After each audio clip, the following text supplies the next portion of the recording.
And we are live. Welcome to another edition of the Oxide Station podcast where I'm joined with three starter panelists. All right, let's go ahead and get into it.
All right, okay. What's going on, YouTube, social media world? It's your boy AnonymousBased, and I'm biggity back with another edition of the Oxide Station podcast where I'm joined with three starter panelists. All right, let's go ahead and get into it. So, quick announcements before we get into the show. If you are new to the channel, make sure you give the stream a like, share with a couple of your friends. Make sure you follow everybody on all their social media sites. And if you want to join in on the live conversation in real time, go ahead and click that link that's pinned to the top of the chat, and I will bring you up onto the panel. So without further ado, let's go ahead and introduce the panelists. Then we're going to chop it up for a little bit, and then I got an icebreaker question for you guys. So without further ado, go ahead and introduce yourselves to the people, Mr. Jaime. All right. My name is Jaime Arturo, otherwise known as Porno James, or one of half of B. And I'm here honored to be with AB and the crew for another dish out of some knowledge that we're about to drop on this world. So, all right. Definitely. All right, Mr. Mark Fowler, go ahead and introduce yourself to the people, brother. Yo, thank you once again, Mr. AB, for having me back on the wonderful Oxide Station podcast. You should know me by now, unless you're new to the station. And, also, I'm going to say, look, if you aren't new to the station, then you should make people new to the station. Get out there, invite your friends, make it shareable. You know what I'm saying? Because, look, the bigger the audience, the better. Anyway, I'm here as the resident Englishman to throw in my 2 pennies worth. Also, if you want to know more about me, I'm a crypto guy. I do Nova Bear. You can Google me, just Google Nova Bear and look for my logo, and you'll see a lot more. There's a lot more to me than meets the eye. And we're not talking about Transformers. We're not talking about Transformers, no. All right, Mr. Tizzle, go ahead and introduce yourself. Already dropping the jokes. The bad jokes. The jokes are bad. They're bad jokes. What is up, ladies and gentlemen? First of all, like Mark said, I would appreciate AB for giving me this opportunity. Each time I join this podcast, he always dropping gems, and the other people up here, including me, so I'll be learning knowledge a thing or two. Oh, no, I try, man. I try. I got to mine them first. Hey, that's all you can do. Hey, trying better than not trying. You get what I'm saying? I gotta mine the gems and polish them before I distribute them to the people. But go ahead. Yes, sir. But what is up, ladies and gentlemen? It is your boy Aluntay Wheeler, aka Tizzle Mode. You can find me on YouTube, Facebook, Messenger, etc. Maybe except for Instagram. I rarely be on Instagram, but sooner or later, I'm definitely going to be making me a photography Instagram account and maybe on Facebook as well. Okay. So, hey, well, whenever you decide to do that, let me know so that way I can, I can share the stuff too. I Well, got you. Tizzle, you've been sharing some like artwork on Facebook, haven't you? Like, I'm not sure if it's AI generated stuff or if it's like photography or a mixture It is. of both. It's a mixture of both. I was gonna say yes, a little bit of both. Yeah. That's why I told AB it's like you get the best of both worlds when you see it. So not only that, I'm getting creative with my camera angles, but I'm also having AI help me with some of the stuff I need. Like the person you see in the Spider-Man costume, like that's still him. I just added AI to kind of add a little touch to it and make it look like how to kind of beef it up a little bit. I was going to ask you that. I was going to ask you that exact question. So, do you have like an actual costume and you're dressed up in a costume and you're taking an actual photo and then you just like add the AI stuff on top? And is that what you're doing? So how I kind of would compare it, like how I told AB, it's kind of like how you see some directors or people doing movies, like when they use a blue suit or green screen. Or green screen. So the background was a green screen. That was actually a place that I took the photo at. The thing that I had to edit on me, it was a suit that I wore, and it was like one of them blue suits that you see people wearing movies, or like the green suits, and they had like the mask on for the editing and all that. So so in a couple of those photos, like you see, like I got the helmet on and the whole suit, like that's actually me doing the pose and the posture and all that. I just got AI doing other stuff, and like the photos you see, like me with like half the body and half the face, that's actually me, but I'm in the blue suit and I'm just having AI touch up and shit. So, yeah, I could tell the background was real because it was dirty under your bed. True. And I peeped that. I took notes on that. Look, I saw the door. I saw the door frame. I saw the door frame too. I'm like, But Spider-Man, even in the Marvel films, the movies, Spider-Man doesn't exactly like keep a very tidy bedroom. You know what I'm saying? The best superheroes are, you know what I mean? Like they're too busy saving the world, man. They haven't got time for all that. That's true. I'm a very versatile man. I try to get creative and think outside the box usually. So well, I think his aunt would have a different opinion about that. Oh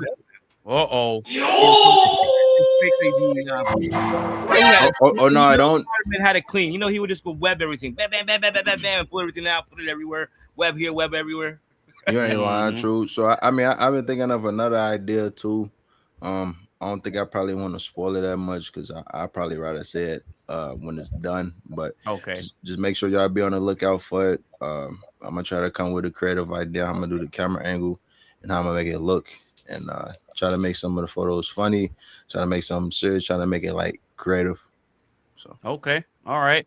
Well, I'm glad you guys were able to pull up to the show today, because not only are we going to be talking about masculinity and what it holds for the future as far as us men is concerned, but I got to give a special shout out to Carmen because today is her birthday. She's not going to be on the show. She's going to be out living her life and celebrating her birthday, but I got to give a birthday shout out to Carmen. Bang. Shit like that. Big shout out to Carmen. Yeah, so she's going to be out there hanging out with her friends and her family and spending time with her husband. So got to give a big shout out to her. All right. So because I really wanted her to pull up, but I was thinking about it. I'm like, no, it's her birthday. That's a little too much. Yeah, that's too much of an ask. You know what I mean? I wouldn't be showing up on my birthday, put it that way. I'd be out there doing my thing, living my life. So happy birthday, Carmen, Well, I guess I'm a little different because I'm used to working on my birthday. So I'm not really one to take a break, and just because it's my birthday, I look at it like more of a reason to work. Sure. I mean, look, I've worked when I was employed in a 9-to-5 job. I didn't take my day off. Well, see with that, I had a strategy for that, right? So what I would do is whatever day my birthday was, I would request a day after that off. Right. Okay, so you can get drunk in the no. I don't drink. Well, I don't drink. But this is what I would do. So I would work the day of my birthday, but I would work in the morning.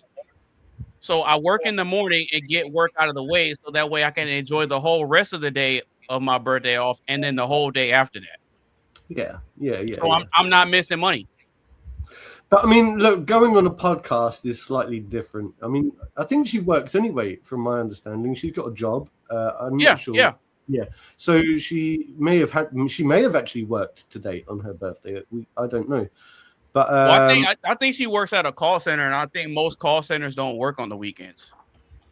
Oh yeah, of course it's from Saturday, isn't it? Yeah. Yeah, most of them don't. But it just so happened that her birthday fell on a Saturday. Shit. Perfect. It's the best day for a birthday, I suppose. Mm-hmm. Well, big shout out to Carmen. I know how old she is today. I don't know if she wanted me to say it, but she's younger than me. No. I think I might know. If I was to remember, I think I've got an understanding of roughly how old she is. I think. Okay. She was born. I don't think we need to say it. I don't think we need to say it. She was born in 1992. She was born in 1992. Well, there you go. I didn't say it. You said it. They're all young to me, so. Yeah. Yeah, I'm a few years older than Carmen because I was born in 1988. The same number that Jaime has on his hat, that's the year I was born. So I'm a dragon to the 88. The 88. Yep, I'm a dragon baby. According awesome. to I didn't know that. That's and September 6th. Wow. Yep, I'm a dragon baby. That's crazy. According to the Chinese horoscope, zodiac, whatever. Yeah, I was born in the year of the dragon. All right. So with that being said, we're gonna go ahead and kind of chop it up for a little bit, do like a little weekly recap just to kind of see how everybody's doing. You know, we got to do our wellness check before we get into the show. So, Mr. Jaime, how's the week been for you, brother? Mix of emotions. I mean, it's good. I'm alive, right? Had a buddy absolutely. Last time we spoke, I said there was a buddy of mine that had passed away. Well, I had another buddy that passed away. This time it wasn't under good circumstances. And now, I'm sorry. I need to anyways, and then there you go. Thank you, AB. That's what's up. So I did a little collab with Hinge, and I just wanted to do a little rap battle, kind of like a test to see if we can start doing like a rap battle thing for. Really? Yeah. Get people to sign up and whatnot. And so we went back and forth, and I gotta give it to him, man. You know, it was one round, and then 2 rounds, and he got it. I have to concede and say that. Bro, you never said anything about this. Definitely won the rap battle. No, absolutely. And even though at the last, I had the last, I was the last one to spit, and so I try to come in like really educated with long words, using the dictionary. Saying I'm gonna kill him lyrically, but it just I don't know. I just think his was just so. It was just so raw, and mine was just like I felt like you could tell that that's what I did. Like, oh, this motherfucker went to the encyclopedia or something and started, looking for words or long words or whatever to make them rhyme, and that's exactly what I did. And so, yeah, he got it, man. He's good. No, and this is the thing with stuff like that. You can be lyrical, but you have to be versatile in order to be lyrical, and it translate well. Yeah, you see what I'm saying? Like you can be super lyrical, but then you have to be witty at the same time. Like you gotta have some good punchlines in there. Yeah, word. No, and I had a couple like Harry Mack. You're trying to be the next Harry Mack, but it's not going to work if you can't have that flow. Do you know what I mean? Like Harry Mack is really good at delivery, cadence. Absolutely. Yeah, delivery. That's it. That's the one. Delivery. 100%. And his was good, man. It was good. I sat there, had to hear it again and again. I'm like, damn, he's good. He said, man, I had to go back and listen to it again. All right. Well, shout out to Hinge. Well, shout out to Hinge too, because I know he said he's not gonna. I know Hinge said he's not gonna pull up for a while because he's gonna be busy with a whole bunch of stuff. So, big shout out to him. That's what's up, man. Yep. All right, Mr. Tizzle, how's the week been for you, brother? Just like the Spider-Man movie, a brand new day, brand new week. I started this new. Well, no, actually, I've been started this new job. I ain't gonna lie, it's good for a manufacturer job. The position I'm doing by easy as hell. I'm just assembling springs and shit and all that. I'm still learning the job day by day. But so far I'm enjoying it. Get benefits? Yeah, hell yeah. I think you get the benefits like once you get fully hired in. I'm still in the training session at the moment, but you still on like a probation period? Yeah, temp agency. I got like 90 days to kind of like. Oh, okay. Yeah. Okay, Yeah. that's what's up, man. That's what's up. Sir. I mean, is that it, or is there anything else too? So, like I mentioned, that I'm thinking of coming with some new ideas for photography. It's not really important, but I guess I could say it to the people up in here. So, as I was trying to play Fortnite with the guys on my computer, because I accidentally I had to delete some storage to get more storage on my computer, and I accidentally deleted a lot of shit more than I should. So I kind of feel a little shitty as hell on that. Yeah. Oopsie daisy. Yeah, for real. But I'm thinking though, like once I get my money right and all that shit, I'm gonna figure out how can I recover it. I've been seeing these websites that they can help you recover some shit you deleted and all that. Really? So I'm gonna see if that works. You reckon you're gonna get it recovered? Because a lot of the time with these types of things. Okay. Look, I'm gonna tell you right now, it's not as complicated as you think, bro. Yeah. You talking to me? No, I'm talking to Tizzle. If you accidentally deleted some stuff, yeah, you're on Windows, right? Yep. Okay. Yep. I can definitely help you get that back. I can help you. Yeah, I know how to help you be able to recover your stuff, bro. Say less. So don't even sweat. Because I know some programs I know like 1 or 2 programs that you can try. And I know, I know one for a fact that'll work. Say less. See, you a real, and that's why I fuck with you. Oh yeah, absolutely. If I have information and nuggets and different types of things that's gonna benefit the people, I don't mind sharing it. Oh God, somebody named TJ put Tizzle. Who TJ?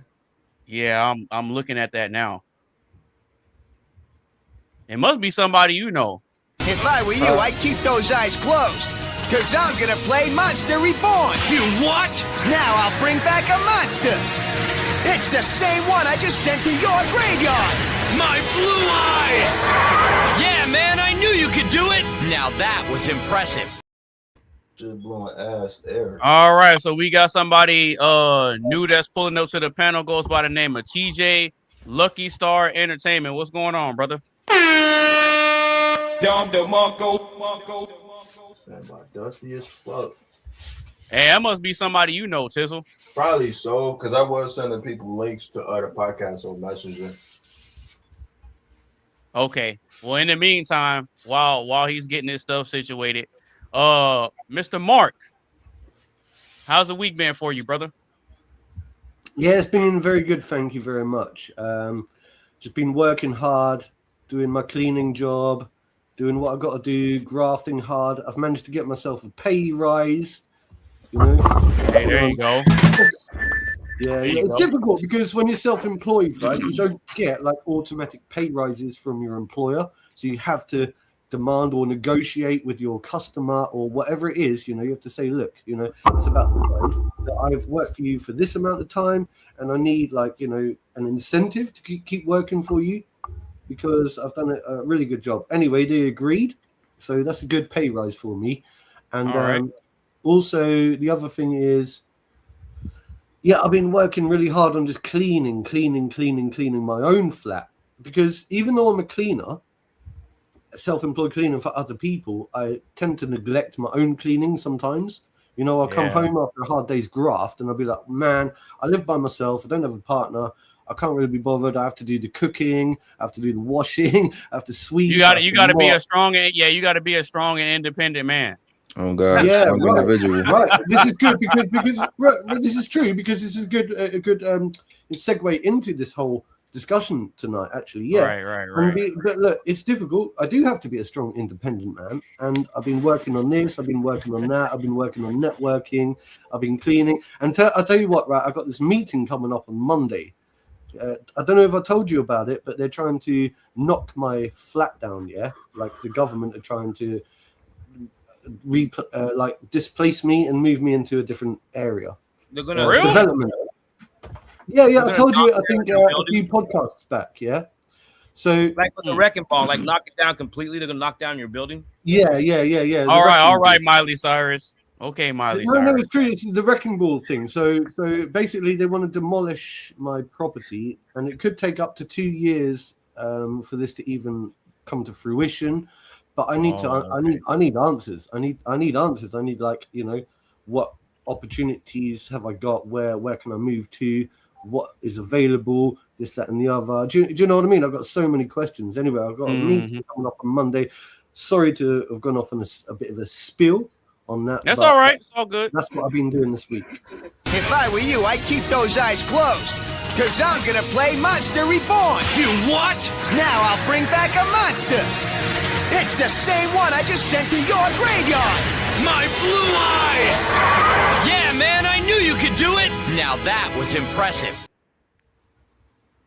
And look who pulled up to the panel. I was just talking about your ass, Marty. I think last week podcast on, bro. It's Marte. What is going on, Mr. Marte? Long time no see, brother. What's going on, man? Man, what's that noise in the background? That was me adjusting the mic. My bad. It felt a little loose. You couldn't have picked another time to do this? What the heck? Like, hold on. Yeah, Marty, look, you gotta understand, bro. Who's Marty? Marte. You talking about Back to the Future, Marty McFly? Who's that? Hell no. Okay, no, you're right. No, you're right. Who the hell is Marty? But look, wait, hold on. Did you whitewash me on his panel? Am I getting whitewashed? What the fuck? Bro, this is what the hell? Are you calling me an Uncle Tom? Is this another way to call me a coon? You gonna call me a coon? Oh, you very slick. Oh, wait, hold on. I ain't say none of that. You talking about coon and shit? You gonna call me a house Negro? What? You gonna call me house Negro next? Tay, I'm a Marty now. Tay, I did not say that. Can't work on the fields with you. I can't work on the field with you. I gotta be in the house. Tay, bro. I did not say that, big bro. I was giving you shit. First time back, I'm getting called Uncle Tom. That's crazy, bro. Nah, Tay. I'm just giving you shit on some real shit though. How you been, man? I mean, other than being Uncle Tom and a trash panda right now, I'm good, bro. Man, didn't nobody call your ass Uncle Tom. You just put words in my mouth at this point. Hold on. How's that not called? How is that different from calling me Steve? Hey, look, Tay. This is how I talk. Oh, I'm Lil Tay. I decreased my size. Marte. This is how. Oh, that's crazy. No, no, Marte. Lil Tay, the internet's youngest flexer. Lil Tay. Look, this is nah, hell no. Anonymous, the disrespect is wild already. We already a minute in this, and it's already popping off. This is crazy. I'm Lil Tay, then I'm whitewashed. What's next? You gonna put on a three-peat on top of this? What's the third thing? Right here, Senor Rulas. It ain't no thing. I was just asking how you been on, bro. You just changed. Wait, hold on. Can you ask me how it's been other than ask me how it is? I'm just curious. You can ask me anything if you want. How's life? How's life treating you? How about that? Oh man, so that was the third thing, the grammatical error. We got to work on the life has been great, man. It's been great. I have not seen this foul individual. Oh, Fowler, my bad. This foul individual for a very long time. How's it going? What's up, Jamie or Jaime? I don't know how you say your name. No, you said the second one correct. Porto James, whichever you prefer. Senor Rulas. Wait, hold on. That's what Anonymous does when he goes to the club with these ladies. He shoots the club up. I don't know about all the no. Does he really? It ain't so. Oh, okay. I'm just checking. Shots fired. Hopefully you be protective over there. Oh, absolutely, man. Absolutely. No, we're not doing the having babies out of wedlock over here. We're not doing that. Oh, no. Good. Okay, cool. No, we're not participating in regular black culture. I like it. Oh, no, absolutely not, man. I'm not contributing to that type of degeneracy. Man, that's good, bro. We're people like you. We need more blacks like you. Man. I've got higher expectations. Look, me myself, I was born within the confines of a marriage. Me too. Yeah, I wasn't even born out of wedlock. I don't believe in that. All right. Well, going back to the topic, that's a very masculine thing to do, to work on your marriage and uphold this. Your dad upheld this tradition, so did mine. So we can continue on this tradition with having babies in wedlock. I think that's a very masculine activity to uphold, and it takes a lot of work and sacrifice. That upholds masculinity, and if we can do this traditionally, we can uphold this culture and have our youth pervade this as our progeny continue on our legacy. That's great. There you go. There you go. All right, so Mr. Marte, how's the week been for you, bro? Oh man, I've been battling these Muslims online. I've been battling these Jays online and all that. I'm running for office within 2 years. That's the reason why I'm taking. If you see my Instagram, I've been going ham. I've been going. Oh no, ham. I've been seeing it. I've been seeing it. I'm getting death threats by the pork eaters, the inbreds, and all this other stuff. So that's happening. I don't really care. I'm not afraid. What are they going to do? Make me a martyr so that way people can say he was a good man? It's going to instill this work in other people. We remember Tupac. What happened to his album sales after he got cooked? Right. Sure. Hang on, bro, Marte. But in all fairness, we're seeing lots of right-wing people being eradicated recently. Like, we've had one over here in the UK, and Widdicombe. I don't know if you know who she is. If you think about this, Charlie Kirk was martyred, and what this did was embolden me as a debater.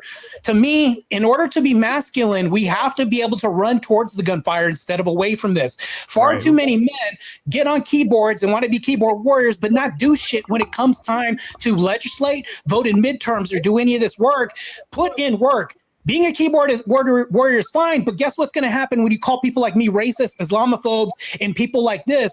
We are not even going to be present because we're going to be fighting for our lives on the front line. That's very masculine behavior, and that's what creates a man in the household. You have to be able to defend your house, i.e. our nation, politically, physically, or anything else. It takes a lot of work and sacrifice to do this. We need more men stepping up. Matter of fact, Mark, where you're at right now, you may not even have free speech. We need this. Well, we had this discussion before. Look, we've explored the difference between what you've got, the First Amendment right, which is what, free speech. We've got something different here in the UK, which is freedom of expression. Religion, freedom of the press, freedom to peacefully assemble. Yeah, it's more to it than just the speech part. That's the part. Right. There's other aspects of the First Amendment that a lot of people skip over. They only focus on the speech part, but it's actually 5 or 6 parts. Right, so we've got something here called freedom of expression, which isn't the same as freedom of speech, So our speech is much more curtailed than what you've got over there with your speech rights. You know what I mean? But I think also, there are certain things you still can't say in America without being, done for inciting hatred or something like that. I'm not sure. I suppose it depends on the state. Stuff like calls to action and all that type of stuff. Yeah, because it's like there's federal limitations that come with free speech. Like there's certain things that you can't say about like the president and stuff like that. I think I've heard of cases also in America, and I'm not entirely sure what state it was in, but I think I've also heard of cases in America where people have been locked up for similar incidences. Probably not as prevalent here in the as it is here in the UK. I think we are showing signs of being the biggest country for statistics when it comes to locking people up for speech or like what they would call non-crime hate incidences. And I'm not a big fan of this at all whatsoever. If I was a fan of this, then I wouldn't be attending these types of podcasts right now. I'm a massive advocate of free speech. And talking of masculinity, I don't want to think of myself as a keyboard warrior either. I like to think of myself as a bit of an all-rounder. I actually get out there politically into the big wide world and make an actual physical difference. Yeah. And there's a lot of groups that I'm in that I wouldn't even dare to share here right now through fear of exposing these groups that I'm in. Because you don't want to dox yourself and dox other people is what you're saying. Right. That's what I'm saying. I got you. All right. So with that being said, I actually got an icebreaker question for you guys, but I actually have a video that I want you guys to react to in terms of this masculinity topic. Y'all ready? I want to get y'all's thoughts on this video. Okay, so I made this reel where I talked about 5 traits a man needs to unlock a woman's femininity.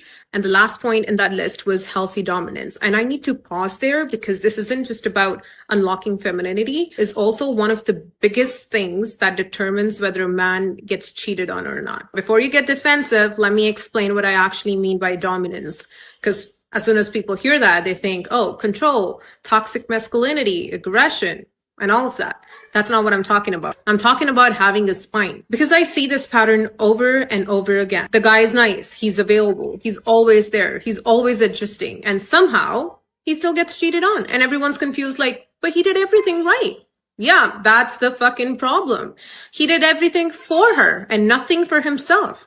Healthy dominance is literally just a man being able to say no and not freak out about it. Like if she's upset, he doesn't panic. If she's testing him, he doesn't collapse. If she's pushing boundaries, he doesn't over-explain or beg. He just stays grounded. And I know this is uncomfortable.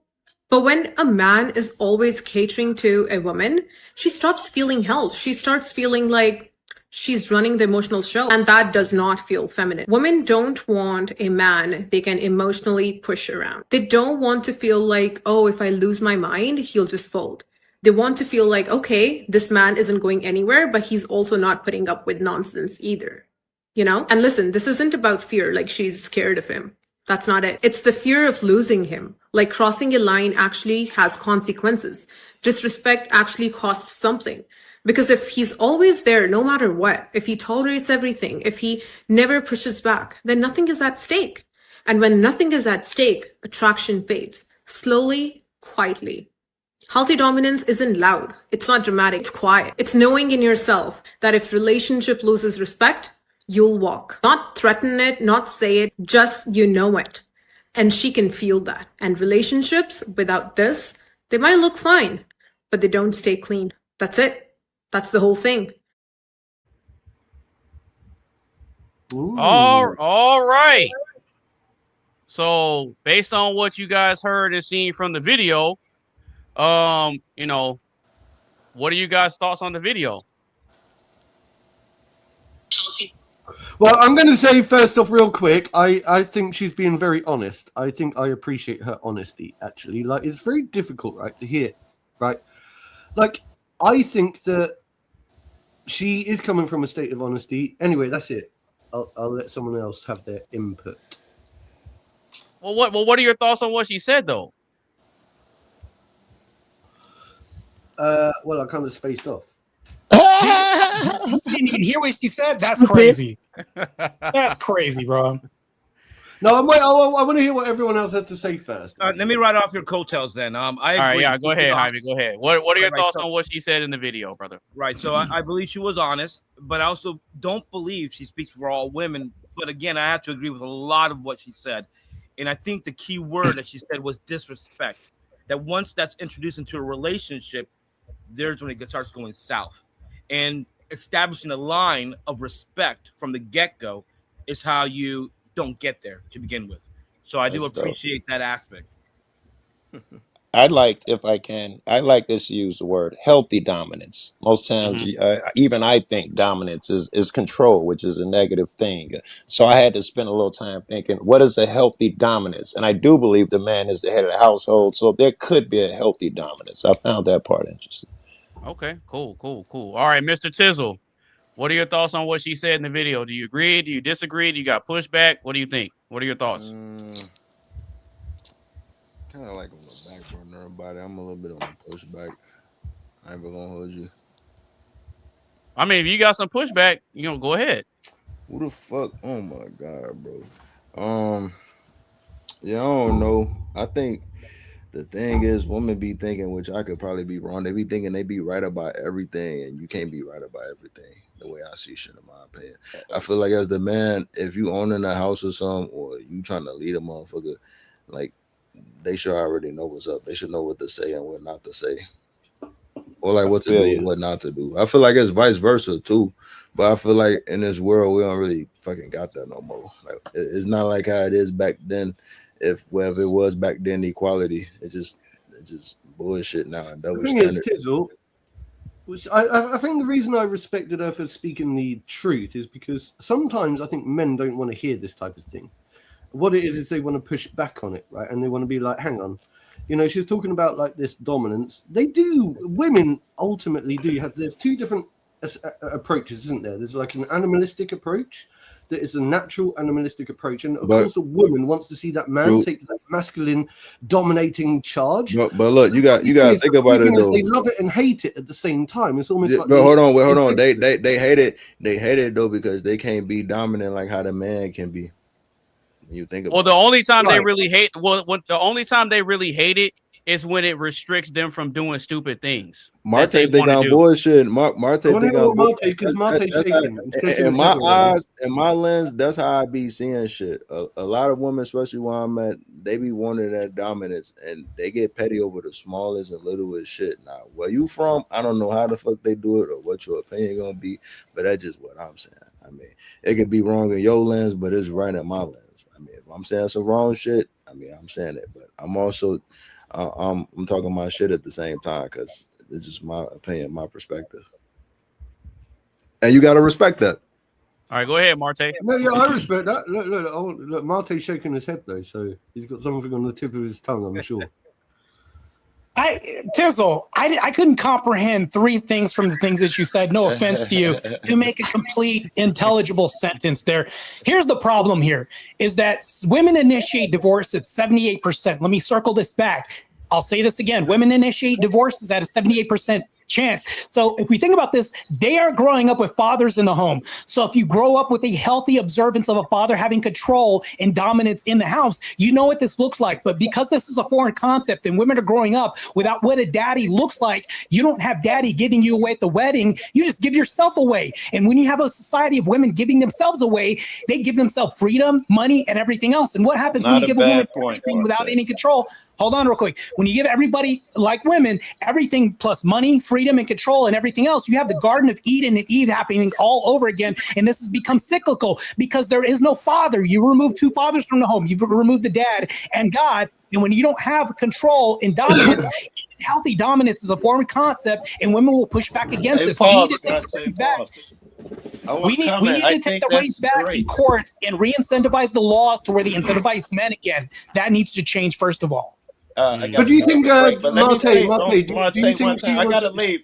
I gotta leave for a minute. I just want to say, go ahead, Joe. Point. I just want to tell Marte, I think he did well there. I always think about what happens to the black man or the men.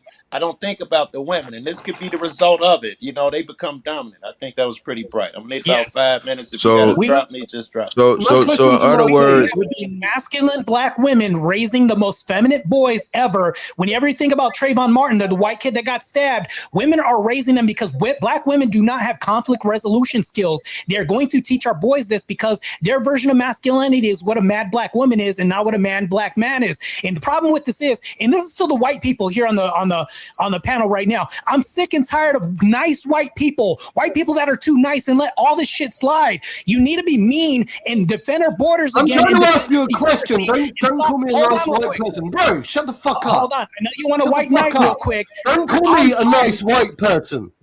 He's not talking about you. Why are you personalizing? Leave. Don't call me a nice white person. Bro, he's not talking about you. Look, he's personalizing this. Look, this is what liberals do all the time. Yeah, because that's exactly what you're doing, you fucking dick. The nice white people on this podcast. I'm not talking about you. If you're not the passive white person, do you know what? Wait, can you steel man what I just told you? Do you know what I actually said? Hey, what did I actually say, Mark? What did I mean by what I said? Yo, I ain't gonna lie. Funniest cast I've ever been on. I ain't gonna lie. I was trying not to laugh. I was gonna say in other words. Tizzle, do you know what I said? What did I actually say, Tizzle? And from what my ADHD brain is, I'm gonna keep it 100 with you. It sounded like you was agreeing with me, but you just added extra shit to it. That's no offense. Yes, but you pretty much you're referring to me, bro. You get.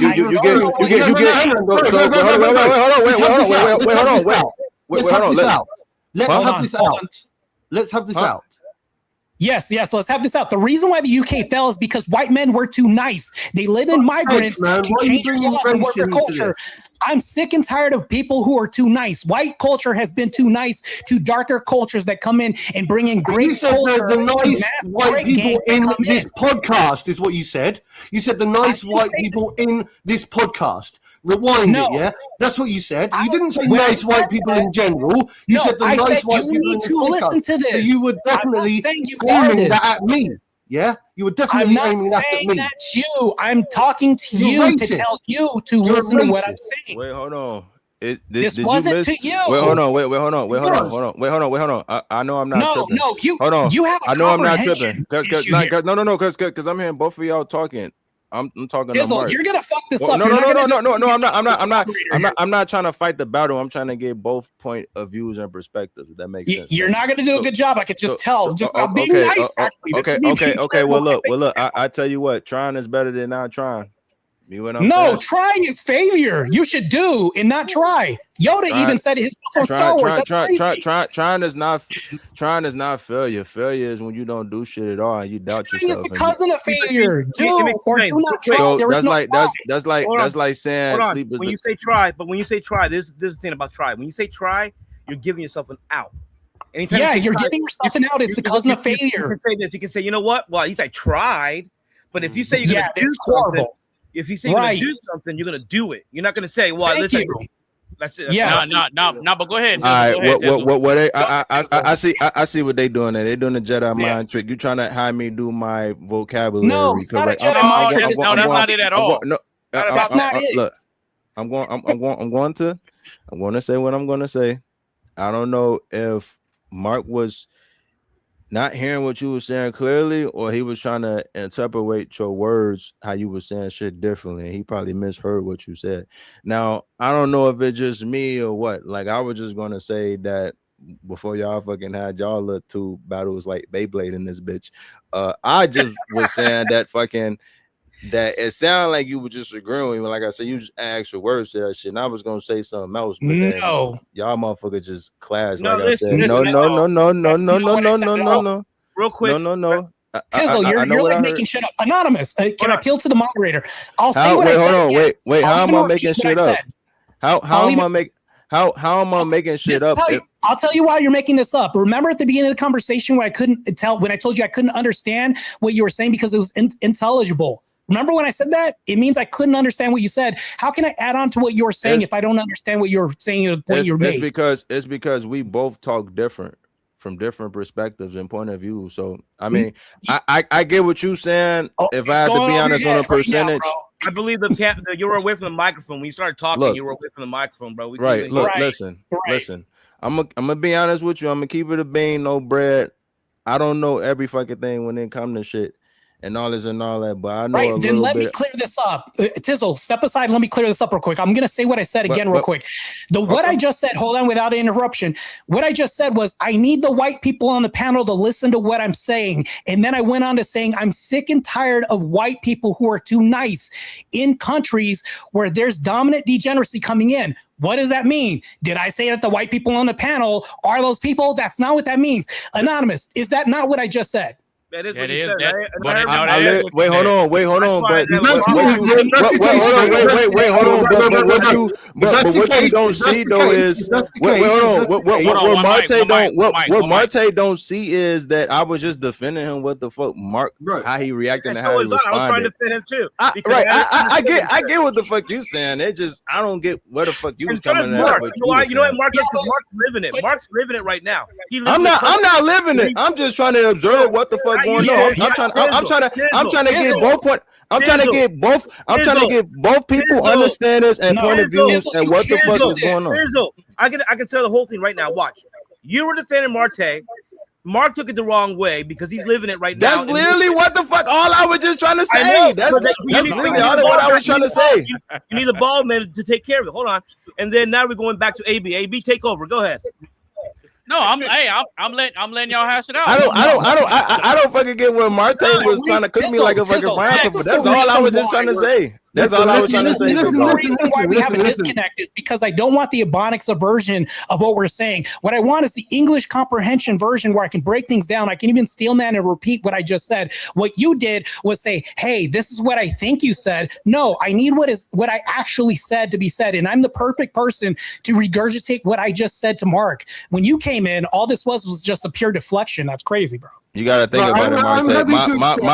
My brain don't work like how yours work, though. You get what I'm saying? But that's the backup. Explain what I just said. Yeah, I know, but that's the backup reason why I said that I don't know a little bit of everything, but I know a little bit of something of everything. Right, but you have to be patient and then let me explain what I mean to say because I'm the best person to explain what I just said, rather than an outside source. Hey, as you please. Hey, I have an idea. Let's talk about what we just talked about over and over again. Just keep talking about it. The thing is, look, when it come to me, right? The thing is that I try not to interrupt what somebody fucking say. It's just how my brain works. But hold on, but look, let's see what you're doing. See what you're doing. You're gonna make me forget what I'm saying. See what you're doing. You keep interrupting. You see what you're doing? You're doing the exact same shit. Okay, make it about you real quick, and I'll be done. I'll be waiting after you make it about you again. Go ahead. Like I said my brain don't work like how your fucking brain work. If I gotta say something I want to say and I feel like that's important in my head, I'm gonna say that shit out loud. Because if a motherfucker over talking me like how you did, and anybody in general, I'm just gonna forget what the fuck I'm thinking of. Because it's like going tick for tack. Like, of course, like we getting our point of views and our perspectives out the way, but it's like what I was just saying. Like I was just agreeing with the fuck you were saying. I agree. I'm gonna talk about this. That's all I was doing. That's all I was doing. Anonymous, what did I just tell you that he would do? Make it about himself? We were talking about the subject at hand. When I talk about weak men, Mark, do you understand that I wasn't talking about you? Back to the subject. When I talked about this, I'm talking about weak white men who've allowed the borders to come down so that way the infiltration can come in the UK. I was talking about that when I said I need you to listen. I wasn't talking about you, referencing you. No, sure. No. Can I respond? Yes. He's speaking to the collective, not the individual. May I respond? Yeah, go ahead, Mark. Go ahead. So my reaction was obviously quite visceral, obviously because I felt as if I was being specifically targeted, and I think that look, to be honest, at the end of the day, I don't really give a shit what people think of me. Yeah. You should. Well, hang on. Whether they care about me for the color of my skin, I think what I want people to know me for is the content of my actions and who I am and what I'm all about. Yeah, and at the same time, I understand what you're saying. There are a lot of what I would call liberal white lefties that make me very embarrassed as a white man. Okay, they make me very embarrassed, and I don't want to be tarnished with the same type of brush, if that's what I'm saying. So that's why I reacted the way I did, is because I feel as if when you target, like I'm the only white man in this podcast tonight, right? Jamie claims to himself to be white, but I don't think he is, right? But anyway, what I'm saying is, as the only white man in the podcast, of course I'm going to get defensive because I felt that it was a personal attack. I felt as if he was saying that specifically because I am the white man in the room, and I think that you feel like I'm a softie. And I'm trying to turn around to you and say, I'm trying to turn around to you and say, do you mean defensive or offended? Not all of us are pussy holes, and not all of us are liberal left wing arseholes. I didn't say we get that, but listen, Mark. Yes, you're correct. To your point, Marte, yes, you are 100% correct. You are correct. There are lots of white liberal lefties out there that are letting the side down. Yeah, and I get that. There are weak individuals, weak white people. Yes, and I completely agree. That's who I'm referring to. Yes. Yeah, and I get that. I just took it as a personal thing. I thought you were attacking me personally. By saying, but you can ask for clarification here. You can talk to me one-on-one. So, Anonymous, I'll say this. You should care about what other people think about you, because the reason why the UK police didn't arrest people was because they were more afraid of being called racist and how they look and how they thought of than somebody that actually got stabbed like Andrew Nowak. That's the problem with American society, is that masculinity has to be married with how you are viewed in society and how you think other people view you. To me, as soon as men relinquish our view in the optics becomes an optics nightmare in society. When fathers don't step up, when we don't do what we're supposed to do, we stop caring about what people view of us. And a long time ago, we need to maintain our image and fight for that back again for our nation's sovereignty. I think just to clarify though, Marte, when I say I don't care what people think of me, I'm referring to I don't care how people are profiling based on the color of on the color of my skin. But what's the purely on the color of my skin. I'm saying that they should judge me on the content of my character. That's what people think about you. That is married with that. Those are two things and the same thing. You can't divorce the two, because the moment you divorce the two, then you stop caring about what people think about you, which is your character. You just contradicted yourself right now. Look, we all care to a degree what people think of us. What I'm trying to say, I think every single one of us does. in a roundabout way, is that I've got enough thick skin that I've been criticized so much, right? And I've had so much attacks on me for things like the color of my skin, or things like how my teeth look, or things because I've got things like glasses on, or things because I'm a skinny dude. Right? These types of things, right? Ultimately, you end up saying, do you know what? Enough is enough. There's only so much of that you can attack me for, yeah? Until you actually know the true me. Once you meet the true me and I break your fucking nose and earn your respect, then you start to actually understand that he's not a pussy old little white boy. You know what I'm saying? Mark, so, yeah. That don't happen in real life. That's a problem. Mark, what you just described is a problem of a man that's been pushed too far. It should never get that far when it's like, that's the true me of the person that's violent and doing all this shit. It should stop. We should create. Hold on. I never get to that stage. Do you know why? Do you know what? I never need to get to that stage, mate. I never need to get to that stage. No, you said that's the true you. I don't think it should get that far. We should uphold standards in society and create boundaries. This is why feminism has run amok in America, because we didn't put our foot down early enough. We're waiting for this to get that far. We're saying that's a true me. That's a problem with masculinity in America right now, and other society and Western culture. But I'm in agreement with you, bro. I'm in agreement with you. You always do this thing. You twist things. That's not what you said.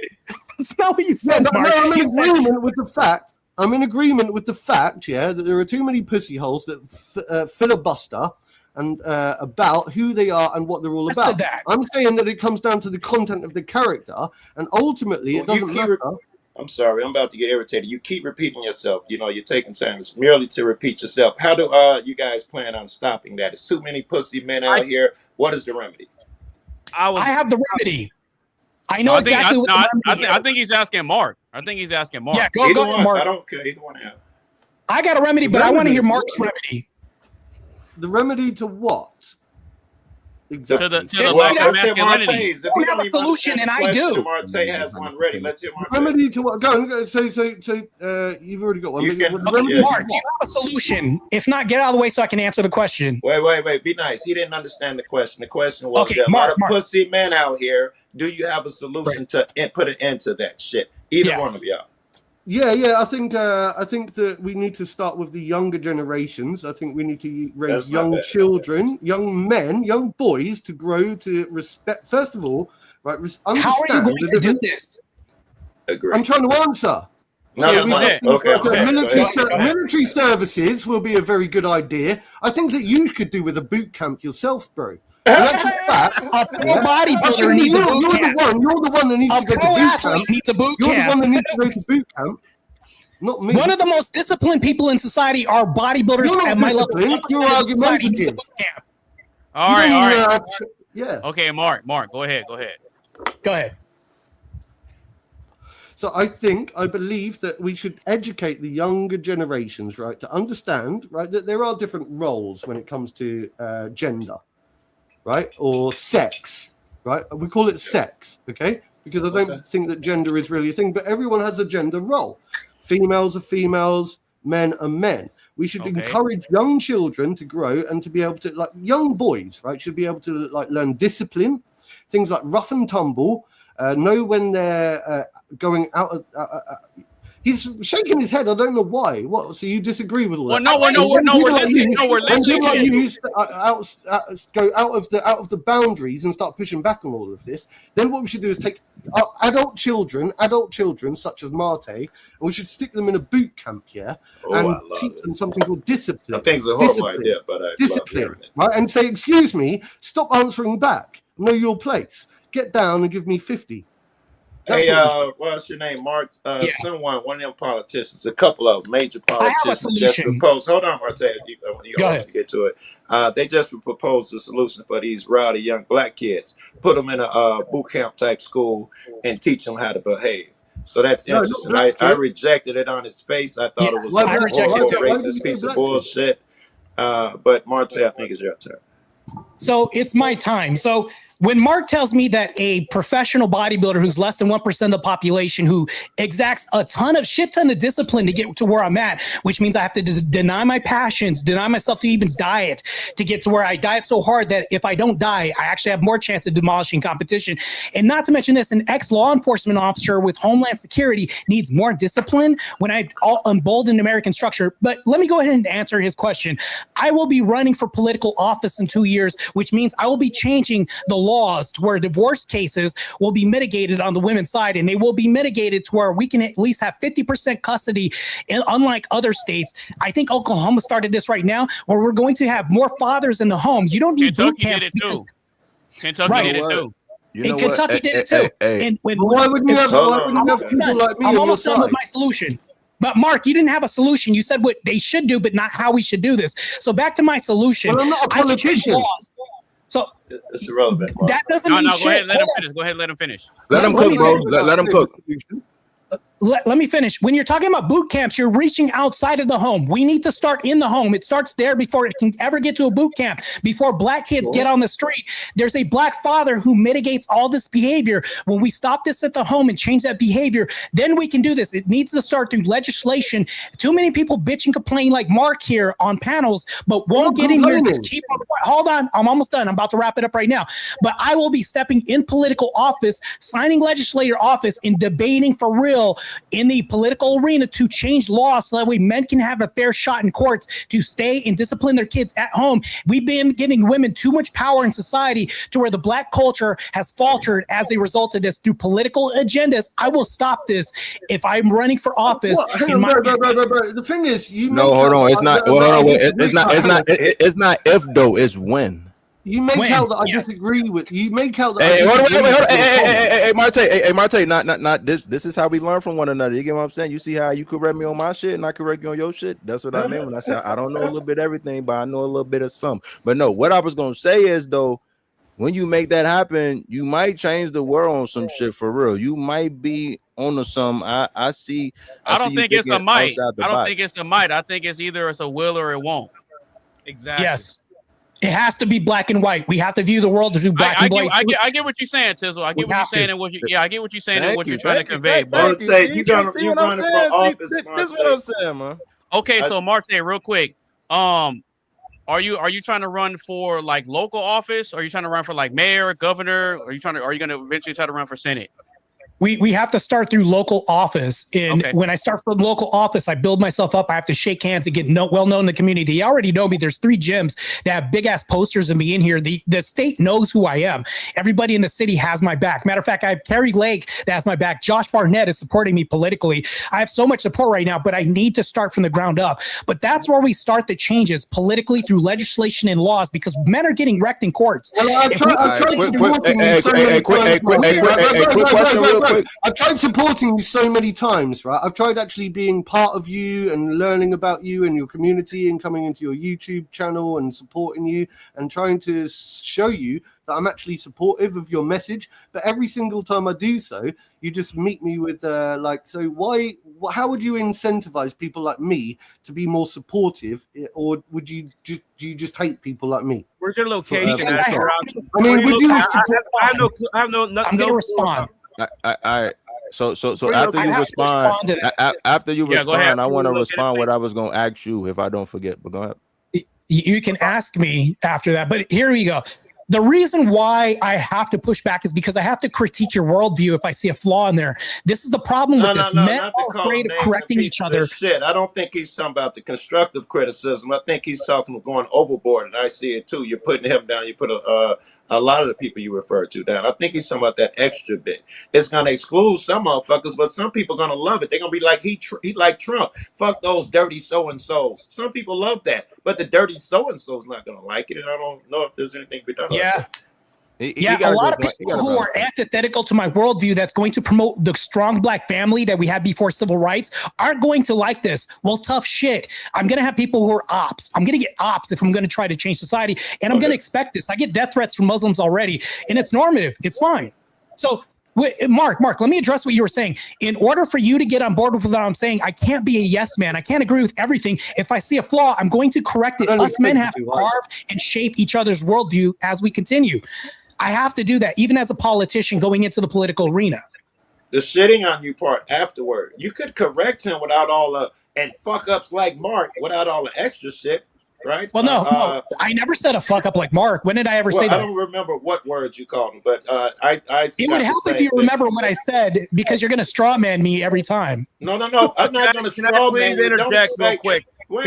Don't expect the nigga to remember your shit verbatim, man. What the fuck is you? That's what I be saying. Can I interject real quick? That's how you misquote people all the time. Don't do that, bro. That's not good. All right. Go ahead real quick. Go ahead real quick, Jaime. Thank you so much. I was just wondering where his location was, because this is the first time I meet him. He's talking all this stuff. I have no clue who he is at all. I never heard of him, but I would like to know his location and state so I can look him up. Yeah, I'm in Arizona. Okay. Yeah, Arizona. Yeah. Thank you. That's all. Thank you.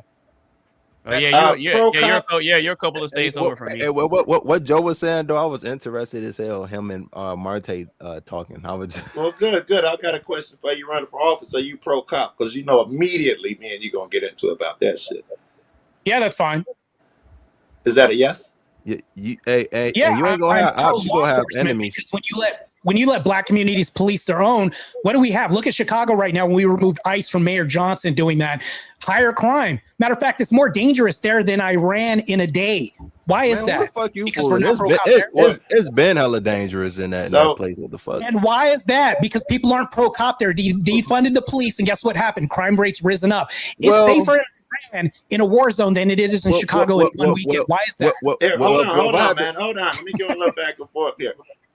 I'll tell you why the reason it's like that in Chicago. Because hold on. Let me find out. He from the cook. Hold on. Chicago has been treating us, these black people you talk about, like pieces of shit historically forever. They just walk down the street, beat women, and all of that shit pre-cameras. False. Even after cameras, they are historically stupid. The Department of Justice came in. They had to sign consent decree.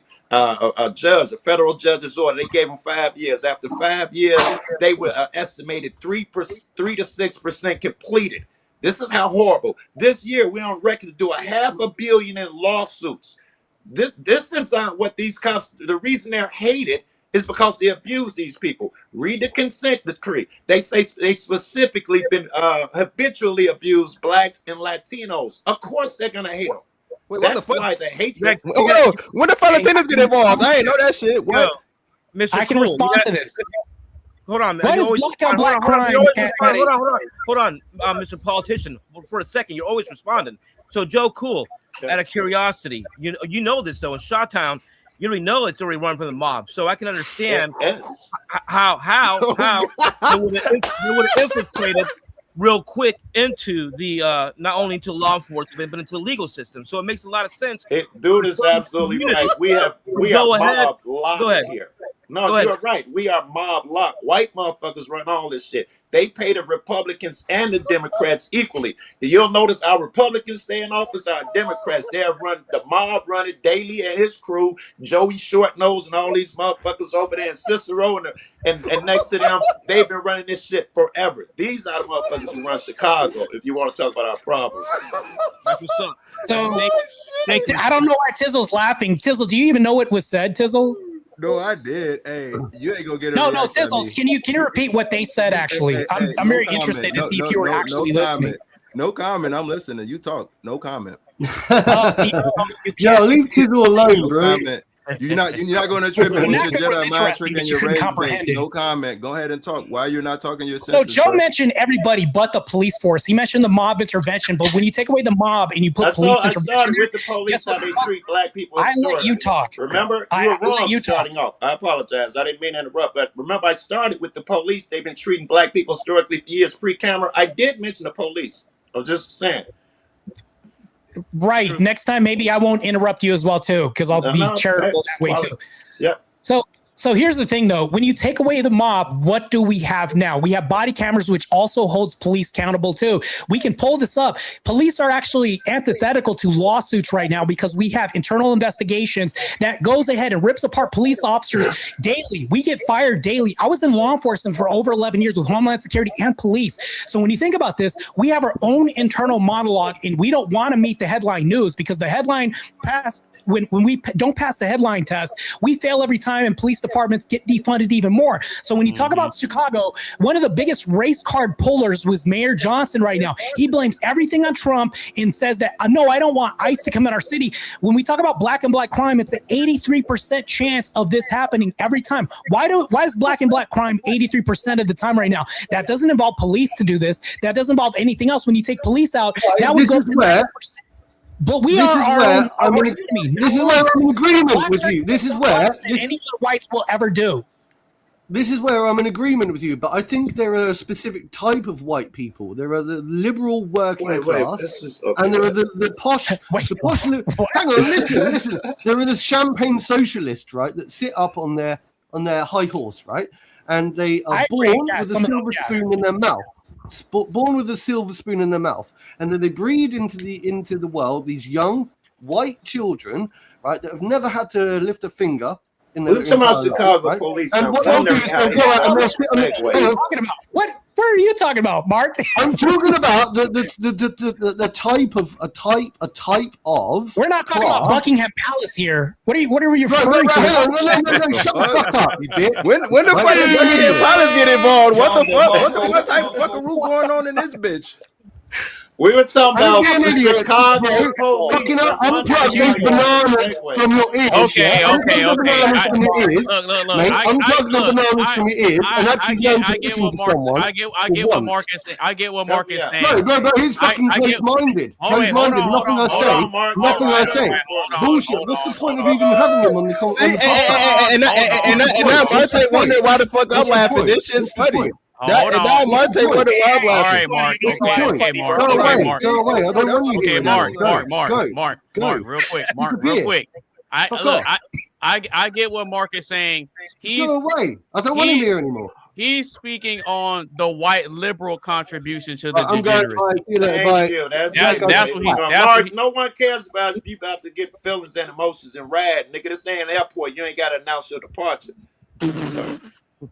All right. I get what Mark was. I get 100% what Mark was saying, but in the grand scheme, when we're talking about specific communities and specific solutions, you got to speak to like the people that are actually there. And so when you're talking about Chicago and stuff like that, you have to speak to the predominant community that's there, which is going to be your blacks and Latinos. Yeah, you should listen to me, Mark. Marte, if it's okay for me to interrupt you there and go ahead. Continue because we're in agreement. We're going to stay with Chicago, and the first thing out of your mouth, these cops who you want to give more money to, I gave you a description of how horrible they are. I don't want to give more money. And you say you don't want to give more money? I never said that. Oh, very good. I'm glad you don't. No, I never said I also didn't want to either. Okay, it doesn't matter. I never even mentioned money. Okay. Wait. Nobody brought money but you, bro. That's what I'm saying. Are you sure? You didn't say these people want to defund the police?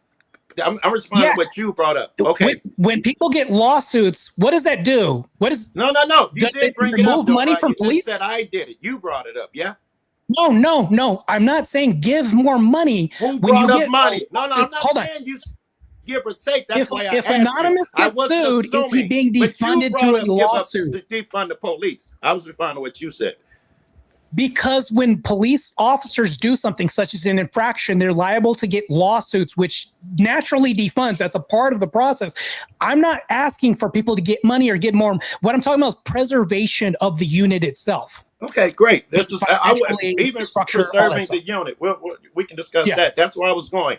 Why would I just want to know if you wanted to give them more money as well, because it's the same argument. It holds for the same conversation here. Why would you want to give these guys more bread, and you don't, more training or whatever the fuck they're doing now, when not you per se, but we've given them cameras. Chicago historically, and you brought up cameras as well. Chicago historically is always number 1 or 2 at hardest to get body cam from. And the Chicago jails and prisons are always 1 and 2. It's the same fucking thing. My point is, doesn't matter how much money, training, because you're going to train them to go steal people's rights. This is what the training is. You bring in more cops, it's just going to be more people, more lawsuits, right? That's a bad misframing, by the way. I can actually correct that. I'm curious. No goddamn picture. Hold on. Cool. Joke, Mr. Cool. Yeah. Curious. How would you fix it? The first thing they'd have to do is obey the law. They obey the law. And policy. In order to get policy and their policy. I got a good video last night where these guys won ID and I tore them a new asshole. But yeah, anecdotes. Cool. Yeah. Anecdotes? You know you talk to the wrong dude if you about to run that anecdotal path. You're talking to the right guy because I will bring up anecdotes. Yes. Okay. Well, we'll run as a majorative. Are we talking about majorative or anecdotes here? Let me clarify your position. Are we talking about anecdotes that you're mentioning, like other circumstances, or as a majority? Is that what's happening right now? I was talking about the majority, and I gave an anecdotal. Just so happens last night they violated. Those are two different things, though. By the way, but go ahead. We were talking about policy violations. No, you're talking about anecdote, but then you're saying you're conflating the two. They're two different things. Majority and anecdotes are two different things. I'm not conflating anything. If you wouldn't have interrupted me like you promised to do so, you might not be at this misunderstanding right now. I was talking big picture. We were talking about policy. Be nice, bro. We talking about policy. And then, I said, by the way, which I went to anecdotal. I got a good bit of a guy not IDing last night. And then I was going back to the big picture. I was not about to draw to some anecdotal shit.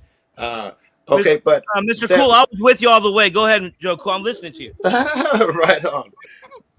But yes, I would have them follow their policy as written, follow the law. The law, their policy would sit them down for not IDing to me. The law would arrest them for shining flashlights in my camera. You do this, they stop committing crimes. Suddenly the people start liking you again.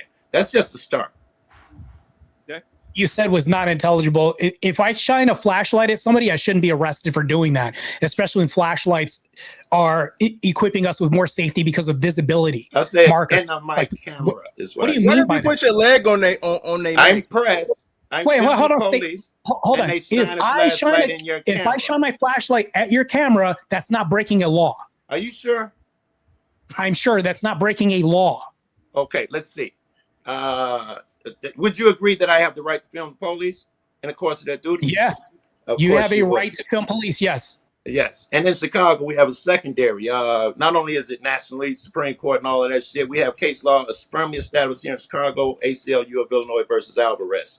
And we do have that, especially on a public sidewalk. When you blind that camera, you interfere with my press rights. Would you agree still? No, I don't agree with that. In the course of my duties, because I want to increase the visibility of the proximity of the scene. No. I am not talking about that. I want to say something. I want to say something. I am talking about. I don't mean to interrupt both of you. Hold on, please. This is important. This is very important. I want to say something. Yeah, go ahead, Jaime. Go ahead, real quick. On both sides. Number one, the reason the police do this when it's not the camera. I'm not talking about camera. I'm talking about the police to the face. To the face. We all know why. Because once you see if they're intoxicated, it's part of the investigation. You can't impede an investigation. However, when you are a journalist press and you are exercising your rights and you have a camera and it's not impeding with their investigation, the police officer may be held liable for hiding his identity by flashing a flashlight to a camera. There are cases that are present. Oh, dude, really? I'll go look the case law up and I can prove it. And again, the thing that makes the whole is when we can mask up. The reason why we can mask up is because in ICE, the reason why I wore a mask is because we got doxxed all the time. And the reason why we can say this destroys your whole argument. I'm going to say ICE. Yeah. I'm talking about Chicago police. We're talking about Chicago. That's not straight to ICE yet. Let's stay with the camera shit. I wasn't done running my course yet with you, Aluntay. I think you agree now that intentionally in the camera, not, to do the background face or any of these other things we can both agree to, intentionally blocking my camera so I can't see. You would agree that is interfering with my rights if he's doing it intentionally, yeah? My right to film is free press. How much overlap is here? You're talking about getting destroyed litigation, suing the city for this. Like, I mean, I don't know if the average citizen has money to fight this in civil court. Like, it would be a frivolous case, to be honest with you. Proof. Oh, he was intentionally doing this with my camera. Here's the problem with Joe Cool. Don't stray. Here's the reason why. No. We haven't finished. I'm going to assume that you're saying yes. Camera. I do agree. If it's intentionally, not whether I could prove it. If it was intentionally, you would get drained in court. This would be a crazy thing to even try to do. You're saying yes, this is illegal. I could give you the case law in Arizona. I'm sorry, in Colorado, Irizarry versus Yahia, flashlight in the camera. And it went to their Supreme Court, and they ruled that, yes, it is obviously clearly obstruction of the press. So it's not unheard of. And I can give you that one-offs can happen. Yes, I agree that one-offs can. That's why the anecdotal in you conflating this with the majorative fails every time. If we talk about nationally, we don't see this nationally being the case. That's why you can recognize one case in Colorado. That's why it fails. When people talk about abortion, they want to say the 1% case justifies the majority. It's the same thing you're doing right here. I'm not doing that. I gave you Alvarez, ACLU versus Alvarez, yeah? I'll give you Turner versus Driver. I'll give you Turner versus Driver, right? Irizarry versus Yahia covers 5 states and parts of Yellowstone. Turner versus Driver covers 4 states. I don't know what ACLU versus Alvarez, but half of the country, this is firmly established. I don't know why you were trying. No, filming the fucking police from a public sidewalk is firmly established in half the country now. Look up a map or something of case law. That's not my argument. I'm not saying that. What I'm saying is you're saying that a majorative of police, it's illegal for them to flash a light at a camera. That's nonsense. That's a nonsensical argument. I was specific. I do agree with you. Intentionally blind, not flash. Let's not downplay it. Intentionally block my rights to free press. I'll say blind. Right? Let me finish up because we can get past that. This is what I was going to say. It is illegal to do so. Title 18, sections 241, 242, deprivation of rights and conspiracy to deprive. If his friend is saying, yeah, let's block his camera. These things are punishable up to 10 years in jail. So my point was that, yes, it is illegal and the cops should go to jail for it. Real quick, Let's guys. say that I agree with you. Hold on. I don't have a lot of time. Hold on. I know. And I don't have a lot of time. So I want to just get to the point. The point is this about funding or defunding Chicago police. Now, the solution was never said. The solution is what I think is better training, better people, better laws, better ways of having transparency where you can see what's happening and not defund. Why not defund? Because if something happens and there's a disaster, you're not going to have the funds there to be able to deal with it. So defunding is never the answer. But retraining and reprogramming and doing something else, okay, I can see a solution there. That's all I had to say about that. But I have a little bit of time. The trial's even started yet, guys. The problem with this is we have a mayor, Brandon Johnson, who's hamstringing the police right now in mitigating what they're capable of doing. Matter of fact, he did this with ICE. He did this with everybody else coming in with federal agents and hamstringing them too. When you limit the police's ability to do their job, which he's done numerous times in Chicago, you have high crime rates like we were doing. And I think we're getting off the subject, but back to masculinity right now. Wait, before you go back, that too was wrong. It's been like that shit 20. Hold on, Mark. I'm proud of you. I'm proud of you, Monte. Right, 50 years before the new mayor, police have been doing the same shit. It ain't this new mayor like something's different. He's the problem. This shit's been going on forever. He is. Wait, hold on. Did he not say that prisons are racist and he wants to eliminate prisons? This shit's just been going on forever. No, hold on. Did Brandon Johnson say some wild shit like that? Prisons are racist and he wants to remove the prison system. I mean, I don't know, but it was nothing to do with what we talking about. That's new. It is racist. Though. We all know it's a problem with them before Brandon. No, it's not racist. It is racist. Everyone goes to their own race. It is racist. Everyone goes to their own race. It is racist. It's not racist. Guaranteed. I don't care what you have to say, bro. It is racist. It is 100% racist. It's not. 100% racist. Yeah, tell me how it's racist. Really? Have you been to prison? Okay, I put people in prison. You don't know. You're either lacking for the guards. I have. I've escorted people to prison. Yes. Okay, wait, hold on. Wait. Did you just say you have? Did I hear that correctly? Did you say you have, Monte? Did you say you have went to prison? No, you put people in escorting prison. people to prison is not going to prison and staying there for years. Okay, I'll tell you that. Number one. Number two, every race stays with their own race. That means that's racism. Number three, the guards know this shit, and they let that shit. Oh, hold on, they let that shit go rampant in there because they know if they get involved. Bro, listen. Yeah, here's a better argument. I never took anyone's side, but I will say this: you cannot say a lie. And if you're gonna say it, be a politician. Actually, that's good. If you're gonna be a politician, you're lying now, bro. Awesome.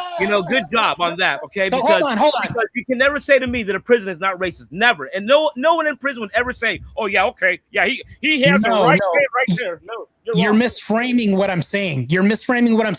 There can be racism within the prison when they segregate themselves, but having prisons in itself is not racist. Change your vocabulary, but change your vocabulary. Having prisons in itself is not a racist deal.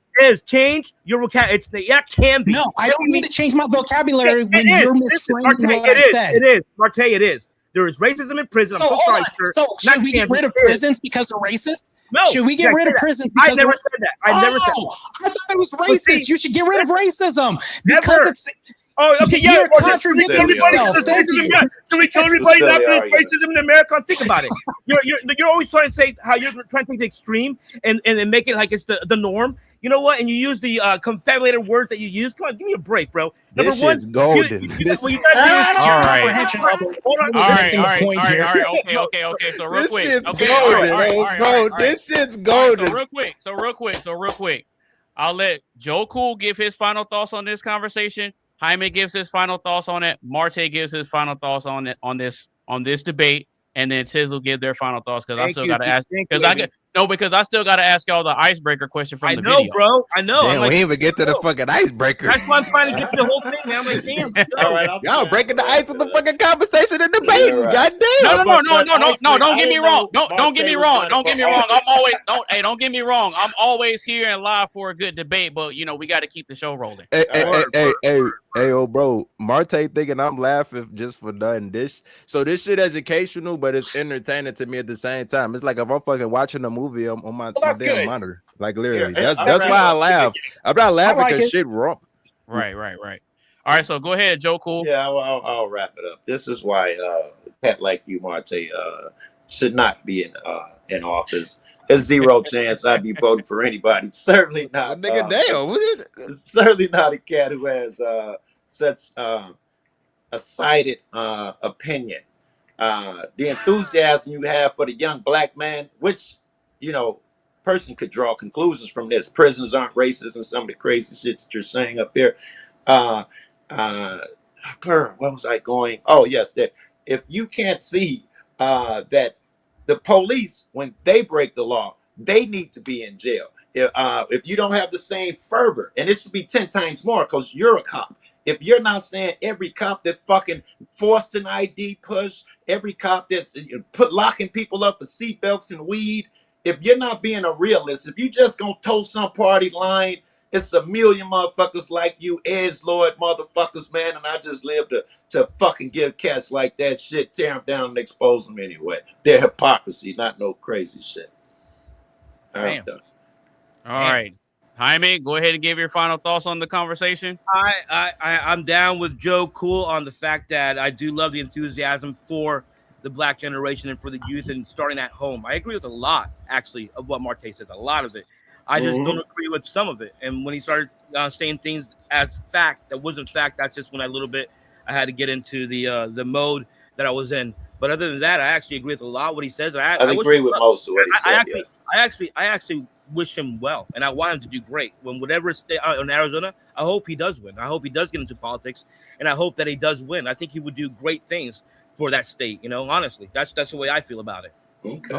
Okay. Marte, go ahead and respond. So when we talk about prisons being racist, Brandon Johnson has implied that he wants to get rid of prisons altogether because he says locking black people up is bad. That would imply that rapists don't have anywhere to go. Where do you put them? If there's no penal system for them to go, people that beat their wives, people that break the law, there's no place to be. So that's what Brandon Johnson's implying. I'm not saying that I didn't make the comment that prisons are racist. Brandon Johnson did. He's saying that we should eliminate them. Matter of fact, he's even been quoting subversively saying that he wants to get rid of police altogether. What if you do this?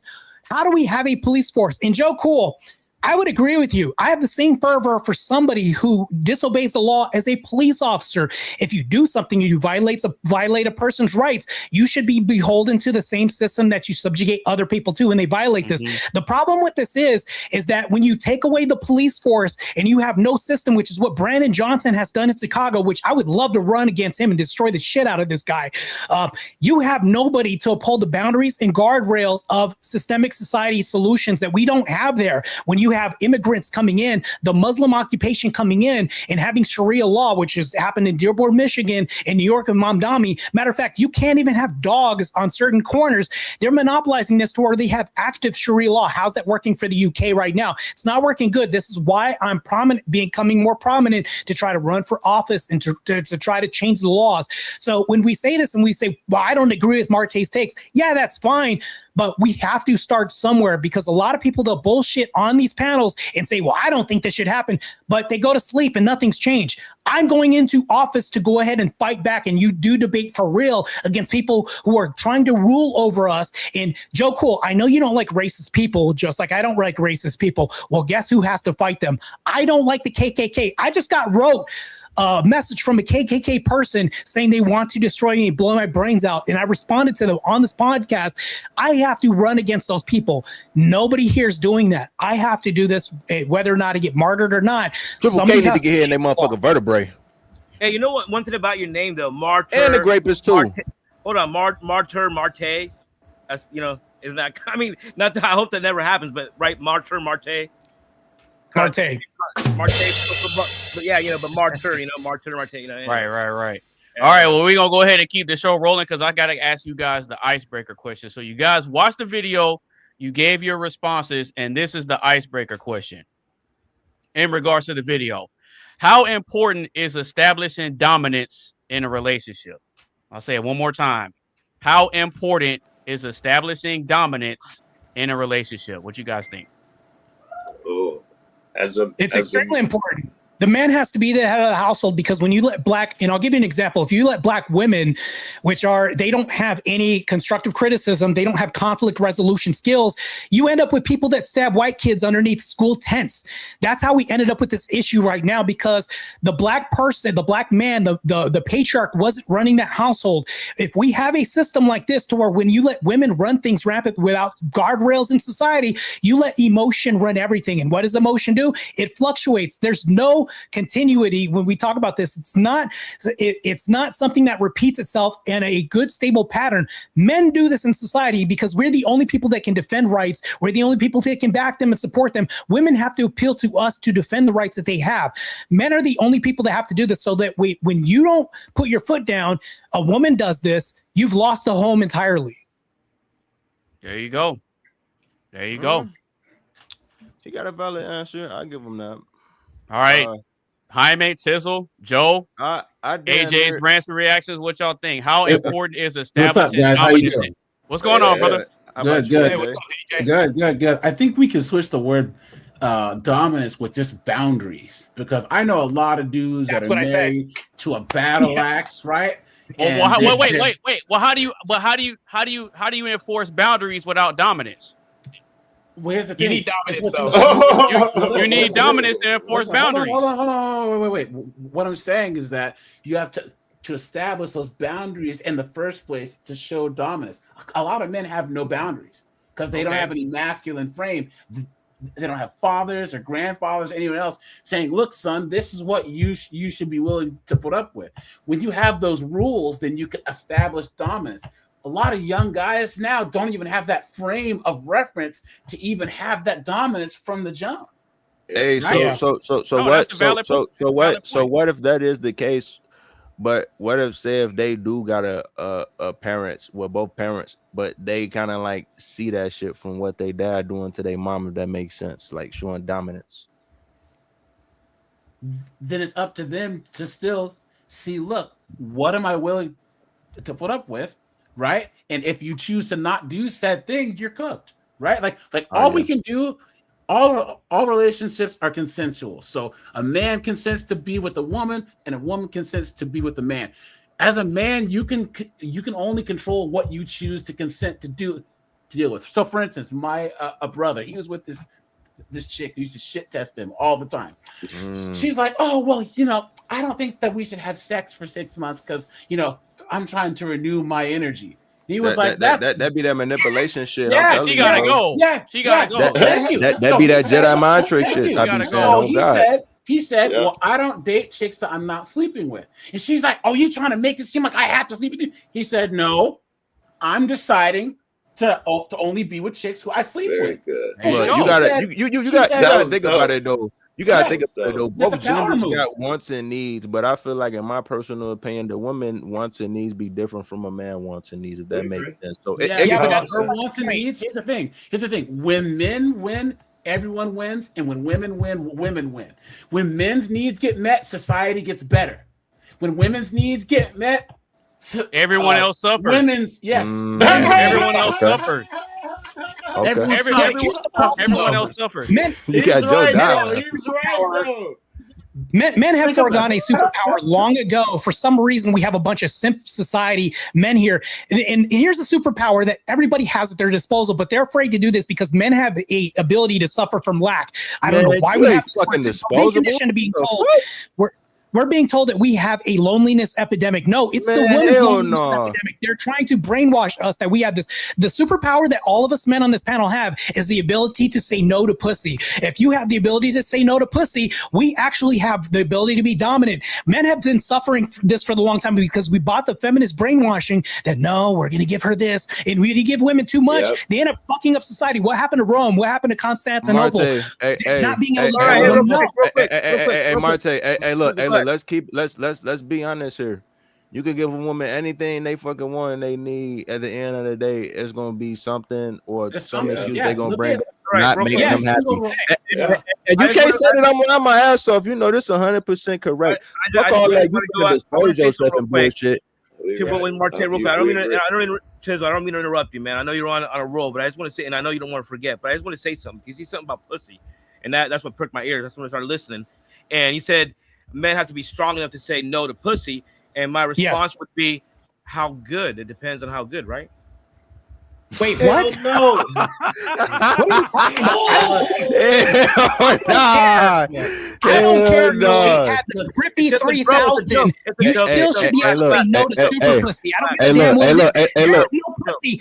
Yo, I don't care how good the pussy is. That's how nations fell. Constantinople fell. Rome fell. We have nations falling because of this. In your home in itself is a mini sub-nation in itself. Your own home will fall because someone who was born with tighter pussy. That's ridiculous and preposterous. Saying no to any pussy, it doesn't matter. There's no pussy worth a nation falling. I don't care how good it is. That's why it's called a joke. Number one. Number two, real quick. Well, look. I interrupted you, Tizzle. So go ahead, Tizzle. Continue. Please go ahead. Well, damn. See, I was gonna add some extra to that shit too. What you just said, I was gonna say, I don't think people gonna say no to it. Like, of course, you got to be disciplined. Tell them no. I agree with Marte saying. But pretty much as my pops was saying, like what you just said, I don't give a fuck how good the pussy is. It's not worth your peace or none of that shit at all. No. Point blank, period. Well, not to mention this. If you have Anonymous here, let's say me and Anonymous are rolling around and he doesn't have the ability to say no to pussy, he becomes that much more of a liability. If we roll in enemy territory during the line, he can be compromised. So you have a mole in your unit and you have a gang. Let's say we're in a gang. Now we have a mole because this guy couldn't say no to pussy. A lot of men fall and brotherhoods fall because of this. Kingdoms get conquered because of one woman, because men are fighting for women. Why? There's 50 billion of them on the planet. There's so many options, but one woman is going to make your kingdom fall. That's crazy. That's my whole point that I'm saying. Here's the issue. Again, there's a small group of powerful men who use government and women to redistribute wealth from the rest of us men to themselves. Yeah, that's what it is. How do you think that the feminist movement came? One of the wives of a Rockefeller was Susan B. Anthony's homegirl. Like, what is all of this? Look at all the courts and the child support court and the paternity court. All these court fees and alimony goes to these judges' retirement funds. If people don't, and these women are so dumb that they think that they're winning, but that we're getting good. They're so stupid. That's what I'm saying. It's because they get influenced by other women on the internet and they take note to that shit. And they be like, and look, And it be that, and then it be the single woman. They be want to bring motherfuckers down with them on their level. Yep. Like, hold on, Anonymous. Can I ask you a question, Anonymous? Yeah, go ahead, guys. Because if I could just say one thing, have you guys noticed on TikTok and Instagram all these IVF things where now they're trying to say that Anne Hathaway is having a baby at 44? The likelihood of you having a baby at 44 IVF is like 1%, but it costs $30,000-$40,000. You better have money to pull that shit. Thank you, Joe Cool. Yeah, you gotta have money off of this. Pharma doctors. So they're using this to basically weaponize these idiot chicks and their feminism against us. And that's why I say the only way that we can win as men is, once again, I call it men minding your own business. You call it MGTOW. I say just leave them alone. Just leave them. Leave. Whoa! Leave women alone. No, fuck that. You find one of the 50 criteria that you're talking about, and you be that guy. AJ speaking to the majority. AJ speaking to the majority of women. For the majority of them, you just gotta leave them alone. Leave them alone and let them crash. Yeah. So here's the thing, though. The woman, the innovator for IV treatment, has since come out and denounced this and said, "Oh, this is a failed project in the beginning." And I want to ask you a question right now, Anonymous. Yeah, go ahead. How do women own the majority of homes in the United States? I want to ask you a question, and I know the answer to no. Why do they own the Gen Z women are purchasing more homes than men, but men own more homes. No, wait, hold on. Why are women owning more homes than they ever have in America? That's my question. For him, I have the answer. Because they're using a legal system to strip it from the man. Thank you. So it's because of a lot of men's ability to say no. We run down this path where men are forfeiting their homes to the women in America. That's why a lot of women are owning more homes than they ever have in the history of America right now. It's not because of population boom. It's because of women stripping and robbing these men in broad daylight through divorces and using the court system to do this. That's man can't fulfill a home if he own that motherfucker and he ain't married. He a goddamn player. And that's why it's important to establish dominance in a relationship up front. Yeah, because of situations like that. Because there's a lot of guys, all of us know, and we grew up hearing that term and hearing that phrase, "happy wife, happy life." Yeah, man, fuck we didn't necessarily look. We didn't necessarily know what it meant. It's just something that we were told, and we just kind of went with it. Yep. And a lot of guys are weak now because of the conditioning through different TV shows and all that type of stuff. Hold on, hey, look, but you right on that. But motherfuckers do use the term though too. There's plenty of fish in the sea. It's a reason why they say that too. Because like I said in the beginning, it don't matter how good the pussy is, it's always going to be there. I mean, whether you rich, whether you fucking broke. But look, you gotta think about it though. Money talks at the end of the day when it comes to women. I don't give a fuck how pretty or how big of an ass she got. I disagree. Hold on. I disagree. Hold on. Because the last thing materialism is the last thing we should lean towards. No. Man. Listen. Money matters to a certain age. Because if money mattered, then all these single moms, they got pregnant by doctors and lawyers. True. And CEOs. You take money. But they're trying to. They're trying to get pregnant by the men with the money. No. A lot of these single moms have already had kids by broke dudes, by nug. You know what I'm saying? But they didn't stay with them. AJ, I agree with you, AJ. It don't matter though. AJ, I agree with AJ. Here's why I agree with AJ. Problem, because that's the whole point, isn't it? Right?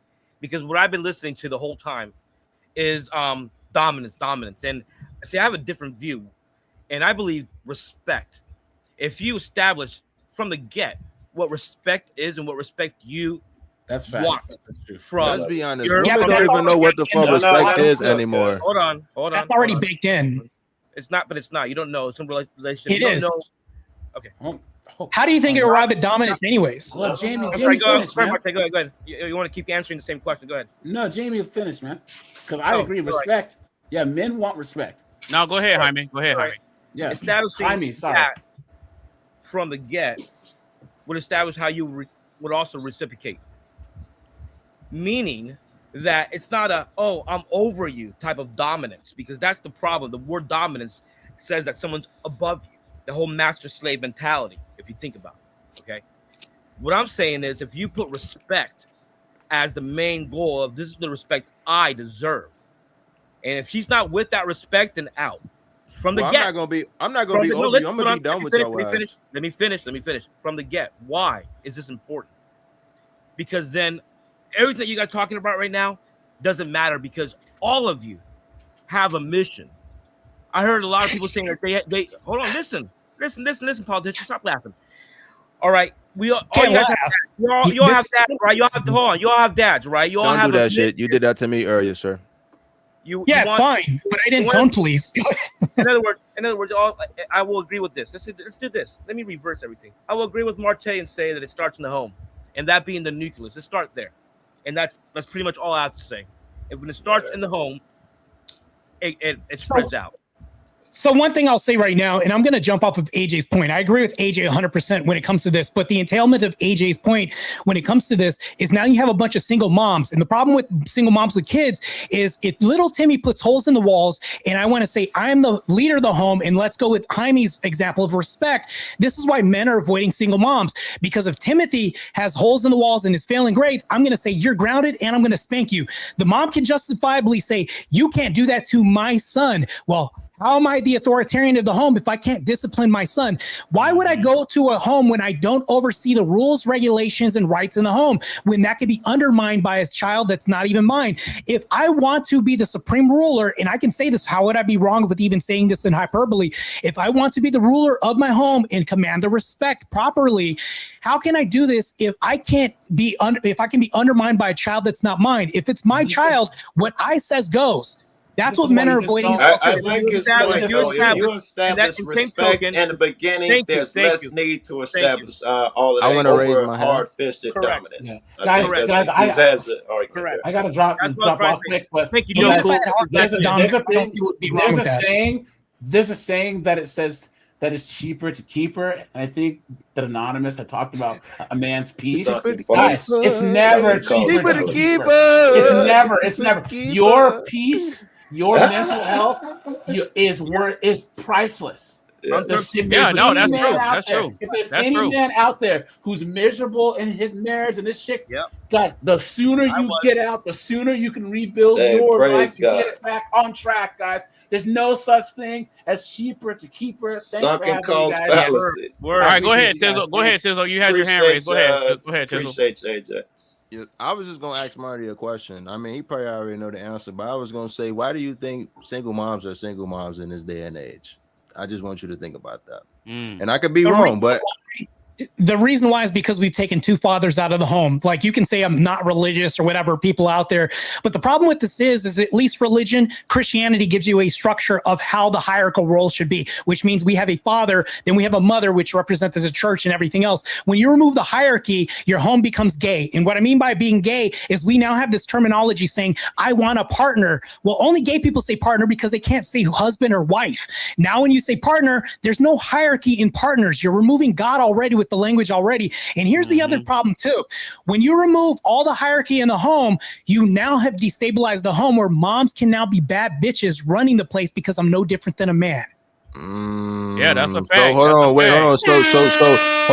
So in other words, it's like what I said a little bit while we was talking about that. Women try to gain the same masculinity a man has, and like you said, they be try to be bad bitches and this and all that. That's 100% correct. You 100% correct on that. I think another thing though as well, that like what you just said, I think a man that see a woman like that and they get influenced by a woman, they don't want to deal with that shit. They don't want to deal with that at all. I think, in my personal opinion, my personal perspective, a man want a woman who brings peace, who motivates them. You know, want to marry her, but you do want to fuck the bad bitch though, and that's how they end up. But you got.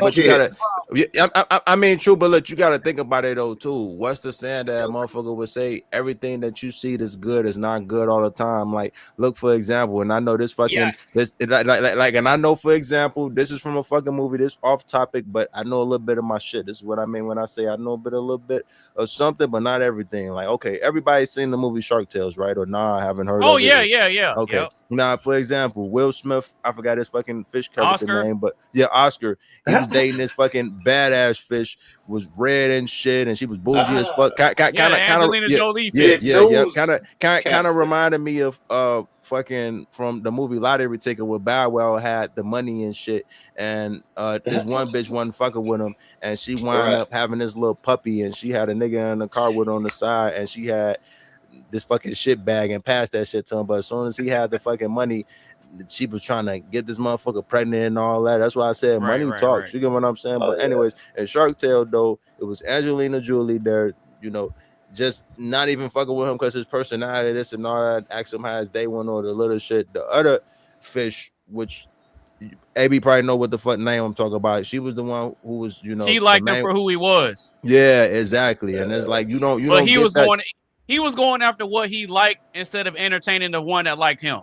Yeah, I have a better way of saying this. So it's like, in other words, you know, and the way how I see life and shit, how I've been raised, and what I know a little bit is always that saying, you got to get what you get and you don't do a fit. Now, she might not be the baddest motherfucker in the world. She might not have the biggest ass. She might not have the biggest titties. She might not even look good how you want her to look good. But if she dare trying to build a career with you and shit and trying to, you know, stay strong with you as not even the partner, but the wife, and you the husband and shit and all that, then I feel like it's all gonna work out. But some of the time though, too, in this world, everything don't work out how it's supposed to work out. Like Marte said, you know, it's a risk.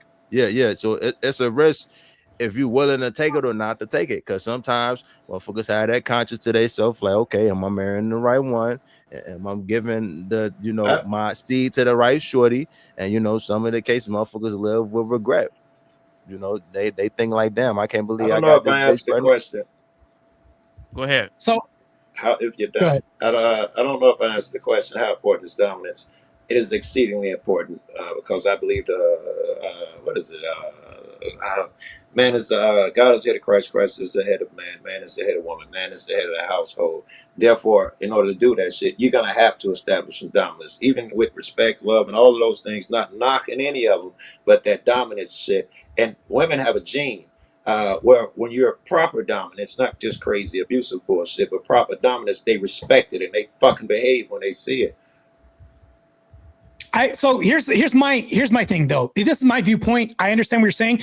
You need to have a dominant ideology. Like that's what we need to look at. What is the dominant ideology at home? Does it stem from Christianity? Does it stem from an ethical purview of materialism? And here's the thing that I'll tell all you men, that all you guys are 100% going to agree with me on this. The most valuable woman in modern society is a frugal wife, and she is the hardest person to find. If you can't a frugal wife, this is the woman who can love you in the rain when you're in a box somewhere like this. We've lost these women, and women that can't look at the materialistic value of the world and can't see this. I need a blind woman, and when I say a blind woman, I'm talking about a woman that's blind to propagandization from materialism and everything else. All she sees is maybe some Christ-driven ethical system that she has, or a man in the home, and she looks up to him and sees you as the prize, not the dollar bill. A frugal wife is a that's it. Hey, see, Marte, see, look, you 100% correct on that. That's that shit I was saying in the, like not in the beginning, but like in mid conversation we was talking.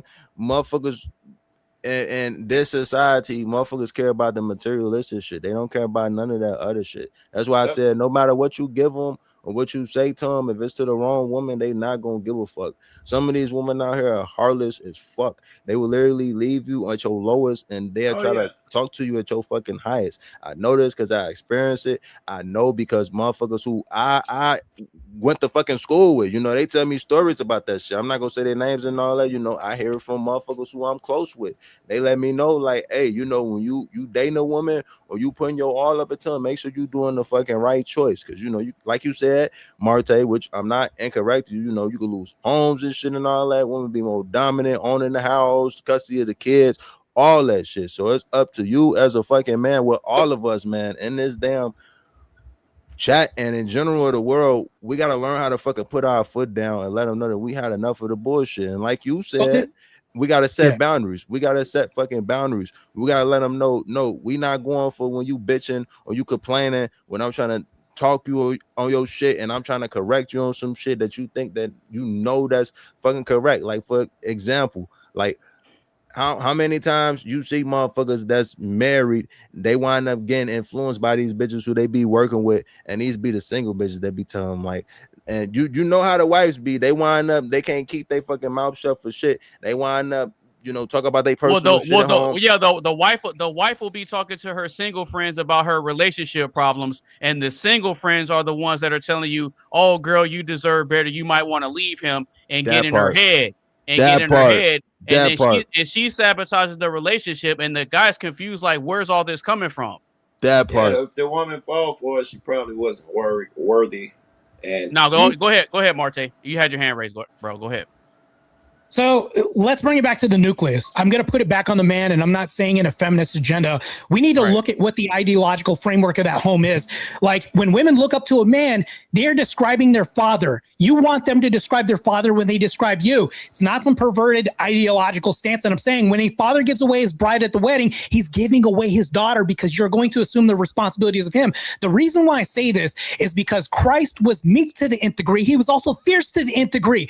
You can't be somebody that's dominant over the home if you can't cause destruction out there in the world to defend your ideological premise from being corrupted by the outside world, meaning that if she's materialistic, that has to be seeping in somehow. Either you're not standing on guard and you're allowing this shit to pervade the home, or you're not vetting these women correctly. Can I say this? Before I'm almost done real quick. Right. I'm almost done.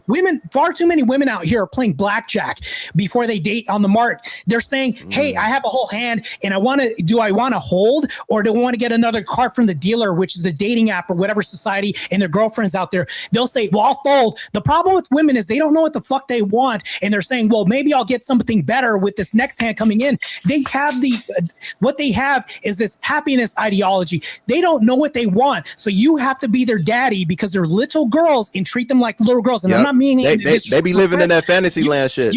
You have to instill these boundaries in a proper way, but it has to come from an ideological Christian framework. And that's my framework. If you don't have a framework, anything goes in your home. That's what I want to comment on. A Christian thing keep coming up. I can back you on most of the shit that come out of your mouth. This is another one I'm going to have a problem with. Because in reality, no disrespect, if there are any Christians up here, please be nice to me. Christians are lousy, worthless pieces of shit. That just mob mentality, immigrant go home. I hope the Muslim die. The Christians are the worst. They're horrible. I love the part that, take care of your kids and all this beautiful Christian shit. But all that extra shit, those Democrats are evil fucks. I don't care what happened to them. Jail everybody, tough on crime. That's all Christian too, man. And that I don't want that nigga raising no kids. You know what's interesting about that, Joe Cool? Is me and Martin. I love that. You know what? And I love that you said that, Joe Cool. I love that you said that. And the reason why I love you said that is because I'm a Bible believing Christian, man, just like Marte is. And what's funny is that you literally prove that the Bible said that this type of criticism was going to come to us. You literally proved that in real time. Thank you for that. I'm glad you proved the Bible right just now. Go ahead. I was just going to say this, that Joe, you've been around the wrong Christians. That's all I got to say. Damn, hold on, wait. That's a thing? That's a thing? Like having good Christians and bad Christians? Yes. Yeah. Damn, that's so we got non-believers in this bitch. That's kind of crazy. Go ahead, Marte. I'm impressed that he said that, because I really do believe most Christians, if you see someone saying, go back to your country, you lousy so-and-so, I guarantee you 90% chance it's going to be a white woman, but it's going to be a Christian. All of that pro-Trump shit, I don't care what happened to people, bomb everybody, kill a Muslim, all Christians, Joe, and I don't like that part of it. And I'll tell him you can kiss my fucking ass. No, go ahead, Marte. I see you got your hand raised, bro. Go ahead.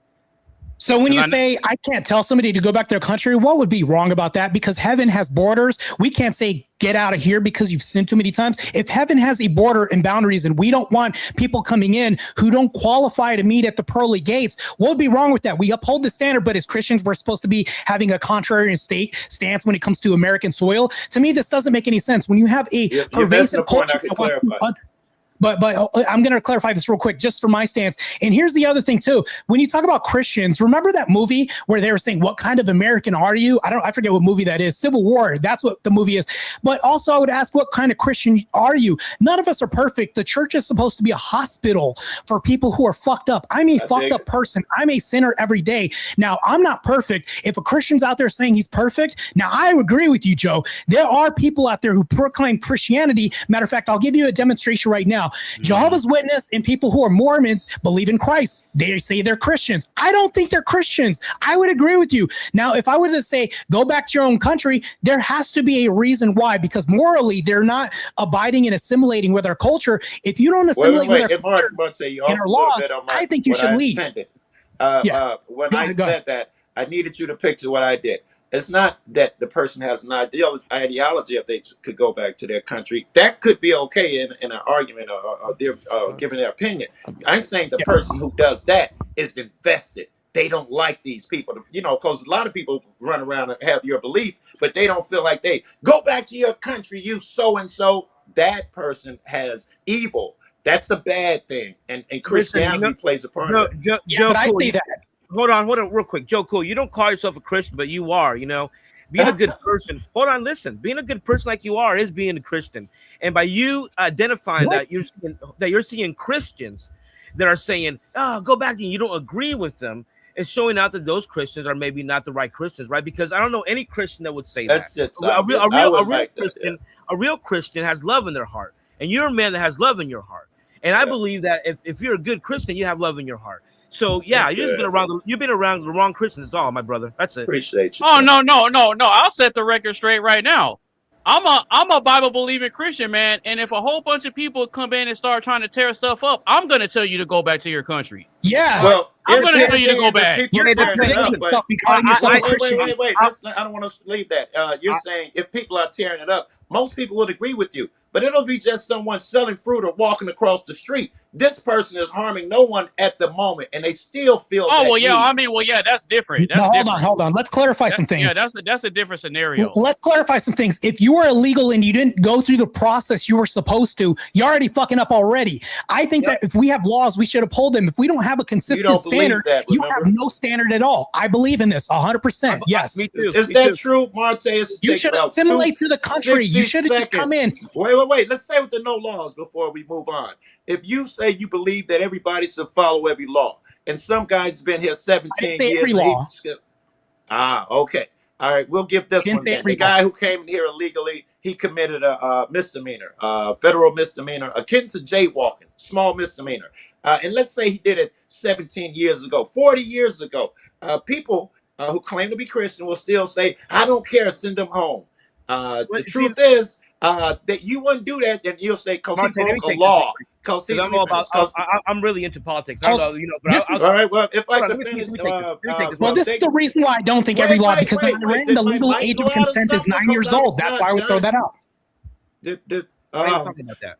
Yeah, if a person committed a misdemeanor all those years ago, the fervor that you feel, he should leave the country, be separated from his family, all of this shit. This is all he's known these last 17, 20, 40 mob years. Mentality. That's a too concrete fallacy. Yes, that the guy who would do that over a misdemeanor. If you wouldn't do the same thing to someone you love, to saw as your brother. If your brother smokes, excuse me, everybody keep trying to interrupt me. This must be a hot topic. Be cool. If every time your brother-in-law or someone you love smoked weed illegally, you're not thinking he should go to jail for 20 years and be uprooted. No, that's never. that Christian shit, thinking that immigrants are less than. True. If somebody molested and raped a child 19 years ago, I don't give a damn. Get out of my damn country. Now they're a misdemeanor jaywalk. What are you talking about? Right. No. Because you're also bringing hyperbole, but I can't bring hyperbole up. It's crazy. Let me get the floor, Marte. Please. I'm sorry. I never interrupt you. And I actually agree with a lot of what you're saying. But I am also in politics, not actually running, but I do follow a lot of politics, and I do lobby a lot, and I do know a lot of people. So real quick, what happened was when Biden had the open borders, a lot of the jails were actually opened out to our country, and a lot of bad people came into our country. That's a fact. I don't care what anyone wants to say, it's a fact. And if you are here illegally, I'm sorry, you already fucked up the first. With just being here illegally, you're already starting on the wrong foot. There you go. Yes. So when it comes when it comes to Christianity, that's a different ball game. Mob mentality, because you have a mob because you can't defend this, Marte, because no Christian's gonna say be mean. I'd love to hear this. And what Joe's saying is people being mean or taking it to the extreme, or maybe those cases where someone was whatever. But the point I'm trying to make that is on both sides. All right, yes. Bad people here. If you're illegally, go 100%. However, that should not define what a Christian is. Just because someone doesn't want their country to be invaded by illegals or it should or be what, whatever. It should determined. be If a person says the country being invaded by illegal, he shouldn't be a Christian. Using that terminology, he knows nothing. You're He not a doesn't know Christian. Jesus, be kind to your friend, the strangers, Listen many to have listen to entertained Joe. He's like, I'm angels not a unaware, Christian, and all and that now he's shit. quoting He Jesus. believes That's why I said man. Joe's the biggest Yeah, Christian this here. is He's like, crazy. Hey, I've This is never been crazy. to church a day in my life. I he's like, love I'm not a Christian, but I religion, can though. tell. I can tell you haven't been to church a day in your life. Eastern, I like it all. witness, Joe. Come on, Joe. But you know what's interesting about all that, Joe, is that you can criticize like the Christian viewpoints on certain things, but if you want to really keep it real, if a whole bunch of illegals showed up at your place of residence and said, "Oh, we're just looking for a better life. Can you let us in? We want food. We need rest." You're not gonna let them in, bro. Are you sure? Yes. Yes. Yes. Yes, I am sure. Yes, I am Okay. sure. All Yes, right. I am So sure.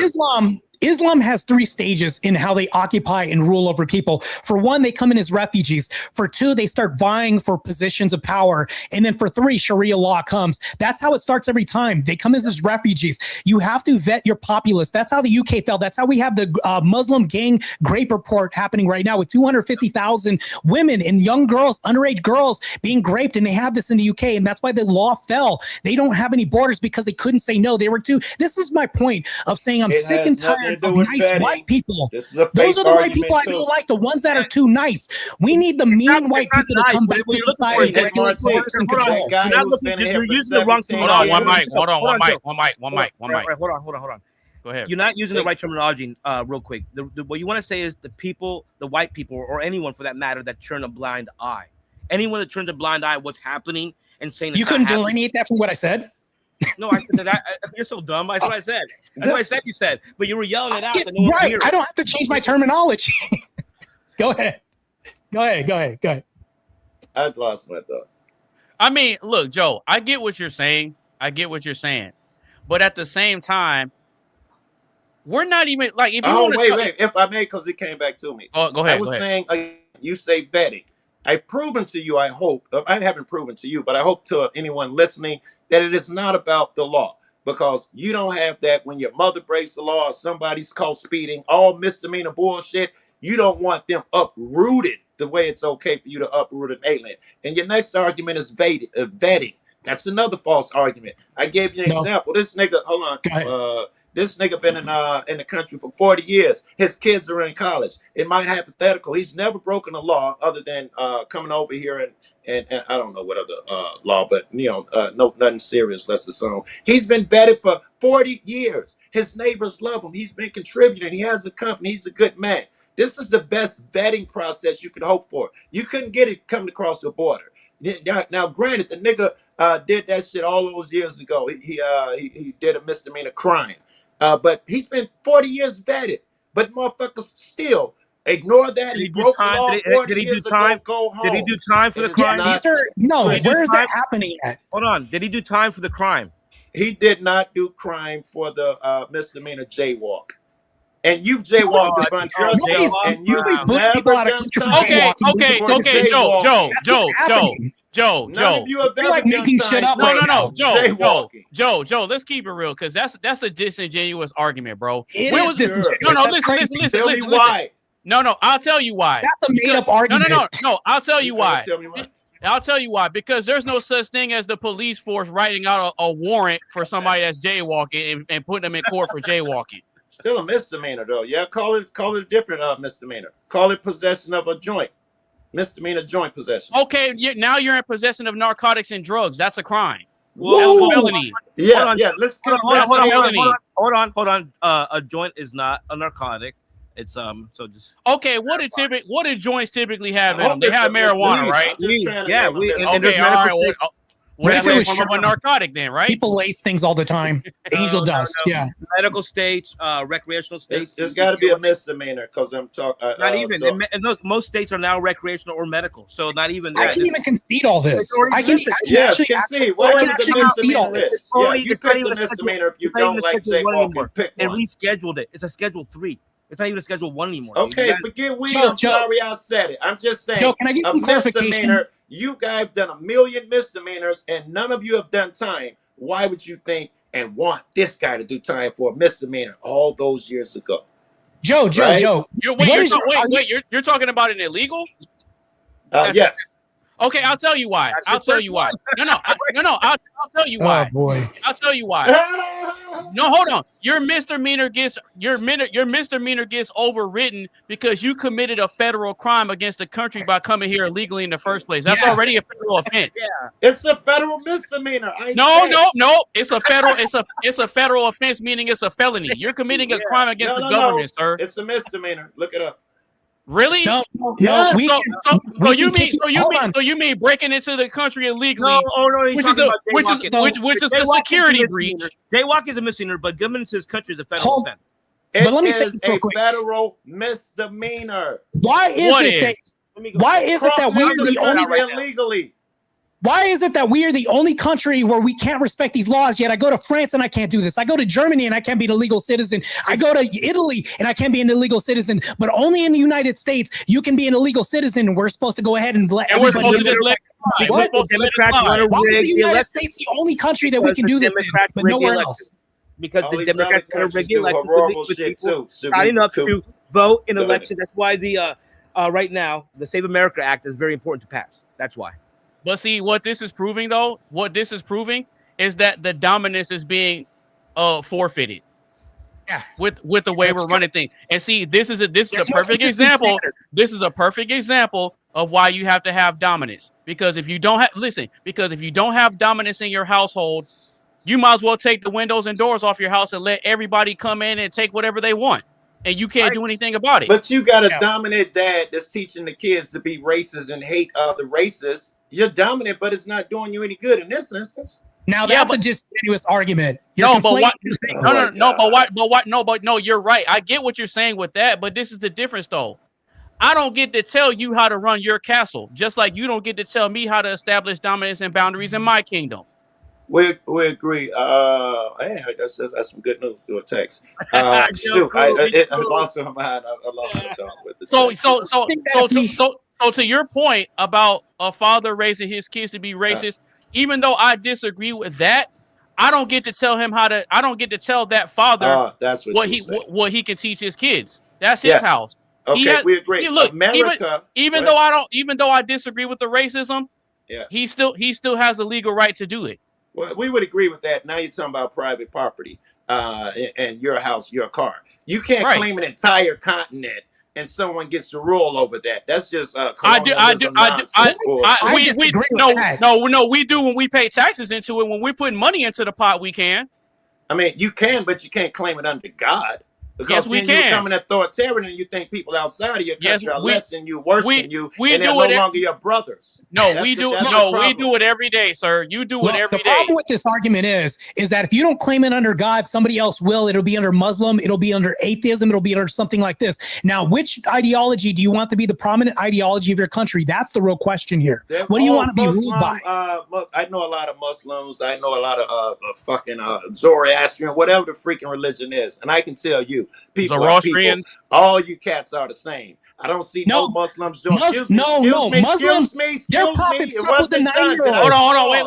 Let him finish. I know you're hyped about this Muslim shit. The Muslims I know are the ones that I was referring to. They are normal people. You don't even know they Muslim till they mention it. None of them think that they got young wives or eat dogs or got criminal records doing shit. They are normal, just like every Christian. I shouldn't say every, but every are they people seem to be people are people. No, you're conflating two different things. Are the Muslims that you know normal people? Yeah, are the Muslims that you know? No.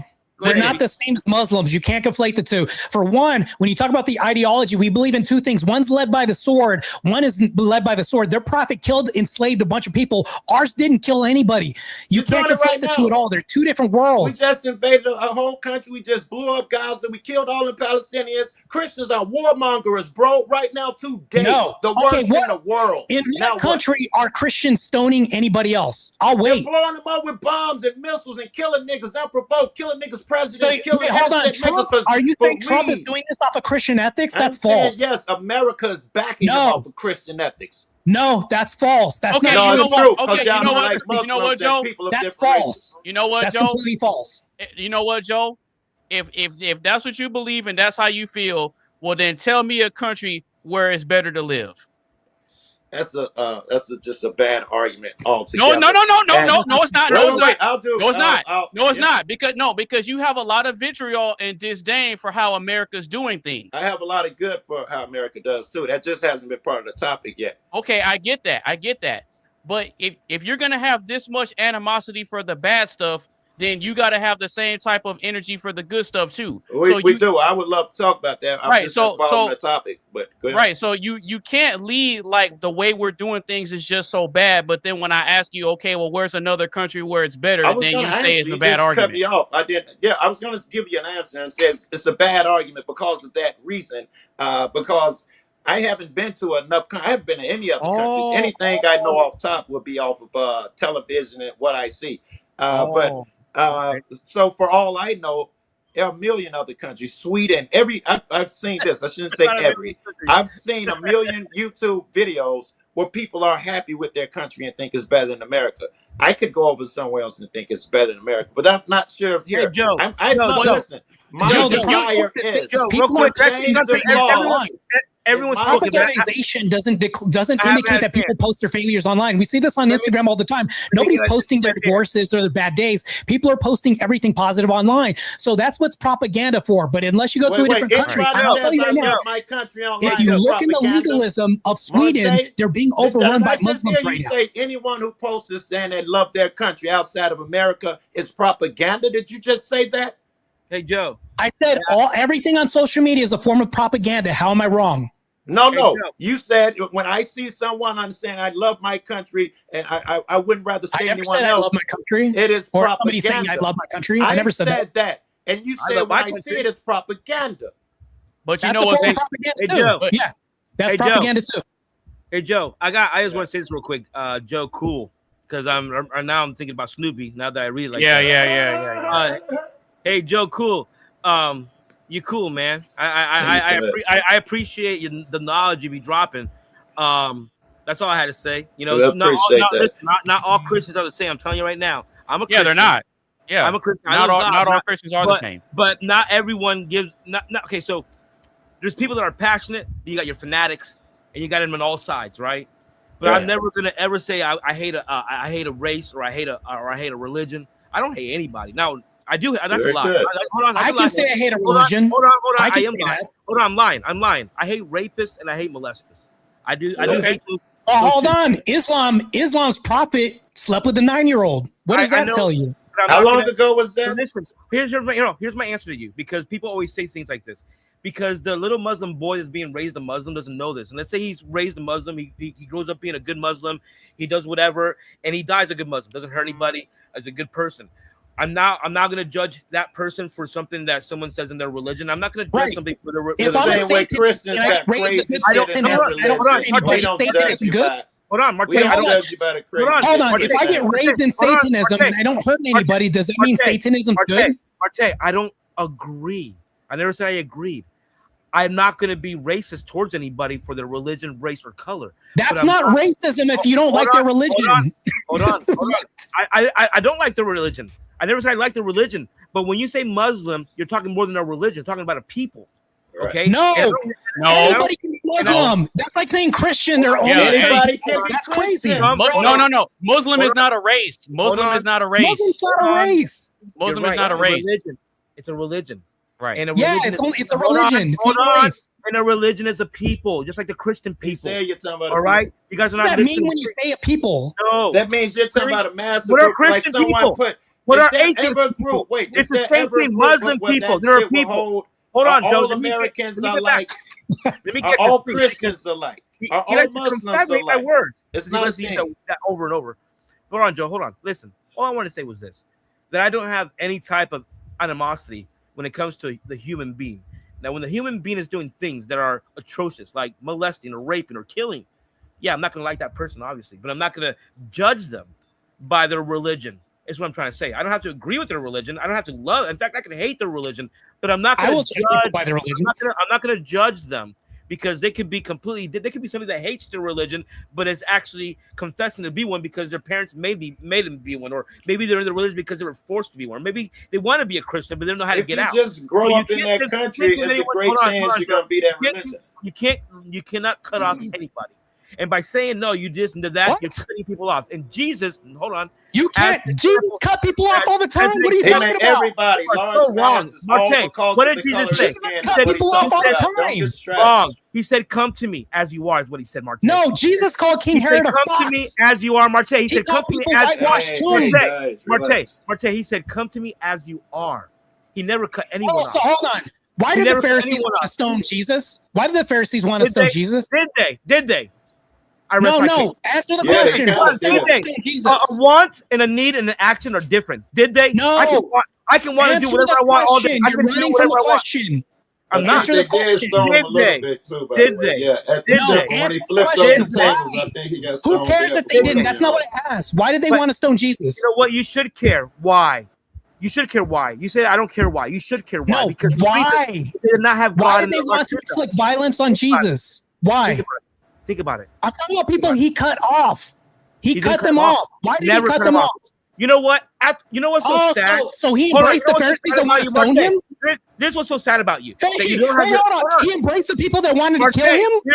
He didn't cut them off? Here's the saddest thing about you right now that I'm going to prove, and you're going to really cry about this tonight. Yeah, I'd love to hear this. Must be good. When Jesus was on the cross, one of the last things he said to this world was forgive them, for they don't know what they do. Now you can cut people off and forgive them. That's what he did. That doesn't. That actually proves my point. That proves my point. He cut them off, and he can still forgive them. You cut people off all the time, and you can still forgive people. By saying forgive them, that's not cutting them off. Are you retarded? That's not cutting them off. You can cut people off and forgive them. That's behind me. Whatever, bro. Behind me. You're done, bro. Behind me. To be fair though, like let's be realistic. We can forgive people for what they do and not deal with them anymore.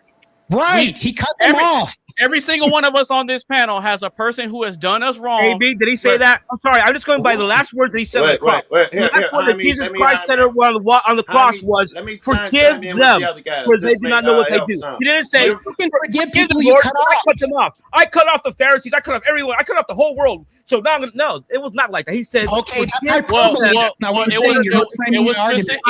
I might drop on both of you guys. Bomb. No.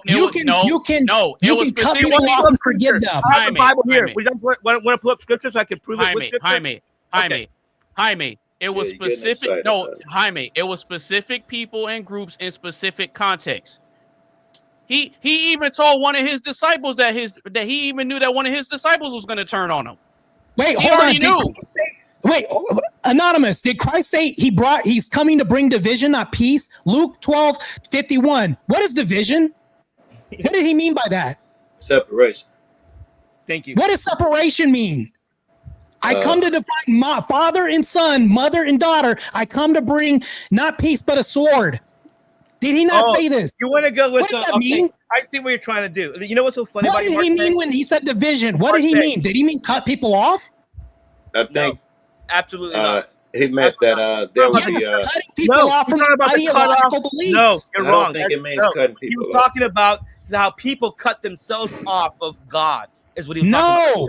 You're so wow, bro. That's right. Cutting people off. Yes. Thank you for agreeing with me. People cutting themselves off from God, not God cutting them off. You're wrong again. Do I have to keep dropping mics on your head? Look here. Wait, hold on. What denomination are you?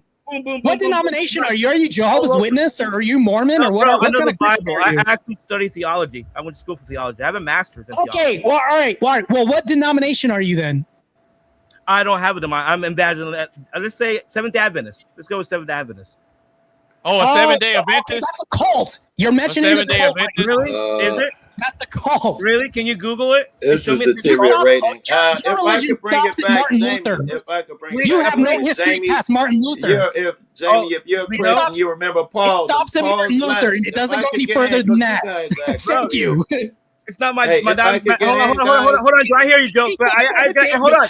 He's minutes is crazy. Hold on. Y'all He's just being. yelling over each other, Jaime. Hold on, Joe. He's being very degenerous, and I would like to just go ahead. Oh, degenerous is not even a word. You're right. It's you mean disingenuous? That is correct. Thank you for go ahead. I actually Go ahead, appreciate Jaime. you correcting me. Hold on. I actually appreciate you correcting me. Thank you so much. Because the simple fact is this, man. You're painting Christianity not from a place of love, but a place of do this or die. And that's what Joe's trying to say is that every Christian, hold on, but you are. Because you're saying that God, you gotta let him finish, bro. every This time, is how y'all every time get to that I said that God has extended forgiveness to humanity, you said that God has cut off humanity. The only time that that's happened, since you want to go biblical, was in the Old Testament. And it was when the Noah's Ark was being closed. Do you remember that story? That's when they were cut off. After anyone that was not in the Ark was done. So hold on. There. No. I think it was my turn. Hold on, there's more. This is easily destroyed. There's more. This is Judean law. We're just talking Judean. We don't have to go Jamie, you did say you were gonna let me get in. Yeah. Hold on, Joe. Yeah, go, hold on. Joe. Is it possible? Is it possible that you can forgive people you cut off? Yes, it's not about that. Shit! That's what I'm saying. No, you're not, dude. You're looking. You're looking for the fifth cat. Crazy, bro. You know what my mom would say? My mom would say, "Stop looking." You're literally fighting yourself here. My mom would say, "Stop looking for the fifth leg on the cat. There's only 4." And that's what you're doing, bro. Hey, Jaime. I'm saying you can forgive people you cut off. Yeah, guys. Yeah, go ahead, Joe. You're monopolizing shit right now. I get that you're emotional, man, but keep your decorum and shit. Word. Jaime, you might remember Paul. This is not Jesus, but this was Paul. I think when he was sending those letters to one of the churches, there was a guy who was bad, and they kicked him out of the city. And then when they told him, this dude keep coming back, Paul wrote, "Don't let him in." In that moment, you could say, and he repeatedly, they were like, "This dude keep coming back." They say, "Don't let him in." So there's an argument that cutting off is a thing, and in reality, it is a thing. But hold on. And you're wait. Hold No, on. I'm not done. Don't hold on my ass. Look, I waited for y'all a long time. All right, go In ahead. the end, Pause. in the end,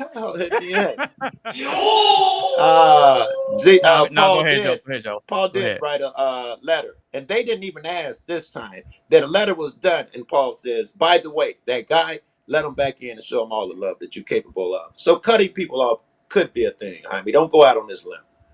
No, but I will, because you just proved it right there.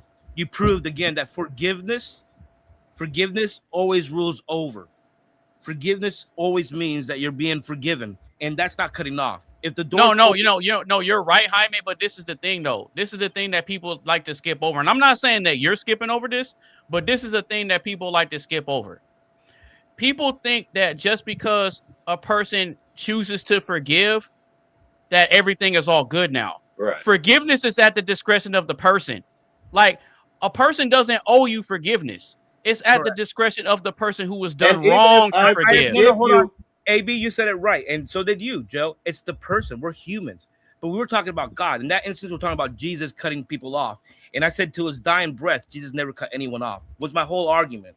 It was never about people doing that. Of course, if someone's going to screw you over, you're going to cut them off 100%. Doesn't mean you don't love them or forgive them. I agree, as humans. But we're talking about God.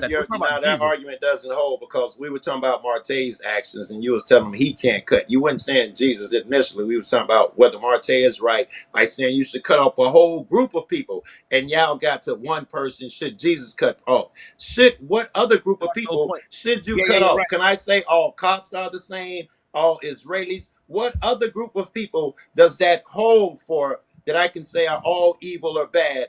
Except Muslims, right. Marte. Which is why, Joe, and I appreciate that. That's why. Can I say all cops are evil? No. You're right. All, right. What group can I say all are evil? No. That's why I appreciate what you said, because I want to use Jesus Christ as the perfect example. I think I can't hear Marte. I think he's talking. I can't even hear him. He is, but he's always talking. Look at him. He's always talking. I lost my sound. I got it back. Well, no. He might have muted, so he's talking to his audience.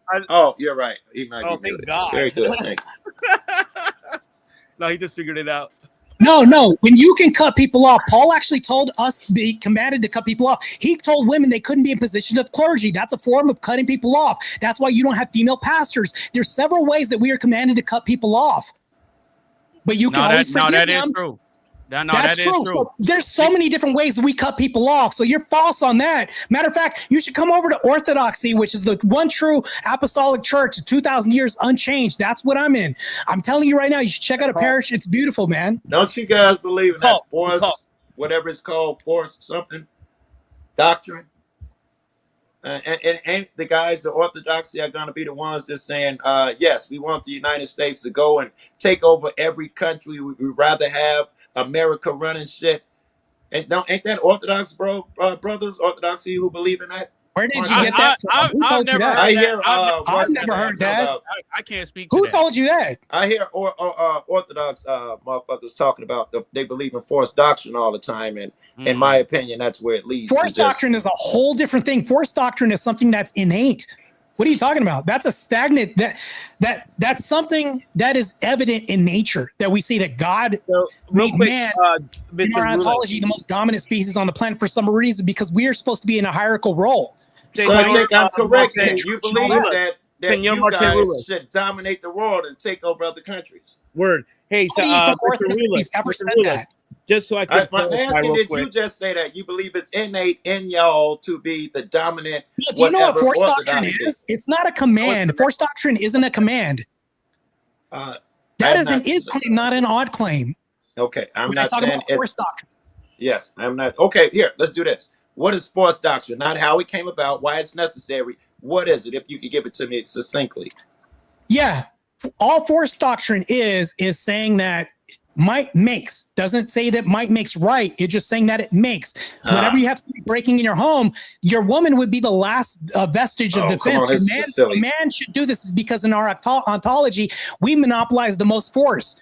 Now, okay, now my next question, you answered that's it. not giving you an ought claim.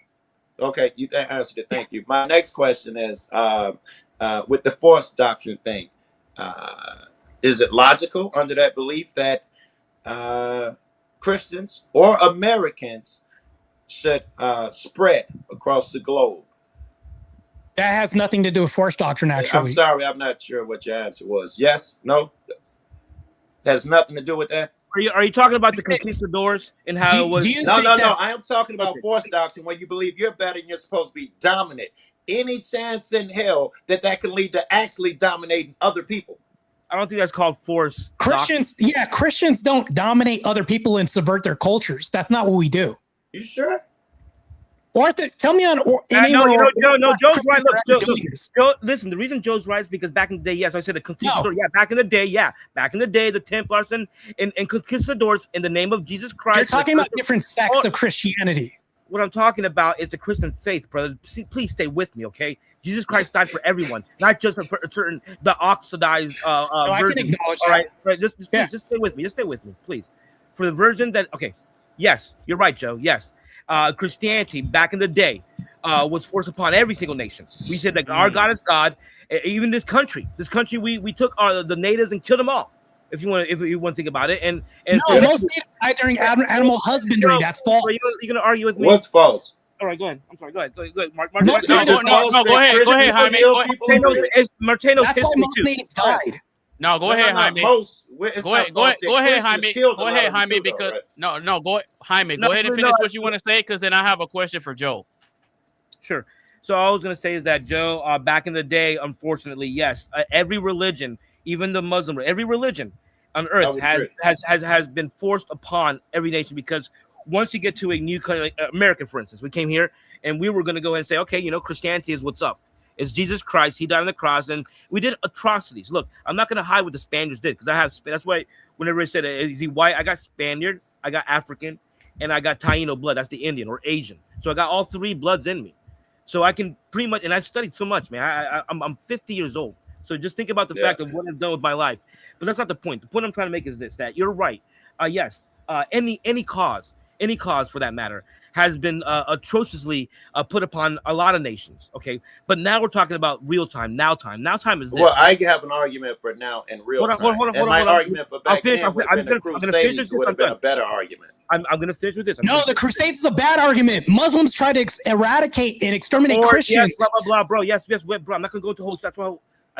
That's Islam bad. Relax. Yeah, I know. I'm not defending either or. I'm just trying to say a point. Yeah. Point is this, that any cause has been justified with a God or with a religion or with a way of life. Yeah, of course. So I can see that. For Yeah. you to say, hold on. So for you to say, do you think, or asking Marte the question of, do you think that forced doctrine is what we're doing to the world by saying that we're imposing our Christian belief? That's not the case. A Christian belief is a belief, and it's belief all throughout the world. We don't introduce Christianity to the world. It's already here, and there's people that can be what's called an avid Christian or a true Christian that love everybody and they try to do good things and they give their money away and they help people. Okay, not that they're weak because there's a thing about being weak and being charitable. Okay, if I have money that can help somebody out, I'm going to do it. You know, that's just me. And I'm not greedy when it comes to finance because I'm not a materialistic person. I never have. No, in the past, maybe growing up I was, but not anymore. And I learned a lot. That being said, the topic here is masculinity. All right. Mm-hmm. And I'm trying to get back the whole thing. All right. Regardless of whatever has been said, yes, religion plays a big role in the nucleus of the home when it comes to establishing dominance. I just hate the word dominance because to me, dominance feels like you're overpowering. I don't like that. No, I agree with dominance. I like dominance. I know you do because you work out. And you're like, dominant, bro. Listen. I understand. I understand. Has nothing to do with that. It does, bro. It does, bro. I debate. Listen, I debate skilled debaters all across the nation and across the globe.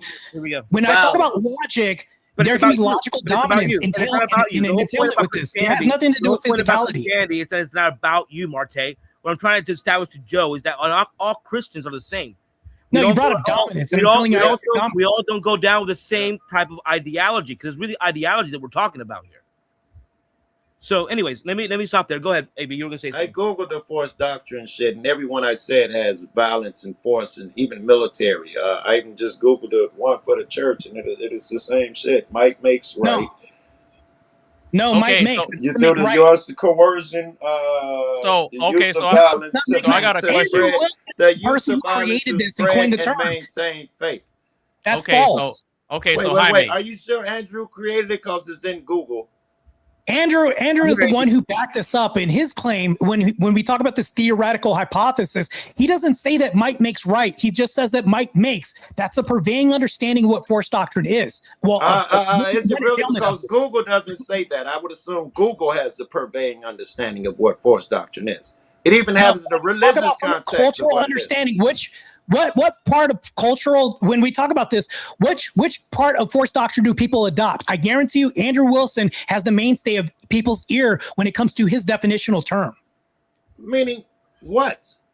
When I talk about force doctrine, I'm referring to his definitional term. Meaning he can change the definition of the word? Well, even though I don't even definitions are not absolute. You're wrong about this. Definitions are not absolute. Can you tell me a definition that's absolute throughout history? No, and I wouldn't try to tell you right now. Back in the day, hold on, Joe. Back in the day, it was Webster. I know I wouldn't say something crazy like that. I'd leave you arguing against yourself. I am not saying definitions, but the majority of the people, you're talking about Andrew, and he's popular. He has a different definition. I'm telling you, everybody else who Googles it and don't even watch Andrew, which be the other 8 billion people in the world, they would have something different to Andrew. And you think you're saying Andrew's definition should prevail because he's popular. Like I said before. If you talk about the cultural norm, can you guys hear me? Yeah, go ahead. Okay, if we talk about the cultural norm, gay used to mean happy back in the day. If I tell everybody that they're gay in a room, nobody's going to think I mean a mood or anything like that. Gay has changed terminology. So when we talk about this, that was popularized by certain cultural figures at the time that came to prominence. But at the time when they said it, and it was just them and their friends, we wouldn't say that everybody thought fucking gay still meant happy until it spread into the everybody. Right now, it's still just Andrew and apparently you, and you can't give me a succinct version of what force doctrine is when the fucking Google can give it to everybody else. And Webster did it before that. That's what I was trying to say earlier. Like back in the day, we didn't have internet. We had. I was going to give you an example of force doctrine. Please. North Korea. There you go. North Korea is a perfect example of force doctrine because they're not allowed to think anything outside of the dictator. And it's so much so that and it's so much so that if you decide that you want to think, it's so much so that if you decide that you want to think for yourself, you're called a defector. Yes, correct, and you'll be killed for it. Yeah, you're called a defector. Don't go so far. Iran, same thing. And when you can trick your people that you're the one that's in charge and blah blah blah blah, and that you are a supreme god, if you will, that's forced doctrine. Iran lives in North Korea. That's not forced doc. That's not my definitional term at all, though. Can you try again and give me you guys' definition, Marte? Maybe I shouldn't have Googled. I mean, I gave an example. I can't necessarily define it off the top of my head, but I gave an example. Would you agree with his example then? That forced doctrine is having the motherfuckers in your country believe your religion at the hand of force. Forced doctrine is not a prescription. It's not a prescription at all. That's not what it is. It's a reality. It is a fact of the matter. That's it. If I am stronger than you, I am going to make the rights. If 50 people join another 50 people and we fight and I say that the sky is blue and you say that the sky is red and I beat the shit out of 50 of your people, guess which color the sky is at the end of the day? Forced doctrine, all that does is indicate who can enforce this and who can't because of the force. Basically it's about just setting. Yeah. So it's basically about setting a universal standard for something. Then. Yeah, but it's not an odd. It's not an odd claim. It's just what is. You need the doctrine part of this. I think when you make it doctrine, you do make it a ought.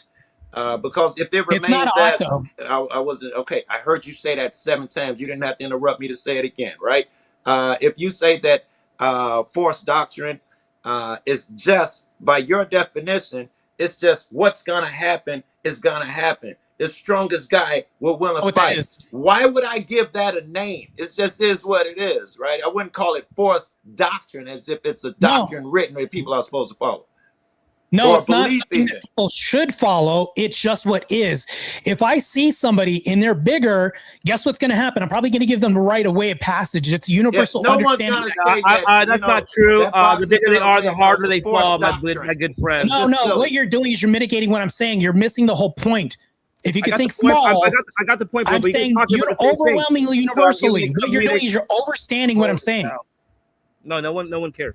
Okay, so Jaime, I got a question. Yeah, you don't care, but you care enough to respond to what I'm saying. Go ahead, you contradict yourself again. Okay, so Jaime, you can shut up. I don't care, but I care enough to respond to what you're saying. Okay, so Jaime, so Jaime, real quick, because we got to keep the show pushing. So you don't like the word dominance, right? I believe in the word dominance. Or do you have an issue? Like what's your particular issue with the usage of that word? Yeah. I believe it may be misconstrued by a lot of people. In what way? That's subjective. In what way? That's the whole point. It's subjective. And thank you for answering it. He just answered it. It's subjective. Yeah, you're not giving a definitive where I can give a definitive. Yes. But that's so the Bible can be misconstrued. You don't hate the Bible because okay. Yeah. So do you believe that in the context of a relationship or just in general that the men are supposed to be the leaders and have an air of dominance over their surroundings and what's going on? Absolutely. I said, and from the get, you do that. Okay. From the very get-go, so that way it's established and there's no questions later. Okay. You're wrong about that. Right. So I agreed with you guys. I never argued the point that you guys made. I actually. I get that, but I'm just trying to figure out what's your issue with the word dominance, though, because earlier you said you didn't like that word. Right. I think. If you agree with the general understanding of it, then how do you have a problem with the word? That's what I'm trying to understand. Right. I don't have a problem with the word, but like I said, women might misconstrue it. Other people may misconstrue the word dominant. Well, that's what the lady said on the video. But that's the whole point. That's why I said some women are different than other women. You see what I'm guys, I gotta cut out. That doesn't even say anything. Anonymous, I'm gonna make sure I subbed you up. I don't even know how I fucking found you. Maybe I was watching Marche channel. Maybe he shouted you out or something. That might have been what it was. It's been great. And Marche, between absolutely, me and you, man. I know a lot of my friends jumped you and can't stand you. I'm glad our shit was civil. At least I think it was civil and everything went swimmingly. All right, I'm gonna get out of here. Hey, I'll say this though. Your friends attack me, but I never attack them. So that should tell you a lot already. All right. I don't know if that's true. I heard you say shit about people all the time. Maybe you don't say it to them, but you shit if on I them say when they're anything to around them, other people. it's in defense. The only way I say anything to them is because I'm defending myself. But that's I'm not honorable that I offense. shit on them when they're not around outside of their face. There's nothing honorable about that. Yeah, I never shit on them when I'm not in their face either. Never do that. You'll never catch me doing shitting on Grid all the time, and everybody you don't like. Someone puts up a poster, you shitting on people. Face. When do I shit on Grid? And these posted motherfuckers show where you always talk about how shitty people are, but that's okay because we're Christian and we'll prevail. You shit on someone in every one of their posts. I don't even know where I see them at. Never said that about Grid. All right. Well, maybe I got the wrong guy. You know, I don't really pay it's attention totally wrong to guy. I this don't shit. attack people, man. That's not my No. I have definitely seen the fucking shit, man. Where you're shitting on people, and you know you're trying to phrase it like I would never attack them, but the whole article that I read is all you attacking someone, and then end up by saying, "But I'm a good." I would love to see this. I don't do that. He likes to establish dominance, is what it is. He likes to establish his dominance. I never go around attacking people. I usually get attacked. I know on the panel in the panel world. Real quick, Joe. But I heard your voice. Yeah. Real quick, Joe. I appreciate your presence here, man. I thought you were cool as shit. I thought your insights were cool as shit. And it was a pleasure to be on the panel with you, brother. Oh yeah. You're a solid dude, man. And I just want to let you know that you're more than welcome to come back for the time being, I'm only doing my shows once a week on Saturdays around this time. If I could catch it, it was a fluke, but I'm gonna make sure I subbed you. I think I did. Yeah, absolutely. I probably should have told you, would have helped if you guys known. I've been an activist all my life. I was voted one of the top 20 activists when I was a youngster in my 20s or 30s or something. And I do a lot of YouTube. I got a YouTube channel where I watch the police, which continues the activism shit. So that might explain a bunch of my anger. Okay, that makes sense. That makes sense. That makes sense. But yeah, you can go ahead and if you're gonna head out. Just go ahead and give your final thoughts on the show or what you thought of it, and then you can go ahead and shout out whatever you want to shout out and let the people know where they can find you real quick. My man, I thank you for that. And I would like to big up Marte. I don't want to end on a bad note because I don't like that nonsense. I would like to say that when I do see you, you usually give good arguments outside of the emotional shit, man. I don't know. I like you, man, and I wish the best for you. And my channel name is Joe Cool, and I'm popular enough when you type in Joe Cool, you'll see that right there, the guy with the face mask. You cats sub me up. I'm editing the video right now, filming every day. All right, you cats be easy, man. God bless you guys. All right. Hey, wait. Anonymous, I was very fucking impressed. I should say that. You're the host, and you impressed me greatly. I should say that. You too, I appreciate you, man. You guys have really good energy over here. You cats be easy. Well, because the way I run my show is I'm all for letting people have it out. If you disagree with somebody on the panel and, you want to trade, you want to have an exchange back and forth, I'm not the type to really just jump in and just be like, all right, No, I like to let people get their stuff out because I don't like ending the show with things being left unsaid unless you have things that you want to leave unsaid. I like giving people the time, the space, and the freedom to speak their mind, have their debates, roast each other a little bit. Like, I'm all for all that because, in my opinion, I think it's good, healthy conversation. It's entertaining, it's informative, and it makes for great content. Word. I agree. So the way I structured the show is not necessarily to have everybody agree because I don't like the idea of having an echo chamber.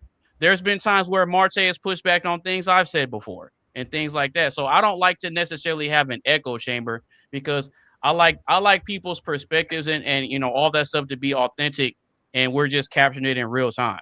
Yeah, but I can't help if I agree with you a lot. So yeah, I mean, and there's nothing wrong with that either.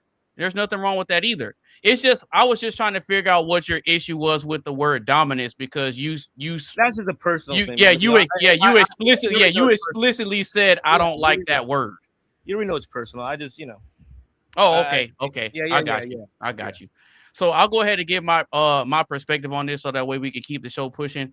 I think that it's very important to establish dominance in a relationship. And see, when most people hear the word relationship, they only think of it in the romantic sense, right? But if you take that and you take the word relationship and you apply it to different facets of life, everything is a relationship. Yep. Everything is some sort of relationship. And if you really think about it, there's always a dominating figure, whether it's at work, whether it's in a relationship like with you and your wife or whatever. There's always a dominating figure, and there's always some sort of dominance no matter where you go. Whether it's in the military, whether it's in the police force, whether it's in the workforce, there's always some sort of dominant presence or dominating figure. Not only that, but people respect it. People respect a dominant person when, like what the lady said in the video, if it's done in a healthy way and people are working to earn their spot, like people can respect a person in the military that started off as an enlisted versus a person that came in as an officer. You see what I'm saying? Like if you come in and you're skipping positions and you're coming in and you're trying to dominate people, a lot of people are going to look at that like, yeah, we understand that we can respect your position, the title and the position, but we don't respect the fact that you skipped the line where all of us are starting at the bottom. So it's not even necessarily that. I would say when you talk about dominance, we can even talk about majorative in a sense. When you think about this, what's the purveying ideology of the home? What's the dominant rule? What are we using as the basis for which we instruct our rule or a Christian ethical basis? And when we think about this, like dominance could be like, what would be the dominating belief system of the nation? We could say, well, that doesn't mean power per se. This could mean like by majorative sense, they dominated the vote, which means they just had numbers. Dominance could imply several factors. It doesn't mean like force always, and it like that's why we're probably misconstruing this. When we think about dominance of the home, dominance isn't a bad thing, because for my home, I think the dominant belief system or ideological belief that we have should be Christianity, not Satanism. How would I be wrong by saying that I would rather have Christianity be the sub basis of dominant ideology in my home instead of Satanism? Well, I think that's good. So even then, we're talking about a different definition of what dominance could apply to too. Mm-hmm. Not only that, but even with the video that I played, when the woman was breaking it down, she even prefaced it by saying, "Hey, people, before you get triggered by this word, let me clarify and let me explain exactly the context that I'm using this word." Because the word and see, even her as a woman, she understands the framework of how dominance is used and how it's necessary. But it's just hard for these modern day women to understand and accept that word without thinking, "Oh, he's trying to control me," and they look at it in an oppressive sense. Correct. When in reality, right. But see, what people overlook is that there's a lot of healthy benefits that come with dominance. So if I'm the dominating figure in the household, that means I'm responsible for maintaining things and having things flow a certain way, but I'm also the one that's responsible for dealing out accountability when things don't go a certain way. Correct. Well, and here's hold on. Let me push back a little bit for an argument, for sake of argument. Dominance versus leader, and leading by example versus I need to dominate you for you to follow me. Well, there's a lot of different contexts of that. Because I can, because I can make the argument and say that women love a dominant man, and they're okay with being dominated. Correct. In a lot of different areas. Exactly. Because if you ask a woman, and I can prove this, you can ask any woman, do you want to be do you ever want to be able to dominate your man in anything? And they're gonna say no. Just ask them. Do you want to be in a relationship with a man where you're the dominant figure? You might have some that say yes. Trust me, yeah. But is that what they're really attracted to? No. No, they're saying no. The role of dominance. Some women want to play the dominant role, and some men, those relationships majorly don't last. Right, but the man has they don't last. Yeah, but the man has to. But watch this though. And you're right. But this is the key to it. The man has to be the dominant figure to sanction that in the first place. Correct. Yeah, absolutely. I agree. By the woman being the dominant figure, the man has to relinquish his dominance. It can't be taken from him. You have to give it up. That's right. And here's the thing, though. When you talk about your home, we're talking about sub-nations. And I think that a home could be a mini nation where you rule, you're the king. But if we're talking about Christ being the arbiter of who's leading by whatever doctrines you have through Christian ethics, I think that this is how Western churches have fallen, because they didn't hold these boundaries and didn't create enough division to where they've been subverted. Now we have rainbow flags in the church because they didn't hold this pervading dominance of ideology in their church. They've been subverted because they didn't hold these boundaries. They didn't hold enough division, but now they've been dominated by LGBTQ ideology and feminism. And that's the problem. We should hold our homes through the same construct of dominance by saying, which dominating ideology do we want in the home? Because if it isn't Christianity, it's going to be something else, because something has to hold that position. I agree. Okay. All right. So Jaime, I'll go ahead and let you get the last word on this, because I think all of us gave our perspectives already. If you have any additional pushback or comments, I'll go ahead and let you get the last word on this one, and then we're going to go ahead and move on to the next question. No, I agree. I agree with both of you on both facets. I just, again, it depends on the person. That's it. Different roles, different strokes for different folks. Hey, that's a fair point. That's fair. All right. So that was a great conversation. Shout out to y'all. It got a little heated and everything, but it makes for great conversation, and this is the type of stuff that I like. I like seeing people in their raw, authentic form, just being who they are and speaking their mind. And this is why I say from. And this is why hanging out with you, bro. That's what it is. You just like. I mean that too. But see, this is why I started my very first show by saying that I run a free speech platform.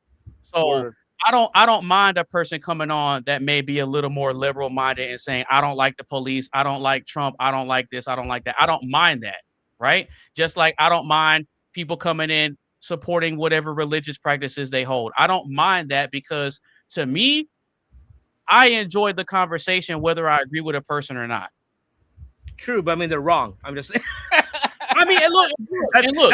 That's why it's called a right side. I'm sorry, man. I understand, and I agree with you 1,000,000%. It's just for me.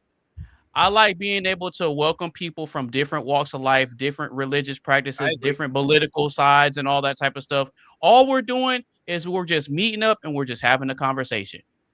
I love it. I love the platform. And that's what I love, and that's what I love about it.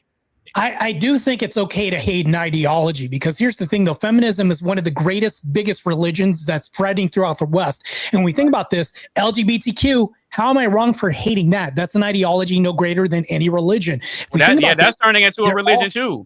They're all doctrines. And when people have these doctrines, they're using them to raise our kids. They're using them to invade classrooms and things like this. So when we talk about division and hate, we are allowed to hate ideology, but I don't hate people because they're made in God's image. I can't hate a people, but I can hate what they believe in the you can hate what they stand for. Yeah, you can hate what they stand for. Yeah. Okay, yeah, I got you. Yeah, it all started with women's suffrage, and when the women's liberty, which is nothing wrong with that. Women should vote and whatnot. But then it kept going, and that was rich industrialists actually bought onto this, and there was a lot of other things with that too. We can get into that later. No. Yeah, go ahead. All right, AB, sorry. Well, yeah, this is a great conversation so far. So if you're just now tuned into the live stream, or if you've been rocking with us the whole show, make sure you get a stream a like.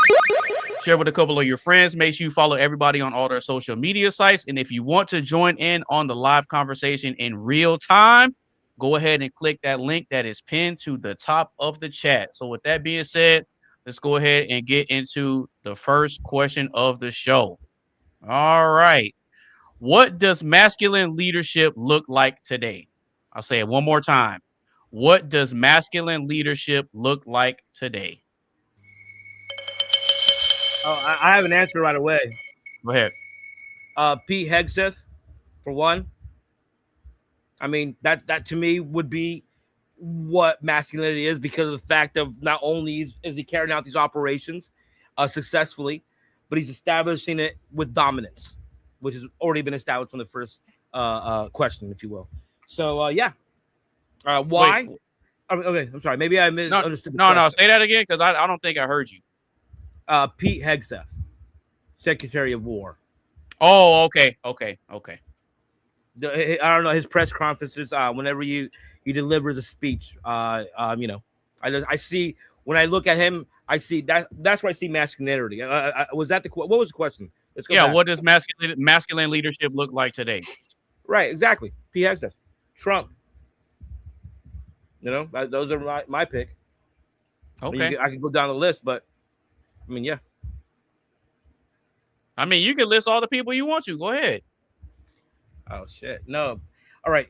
Basically, for me, when I see leadership and masculinity, I want to see someone that is not afraid to go against the grain, someone that's a leader by example, someone that is honest but fair, firm but smart in the decisions that they make, where it prospers everyone. You know, things of that nature. When it comes to, okay, let me go further. Why Pete Hegseth, Secretary of War? You know, there's something about military that's very masculine, if you will. Being able to do the things that the military, going into a jet, flying a jet. There's something more masculine than being inside of a cockpit, for instance. Things of that nature. That's why I picked him as being one of the persons that I see as what it looks like to be a leader, and using masculinity as the preference for it. Okay, I got you. All right, I see Marseille's face is twisting up a little bit. He might have a little bit of pushback. So what are your thoughts, man? What does masculine leadership look like today? What you got, bro? I don't think a position makes you masculine. I think it can be an entailment of masculinity. I'll give you an example. Christ was one of the most fierce people that we've ever known. He was also one of the most meek people we've ever known. And when we think about this, a position doesn't make you masculine. Your masculinity is the thing that helps you vie for the position. So it's the other way around. It's the inverse. So when we think about masculinity, we have to think about men who are upholding a standard, which could be a Christian ethical standard and doesn't let anything subvert this. I would point to people like Christ. I would point to Trump, who is a pop cultural, I would say, icon of our day. If we think about this, he said no to Islam in our country. When you could say no to something which goes against the status quo of America, which is the white liberal is our greatest enemy, and you are fighting our greatest enemy and not yielding any resolve in not letting anything subvert your command or your leadership, I think that bodes well with masculinity, which means that you're going to maintain your position. It's not that you have a position. Masculinity bodes well with if you can maintain and keep this position. Now, that's the crux of the argument. If we're thinking about masculinity, we need to be able to point to men who were able to preserve this position that they've had through their masculine principles. And also, I would point to people who can reference Christianity through how they operate in this position as well too. Example. All right, cool. Example, because he said what, but not the example of what. He said Trump. Anybody in he said Christ and Trump. He said Christ and Trump. I said Christ and Trump. Yeah, good choices. Okay, so I'll go ahead and give my perspective on it real quick. What does masculine leadership look like today? Well, if I'm being objective, what I see masculine quote unquote leadership looking like today, okay, I can name ideals of what I think it is supposed to be, but if I'm going off of what is and what's really going on, I see a lot of conflicts with identity with a lot of today's men, right? I see a lot of crises when it comes to the male identity, right?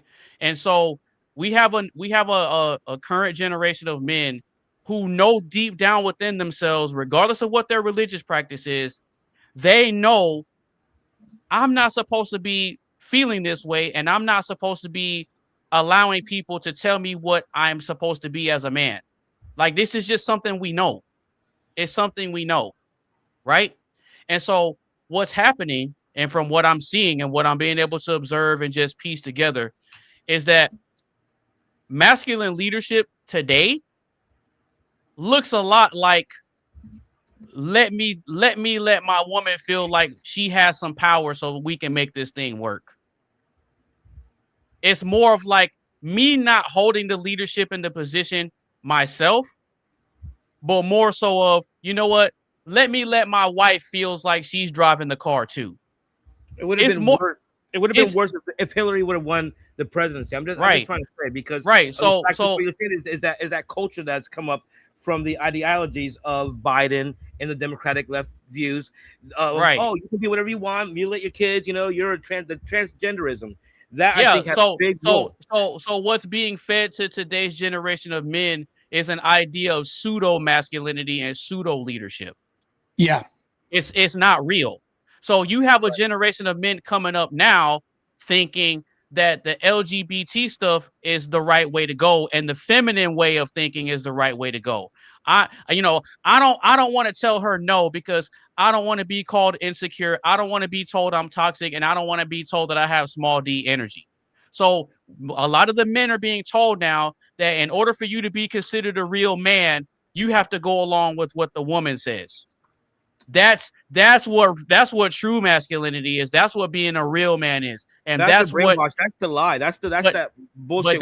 But that's what masculine leadership looks like today, in a general sense. In a general sense, right? In a general sense. Let's take it deeper. Hold on. Let's take it deeper. It always starts in the home, like we were talking about earlier, right? Right. And we got big brothers or whatever telling you, hey, hey, faggot, hey, gay boy, blah blah blah, and then from the get go, you're already even by your friends, you're already being punked, if you will, to be stronger. No, I can't be a little bitch. I can't cry, and this whole concept of the way we were raised versus now, the way that they're being brainwashed, the way they're it's okay to cry, it's okay to be weak, it's okay to do this and this and that. Open up to me, babe. Tell me your feelings. It's all that type of stuff. That has a lot to do with women raising their kids, and there's nothing. Look, I know a lot of young guys that don't have that syndrome. I think it's a syndrome where some guys are raised by women that don't have a father figure in the home. Maybe there's a tendency there. I don't know the stats, and I'm not going to lie. 78% of women are initiating divorce. There you go. Well, he knows the stats. Perfect. So now you understand that that's why that not brainwashing, but that upbringing, if you will, where men are now more tending to be like women because they tend to be more like their mother instead of having the father figure saying, hey, this is the way, this is what a man is, this is what you're supposed to do, versus no, son, this is the way you're supposed to. And now there's nothing wrong with that because some guys can be both. Some guys can have a mother raise them, but the mother's super tough. I know I'm talking about experience. I know guys that are the toughest guys and their moms were tough as nails, and they did both mom and dad job, and they raised no punk, no bitch, no nothing, a tough man that takes care of business, and it was a single mom that raised them. So you can't say everyone, but yes, a majority. I agree, because what you have is no father figure in the home, and the mother's raising the children by themselves. Yeah, but see, this is the difference though. And to your point, because my parents were married when they had me, but they divorced when I was 4, so I grew up without my dad, right? But I have a really strong relationship with my dad, and if I text my dad or call my dad right now, he's going to answer. So you anything you have a father figure. That's the whole point. You had a father figure in your home. That's a father figure. Even though he wasn't in your home, you still had No. I'm talking about my biological father. Oh, okay. My biological father and my mother, they divorced when I was 4. So I grew up without my father in the home, but at the same time, I understood this is the thing with my mom. So when my mom was raising me, she never raised me in a way to where it's like, you have to listen to me and do everything I say all the time. Because I've even had this conversation with my mom before where I say, hey, mom, when I was younger, what do you think that would you consider that me being a handful to deal with when I was growing up? Just to see what she said. She goes, yeah. And I said, well, what makes you think that I was a handful growing up? And she goes, well, because I found out very early that you don't like to listen. Oh. And I said, well, what do you mean by that? And she goes, well, there would just be certain things that I would try to tell you. And it's like you would always go based on your own logic to try to see if it made sense before you do it. And if it didn't make sense to you, you just wouldn't do it. And I said, I said, do you think that was a good thing or a bad thing? And she goes, well, over time I had to learn to accept it that I was raising a son. And she goes, me being your mom, I knew that at some point that trait was going to rise up and I was going to have to fall back. And I said, that's interesting. And she goes, now that you're older, now that you're an adult, and she goes, I'm glad that, you're not the type to just let people walk all over you, because I wouldn't want to have a weak son. And I was like, man, that's deep. Go ahead, Marte. Right now, hold on. Before you say it, Marte, I'm not trying to cut you off, but I just want to say this real quick. 5 points ago, you had this, but it's like, bro, hold on with the 18 point that I can't even counter. It's good. Hold on. No, come on. Real quick, it was funny. The fact that his mom said he wouldn't listen, but now he has a show where he sits there and listens to us. That's all I want to say. Go ahead, Marte. Oh, yeah. No, go ahead, Marte. Go ahead. I'm used to doing debates where it's like you're allowed to address one point at a time, but it's like by the 8th point, it's like we're already so far behind. I want to address something you said earlier. You were saying, well, just because a guy's raised by his mom doesn't mean that he can't turn out great. I could agree with that, but that's not what should be done. I think that right now we need to work with ought claims right now. And I understand that probably could happen, but under the guise of this, the reason why a lot of guys aren't really turning out great is because they don't have a reference point at which to point to. So now they have a woman with low conflict resolution skills raising them that's more emotional than the guy will, and now they have like a lack of consistency in home. And that's why if you look at the stats as well too, the stats bode well with this. Everybody has Google in their pocket, they can Google this. Sons, when they're raised up in a single mom household, are 2 times more likely than a single father to go to prison or jail. And if you look at the stats with single dads raising kids, it's the same results and outcomes of 2 parents raising a kid. Now, why is this? It's a hierarchical role being dismantled right from underneath us. Feminism is wrecking guys en masse. And that's why I'm getting into politics, so that way I can change the laws that courtrooms are wrecking guys en masse with. Word. I here. All right, go ahead, Jaime. If you got anything else, no, because I pretty much gave my thoughts on it. No, I wanted to keep going. Go ahead, Martell. You just said you had some more points. Go ahead, man. That was a good point, by the way. That's all I wanted to say right now. And this could be like 8-hour conversation if I really got into this. But I just want to be more concise with my points. Yeah. Word. Awesome. Yeah, and so one of the reasons why I led with the icebreaker question of how important is it to establish dominance in a relationship is because today's society and generation of men are being told that being the dominant person is bad. They're being told that the very traits that make them a man are bad. Right. And then when they try to voice their opinions, they get beat down and told, well, no, you can't say that, you can't do this and this and that.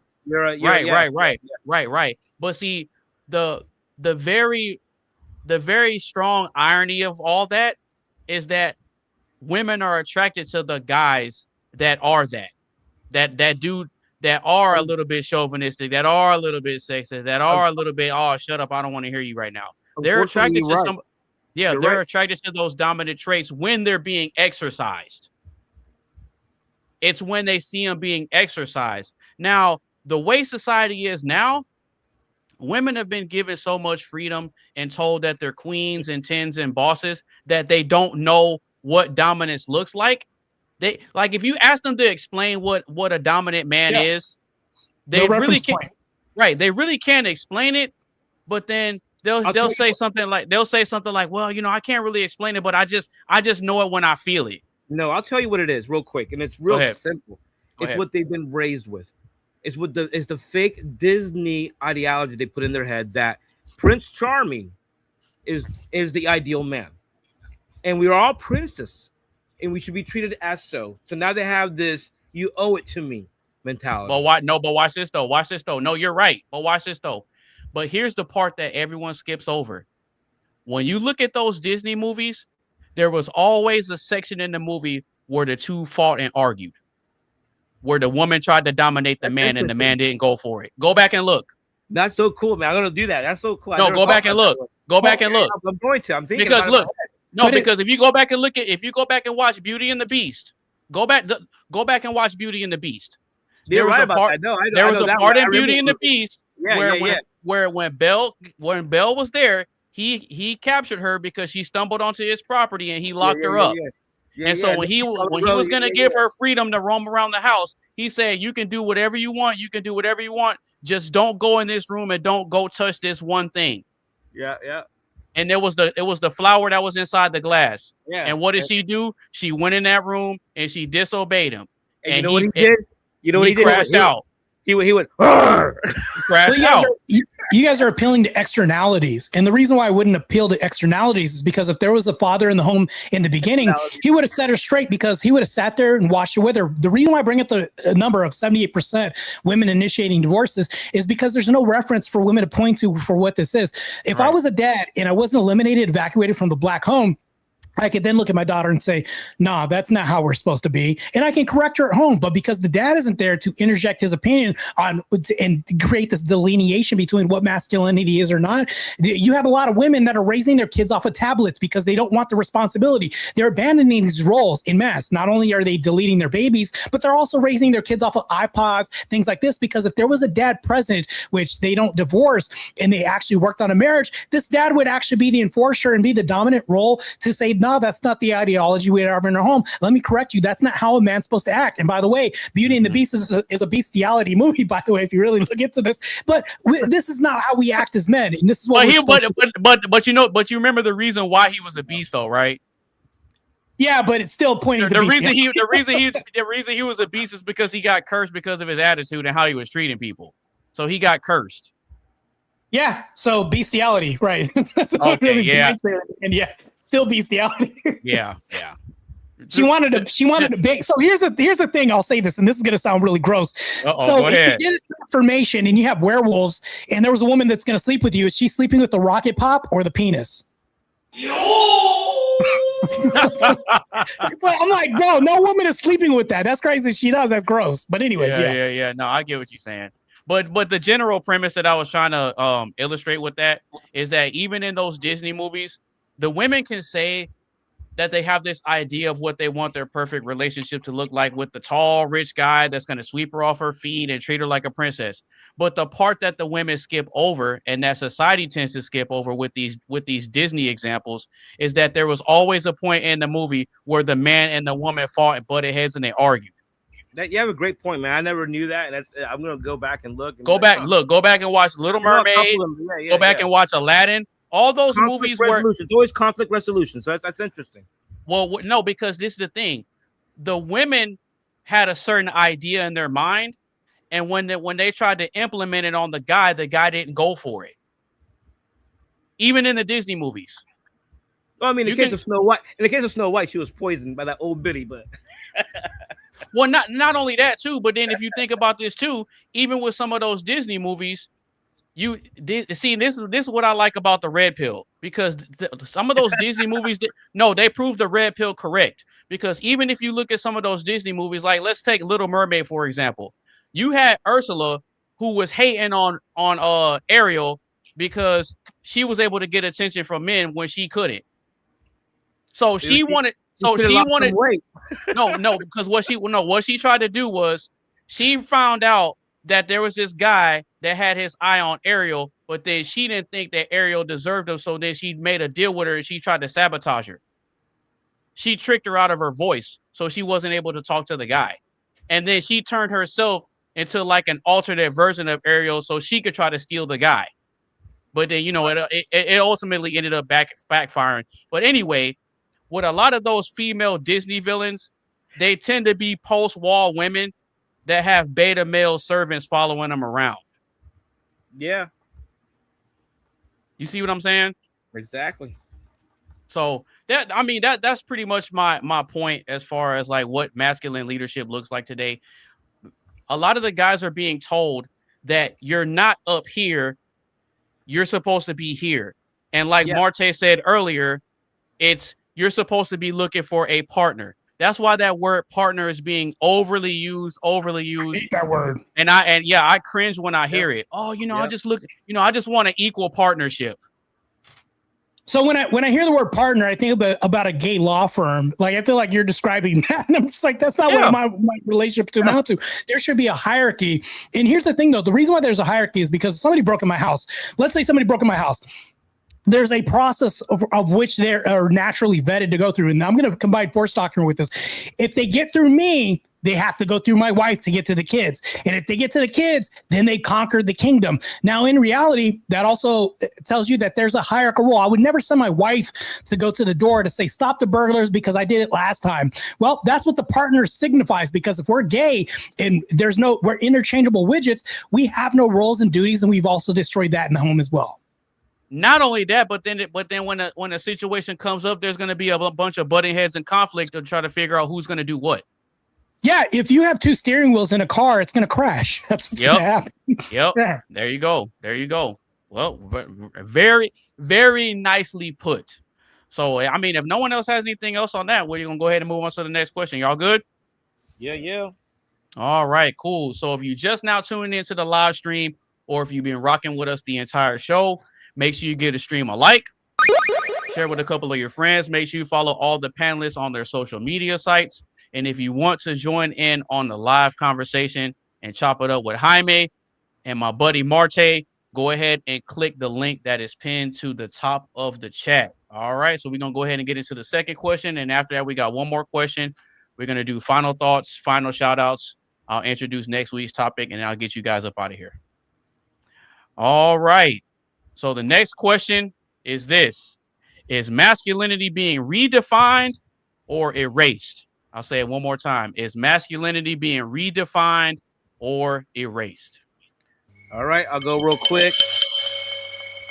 I think with Trump and what Trump's doing with the whole Save America Act, I think that by keeping men out of women's sport, I think we are now redefining from what we were lied to and what was done with the Biden administration of being inclusive with transgenderism and the route that we were going. So yes, it was trying to be erased, and they're still trying, I'm pretty sure. But with the right people in power, hopefully we can redefine it in a way that it's supposed to be, which is the way of nature, if you will. Okay. Yeah, I think that there's attempts that are happening right now. But and this is going to sound like I'm appealing to the church, but if you look at orthodoxy, the people like Orthodox Christianity, the people who actually put the Bible together through ecumenical councils and decided what belonged in there has never been a change in 2,000 years. Now, if you think about this, we have to be able to reference something that's unchanging, an unchanging standard. What would that be? Well, I would point to Christianity. When we think about this, they've been trying to change this form of masculinity through Christ every day. They've been trying to put rainbow flags in the churches. They've been trying to have sub-deacons as women. They've been trying to bastardize everything else. They've been trying to say, hey, 2 gay people should get married and all this. If we're pointing to the ultimate form of masculinity, I would always point to Christ. They constantly try to do this. There's a movie that came out, I think it's with Willem Dafoe or somebody else, where Christ is gay or something crazy like this. They're constantly trying to mock this. It's because it's the truth. Meanwhile, you'll get killed for disrespecting Allah, but Christianity is the most attacked religion on earth. We're the most, they try to subjugate this most. And in fact, in Nigeria, they're massacring thousands of Christians, Muslims doing this. A lot of Islam's doing this. And all of this is a subversion to masculinity. That's all this is pointing to, is warping of Christ. They can't do this. So try as they might, they can't do this. And Christianity will always be the masculine reference that will point to in society, which will never change. Very nicely put. Well, I'll go ahead and give my take on this so we can keep the show rolling. Honestly, I think it's a combination of both. I think it's being redefined in an attempt to erase it. Okay. Because think about it. Because think about this. Think about it. Just like really think about this. When you have a current society that pushes feminism onto women and says you can do everything a man can do and all this other type of stuff, you're equal to the man. It fails. Right. But then if this is what they're believing, then how do you define masculinity if men and women are equal? You see what I'm saying? Like, how do you define it at that point? And from their point, you can't. They always have to keep appealing to masculinity, and you have to keep appealing to men. And here's the reason why. If you look at law enforcement, and they'll say the greatest equalizer between men and women are what? The pew-pews. Well, women are disarmed 65% of the time, men only 11% of the time. So if you have 50 tanks on one side and it's going to be a battle of the sexes because we're even, because technology is the greatest equalizer. Well, the shells are 50 pounds apiece. Who's going to be loading the shells in the tanks quicker? The tread comes off the tank. Who's going to be quicker to be putting on the tread in the tank? So even when you put technological advancements and speed everything up to 2026, it's the force doctrine, our ontology, the way that Christ and God made us. You're always going to see this. They'll always lose in the end, and the hierarchical role will always be put on front display in front of everybody, and it'll always be exposed for what it is. And see, with stuff like that, because think about this. In order for you to change the role and makeup of one side, you have to erase the other side. So what they're doing is they're trying to redefine what being a man is by placing women on the same level. But by placing women on the same level as a man, you're erasing what a woman is. Well, it's actually doing the opposite, which is why you have a lot of these liberals that get crushed in these debates. Like even on the street, when they ask you, they can say all this stuff. They know all the talking points and the buzzwords, but then when you ask them what a woman is, it's like their brain shuts down because now they have this ideology that a woman can be whatever. So now you don't even have a definition of a woman, but then you're trying to say that women can be equal to men. So it's like, how do you define things now?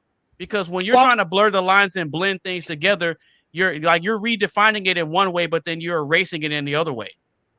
I would point out the wants and needs of both because that's what it's ultimately going down. It's a feels argument when you talk to feminists. I do debates with feminists all the time. Mm-hmm. And when you talk about them, I'll say, well, we're our female roofers. We need to go ahead and fight for equality so that way we can have equality in roofing. Well, women don't regulate body temperature as good as guys do. Well, gee, go figure. In our ontology and our creation in God's image, God created us to be the protectorate class of society. Well, if we talk about this, if we remove AC, think about this. If we remove AC from the industrial complex of the world, guess what would happen? Women would vacate these positions of boss girl positions real quick, and they would find out that if an EMP hit our civilization and we were reduced to a third world civilization, we would actually devolve into our traditional roles really fucking quick. That's how that would happen. There you go. Reality would kick in really, really quick. Yeah. Real quick. I'm gonna step away real quick. I'm gonna go to the restroom real quick, so y'all got it. All right, so I guess it's the Marte show. Yeah, I think that if we're talking about a pervading culture that we would want, we don't want invasive cultures to monopolize our society. Ergo, feminism, Islam, and other things like this. Islam is actually an overcorrection, and I get what people would say, but it's very funny how feminism wants to bring this archetype into our society when really somebody could argue that that's the most patriarchal structure that we have, even as an ideology, because men are supposed to rule the house.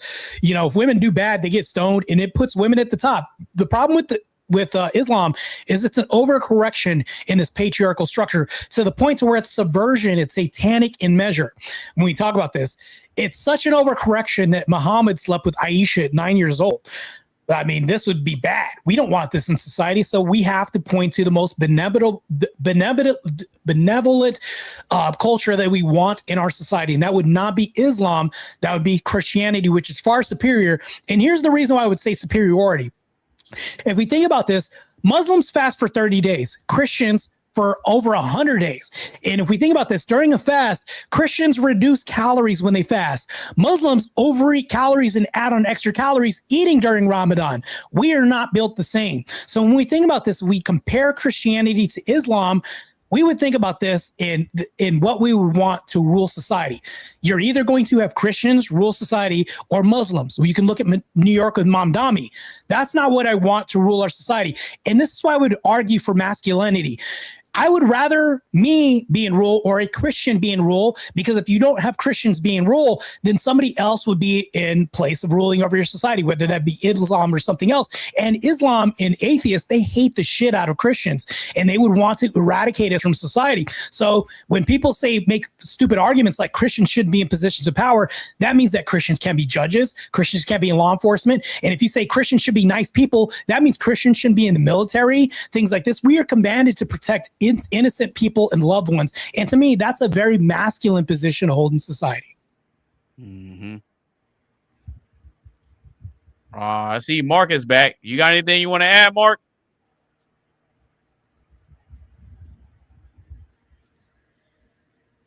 The UK got his tongue. Yeah.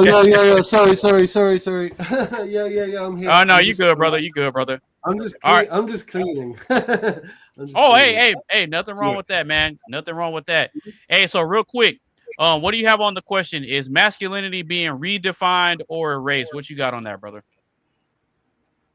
Both. Okay, elaborate. So I feel like we're redefining what it means to be masculine. I think for the most part, it's quite simple. masculinity for me is not really a big question. You're either masculine or you're not, right? And you can try to redefine things as much as you like. And going back to like what I was saying earlier, I feel like people like to reshape things, they like to redefine things, they like to reword things. However, whatever word salad it is that they like to use. Hey, real quick. It doesn't really mitigate. Real quick, Mark. What it means to be masculine. Hey, real quick, Mark. Real quick. Okay, look. Now check this out. Don't take this personal, like I'm trying to tone police you. But I'm noticing that you're doing something. I noticed that you're doing something that I used to do, and I had to catch myself and stop. So when you're explaining your perspective, try to use other words instead of saying "I feel like." No, bro. Don't do this to me again. Hang on. Right. Don't do this to me again. No. That's what I'm saying. That's what I'm saying. Don't take it personal like I'm saying it's just about you, because I'm saying I used to do this too. A long time ago, I used to do that too. Open your ears Go and ahead. listen. You got to try to get away from saying I feel like. Go ahead. When I use my words, I pick and choose my words very wisely, and I know exactly what I'm saying. And I will not be dictated to or told how I should or should not, right, express my thoughts and feelings. Mark. Okay? I do what I do, and I say what I say, and I say it with conviction.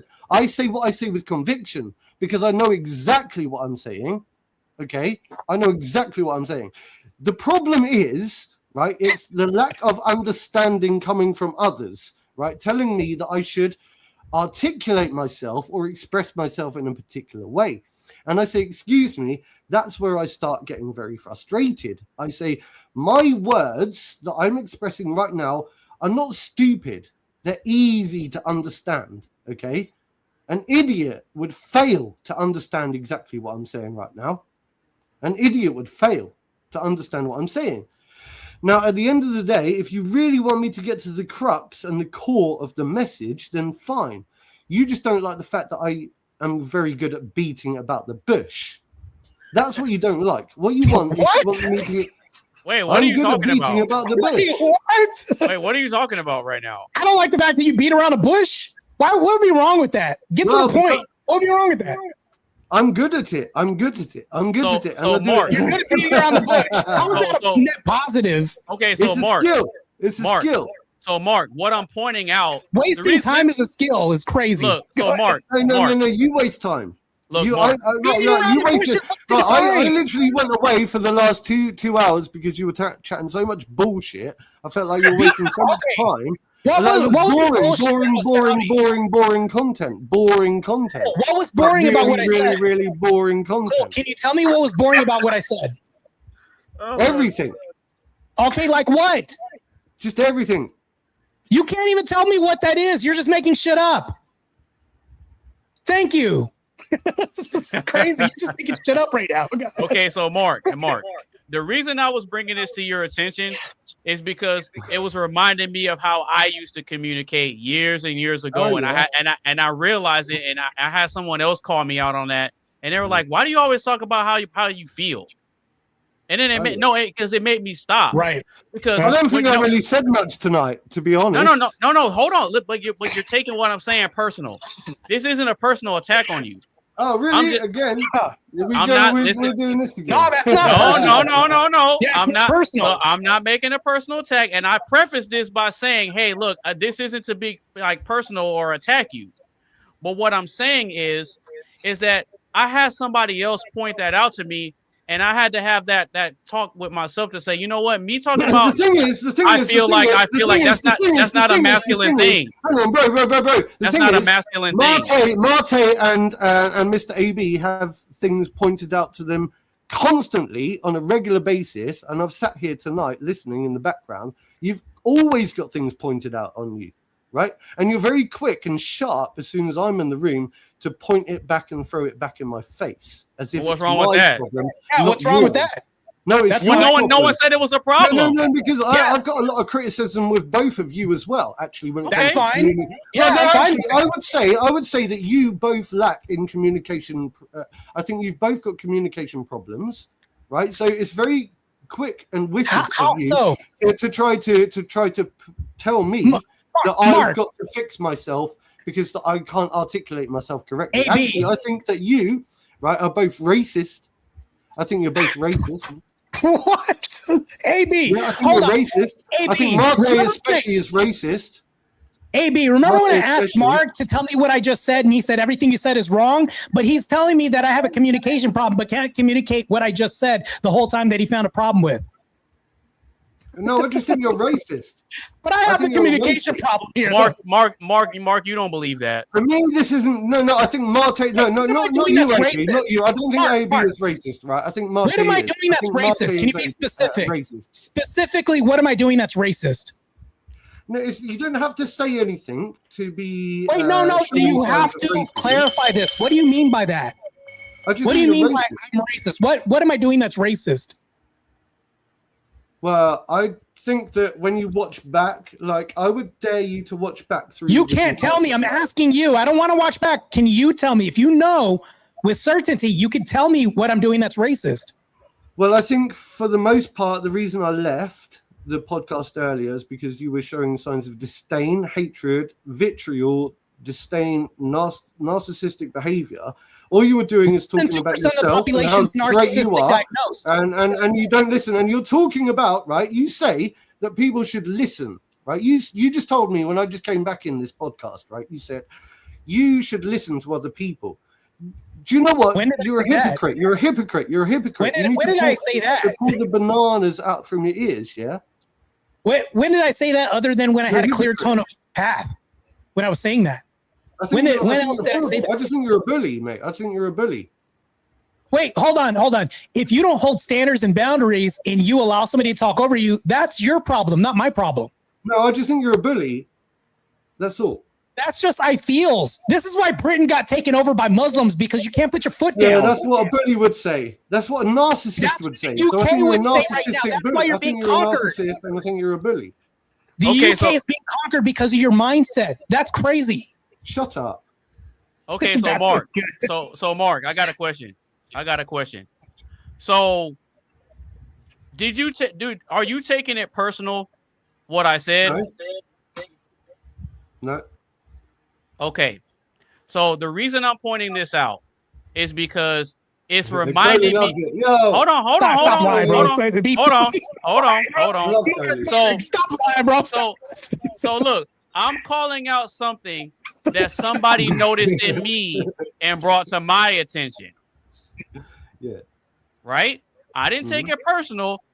It just let me know that people actually pay attention to me when I speak. Well, good then. So nothing that I'm saying now you should take personally then. So I'm just calling well, I'm not the one that crashed out. I'm not the one that crashed out. I actually went back. I went and sat with my neighbor for an hour and watched a movie. No, that's cool. That's cool. Look, but the problem with this is you can't call somebody a label. You were talking about for the last hour. That. Yeah. You can't call somebody a label and then refuse to define this or tell them why they have the label. I can't. That makes no sense. That's Mark. I can do whatever I like. Okay, Mark. That's such a liberal take. I hate you because I hate you, but I can't tell you why I hate you. That's all you're saying. Well, I can, but no. Can I explain something? Right. Right. Hang on, Marte. I tried to explain to you so many times, yeah, but I feel like every time I try to articulate... I don't even think you've tried. No! Shut up.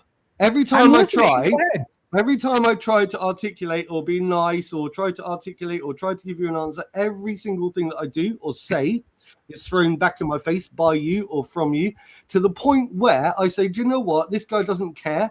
You don't care about me. You don't like me, mate. You don't like me. You've shown so much disdain and hatred and vitriol towards me. I'm just like, there's no point anymore even engaging in some type of discussion with you, because I try, and every time I do, you just turn around and like throw it back in my face and act like a cunt. So I decided, right, fuck this. I went to my neighbor's house just now. I went and watched the whole fucking program and skinned up a joint, and I was like, let me see if they're still chatting shit when I come back. And lo and behold, you still are. You know, I'm like, look, bro, I try to be nice.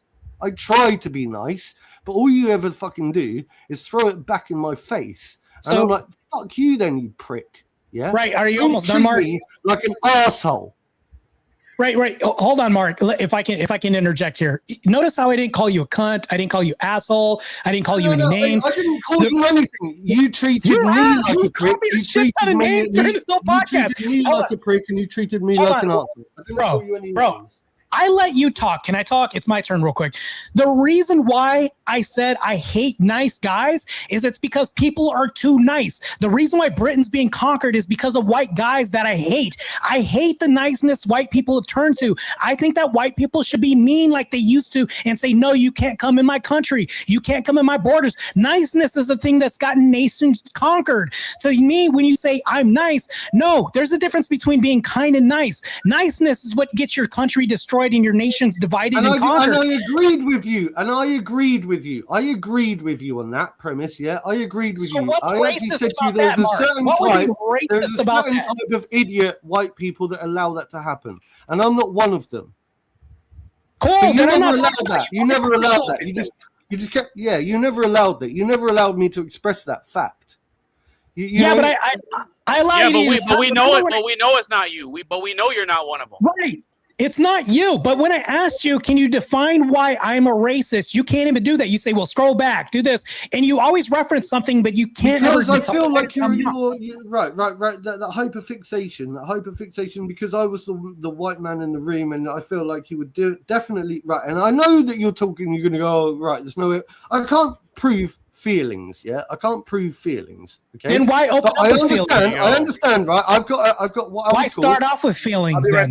Well, because I think that I'm quite in tune to what I would call underlying messaging. You know, so when somebody says something, you can imply something without directly saying something. Okay, that's an assumption, Mark. That's called making an assumption. But that's called being in. That's called being in tune with indirect communication, right? So if you tell me that I'm bad at communication, but you're the one making assumptions, that would be you. Mark, if you tell me that I'm bad at communications, but you say I'm allowed to make assumptions, an assumption is a failure to communicate more oftentimes than not. That would be you, not me. No, but I'm saying that at the same time, I don't make a lot of assumptions. We should also look at underlying premises. Like, so when somebody implies something, and I'm sure if I were to look back, you said the white people in the podcast, right? That's the bit, right? That was the premising. That's not what I said. If you had said in general, then I would have. I don't have to say that. Here's what I actually said, Mark. White guy there, so you would deliver. Mark, I'll tell you what I actually said. This is what I'll still man myself here. I said, I need the white guys to listen. If you're on the panel, I'm tired of nice guys in our civilization letting their nations get conquered. Nice guys should be abolished. We need the tough white men. Am I talking about you? So am I a tough white man? If it doesn't apply to you, then why personalize this? You see what you just did? Because I think we need to personalize things. No, you asked me to generalize it. Now you're asking me to personalize this? Which one is it? You just asked me to generalize it. Both. What? Bro, you have an arbitrary position that's making up a different position. Every time we move forward, you switch the goalpost. That's crazy. It's not really. Mark, you're also laughing because you know you're not taking this seriously. No, Mark's trolling right now. Mark, you're not Mark's trolling right now. You're definitely trolling, bro. Mark, you don't mean that I'm a racist. Take that. Mark is trolling and rolling at the same time. He's trolling and he's rolling up his weed at the same time. If I were you, I'd keep those eyes closed. Cause I'm gonna play Monster Reborn. You what? Now I'll bring back a monster. It's the same one I just sent to your graveyard. My blue eyes! Yeah, man, I knew you could do it. Now that was impressive. No.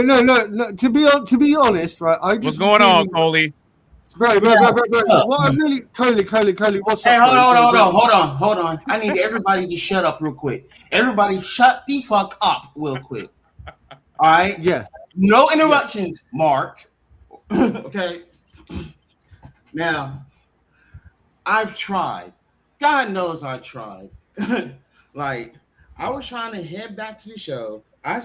And all I seen is The View, Elizabeth Hasselbeck versus Rosie O'Donnell. Like, holy shit! Shut the fuck up! Stop with this constant trolling. Get directly to the fucking point, and motherfucker, let's do this show. And that's what I have to say about that shit, because that shit is getting irritating as fuck. Like, Mark, hold on. Mark, you got so mad earlier to the point to where you left the show, and you sitting here telling him all kinds of shut up and fuck yous and all this stuff like that, which mean you had a private conversation about earlier or whatever. Look, we have to remember, and we all have to remember, as part of this show, this is a debate show. Nothing is to be taken personal in this show or whatever. If you feel like that you're getting irritated and about to say, Curly. Oh, shut up!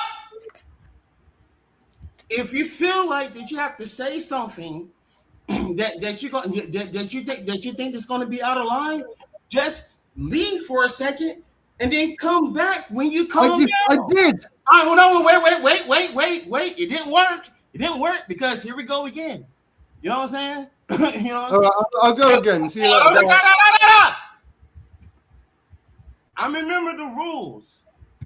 I remember the rules that AB first said when we first started this whole entire show from show number 1, and one of those is don't take stuff personal. If you feel hold on, Coley, I got you.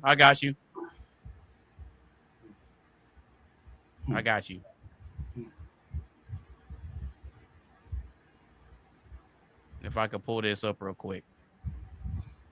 Good, and I'm glad he left. See, there they are.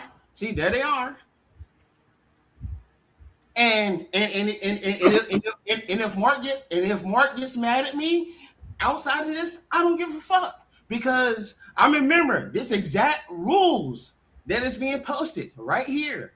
Yeah, it's real simple. No over talking to host, one mic at a time, no disrespecting the platform. Soundboards are allowed. Exactly. Be sure to argue in good faith. No ad hominem attacks during debates. Roasting is allowed in the spirit of a good time. Leave your ego at the door. This is a no censorship space. And rule number 10, be yourself and have a great time. And two rules was being violated. Number 3 and number 8.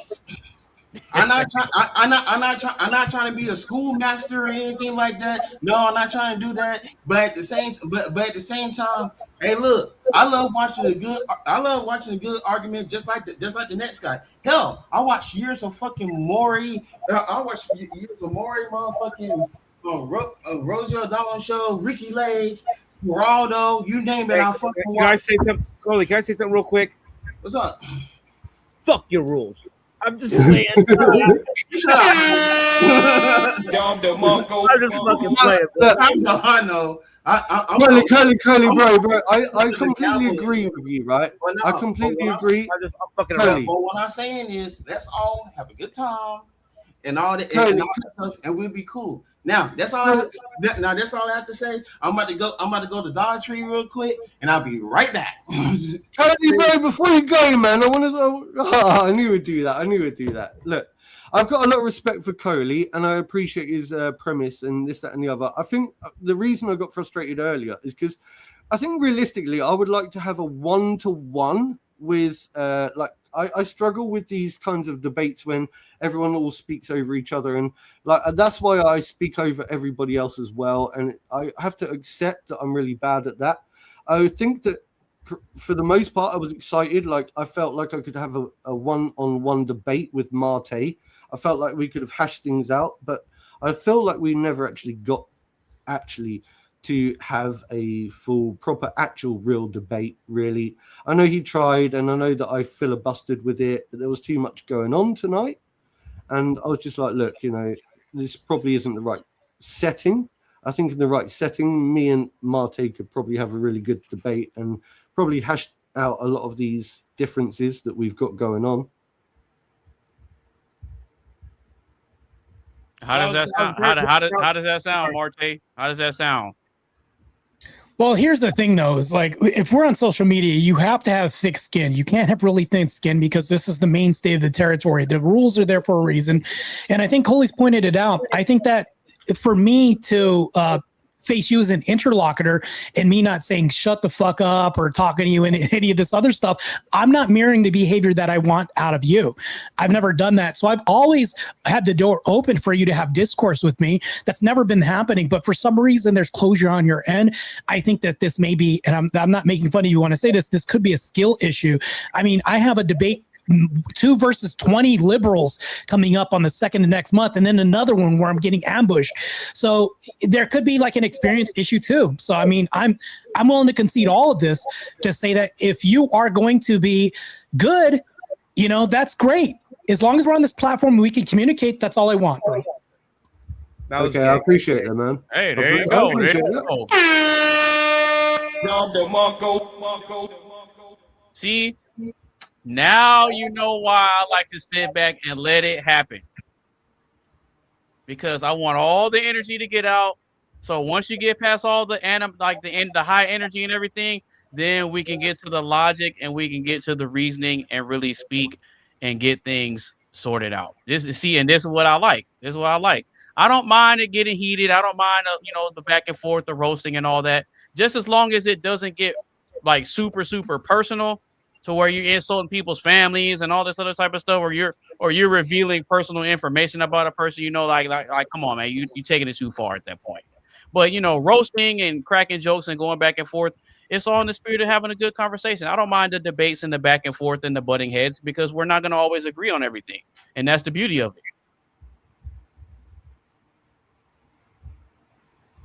So, Mr. Mark, do you have anything else on the question? Because I already asked you. Bro, not really.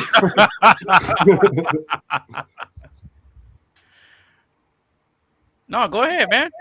Because all of us gave our perspective already, and you gave your perspective too. I just want to see if you have anything else on this before we move I've been away for the last hour. I don't even know what the question is. What is the question? Well, you already answered it. I'm just seeing if you want to add anything else to it. Is masculinity being redefined or erased? You already answered it. Yeah, I answered that question. Yeah. No, I'm asking, both. Do you want to add anything else before we move on? No, Nope. You want to add anything else to it? No, I think this it's done. That man said no, it is done. All right, well, if nobody else wants to add anything else to it, we're gonna go ahead and move on to the last question. So, if you are just now tuning into the live stream, or if you've been watching the whole time with all the heated debates and the back and forth and Mark leaving the show twice and coming back, make sure you get a stream a like, share with a couple of your friends. Make sure you follow everybody on all their social media sites and be sure to click that link that's pinned to the top of the chat so you can join the panel because we got one last question. Then we're going to do final thoughts, final shout outs, introduce next week's topic, and then get you guys out of here. All right. All right. So the last question of the show: are men struggling because of society or themselves? I'll say it one more time. Are men struggling because of society or themselves? Both. I'll take it first. Both. I say both. Real quick. Both. Why? All right. Because some men have been brainwashed to be that way. Same token on the other side. The way society treats men. So you're looking at a little bit of both, and they're both guilty of shaking each other's hands when it comes to this compromise. Now, the problem or the solution would be the man realizing this and curtailing their actions, not to mimic what they see in society, not to take everything from face value. Since you said earlier that it was being defined, I agree. I should have listened to the question earlier because I thought you meant something different, not what it was today. So you're right. Absolutely. Redefined, belittled, but we're all guilty. Look, anytime a man belittles another man, we're all guilty of that same process of demasculating a man. It's not about masculinity versus demasculating a man. And not only is that done in society, but we do it to ourselves. We do it all the time. We do it in our family. We do it even on here on the show. We all do this because we have this thing in us called being a man. And every man wants to show their dominance, using the word that you guys use, dominance. And for that being the alpha male syndrome, if you will, where you guys say, look, I'm the alpha male, here I am, blah, blah, blah. But in the same token, we can also lift each other up and not have to mimic society. And instead say, hey, man, let's do it this way, let's do it that way, and not be what society says that we should be. So why is it the man's fault? Because if you're not taking initiative to curtail that what society is telling you that you are, then you're just part of the problem. You're either the solution or the problem. So you have to. Okay, so are you saying that they're struggling because of society or themselves? Both. Because if they're not taking the initiative to redefine what society says about them, then it's on them to do so. You can't just say, okay, well, society thinks I'm a loser, I'm going to be a loser. No. Take the initiative to be other than a loser. And what I mean by this and the way of demasculinating men is that just because they say, oh, you're a pussy, you're not supposed to be like, oh, yeah, you're a pussy, I'll be a pussy. No, you're going to be like, no, I'm not a pussy. I'm going to go do what I need to do and show you that I'm not.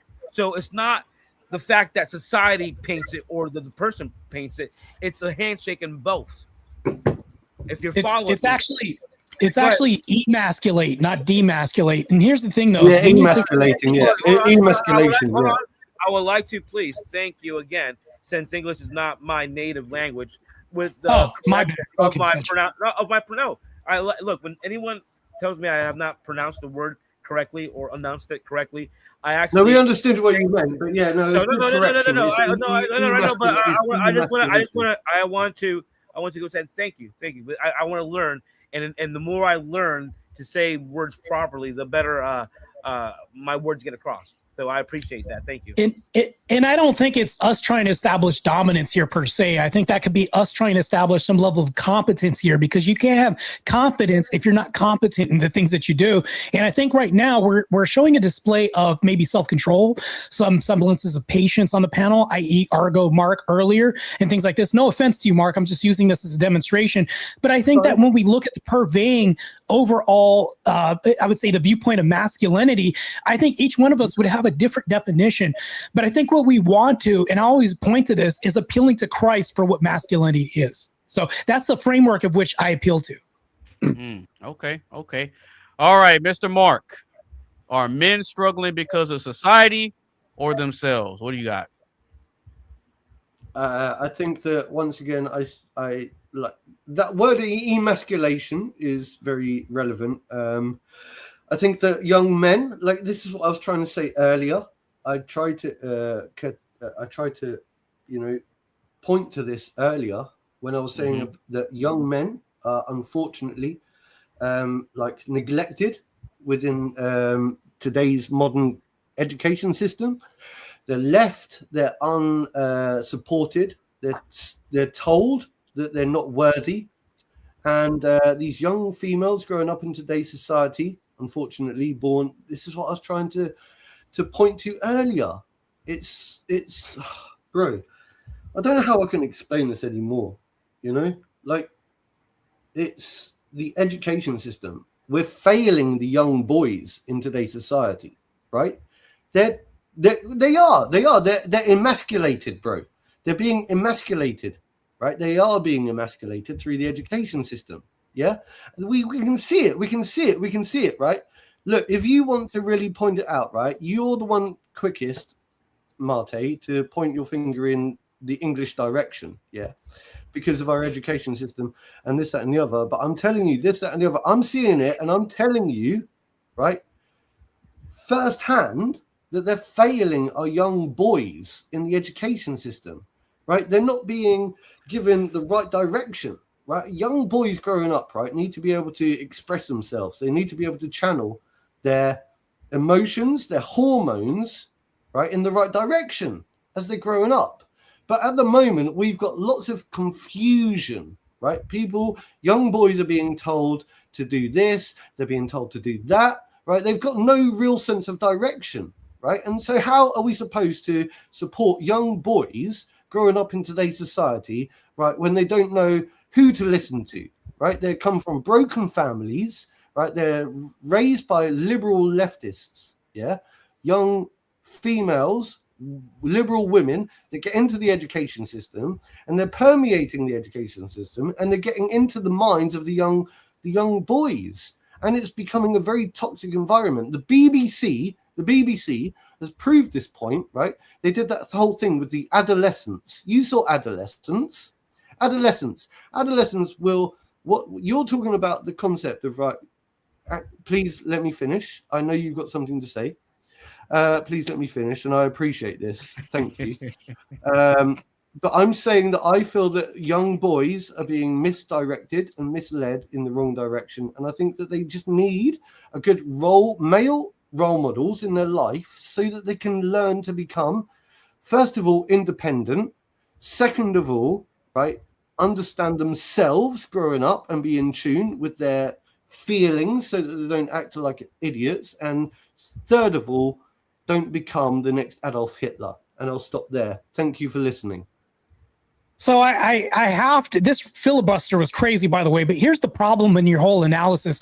I don't disagree with you with education, but you're missing the whole primary core of the issue, the home. When people don't bring up the home, that actually predates everything that happens for school to happen. Because if you don't have a dad, you're going to have somebody that's not a disciplinarian, not showing up to parent-teacher conferences at school, correcting the teacher on how they teach.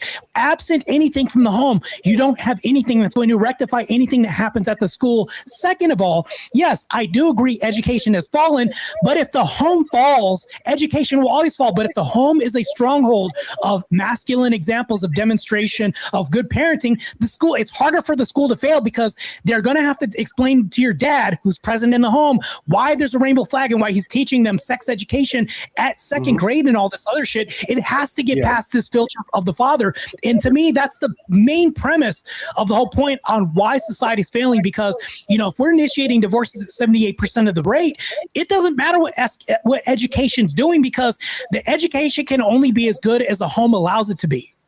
Sure, and I don't disagree with anything you just said either. Good point. And good point. I think that you pointed something out that I just didn't mention. That's all. So I didn't mention the parentless, the fatherless upbringing. I just didn't bring that into my list. That's all. It's just something that I agree with you on that. You know, I was raised with from a divorced family. So my father left when I was a teenager. So not having that male role model in my life from the age of 16 years old has had a major impact on my life. So I understand the importance of having a male role model in your life. And I think that that's another, just a contributing factor. So when I speak of education, when I speak of these types of things that we're letting our young boys down in society, I think that education is just one part of things, and fatherlessness is another contributing factor at the same time. I think feminism is more of a bigger blame, because if women are initiating 78% of the divorces, and it's not fathers doing this, because you often see the outcomes of kids whenever they're raised on single moms, twice as likely to go to prison, twice as likely to go to jail. When the father is clearly making more money, what the system does to make more money is, because women make less sometimes in some roles, they're going to say, well, how can we siphon money into the state? Well, we're going to take them away from the most competent person ever. The father who makes more money is more financially competent and more stable, and put it in a less stable person, i.e. the mother. And to me, I think that these laws need to change for sure. Oh, there you go. There you go. You want to go ahead and give some more perspective, Mark?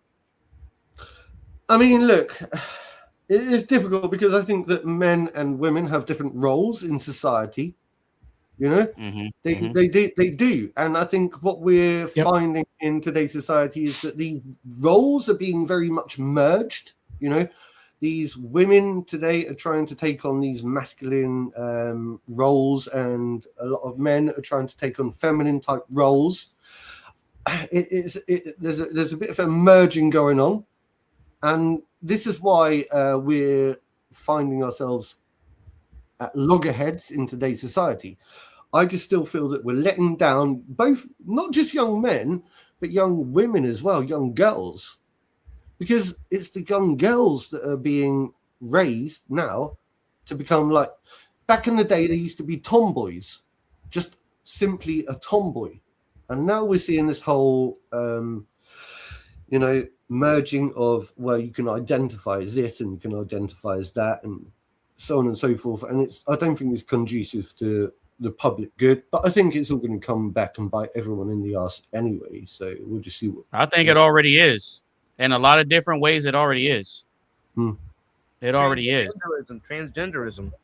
That's the whole thing about guys and women's sports. It's just the beginning. Every single law they try to reverse is part of the plan. Is part of the problem. Mm-hmm.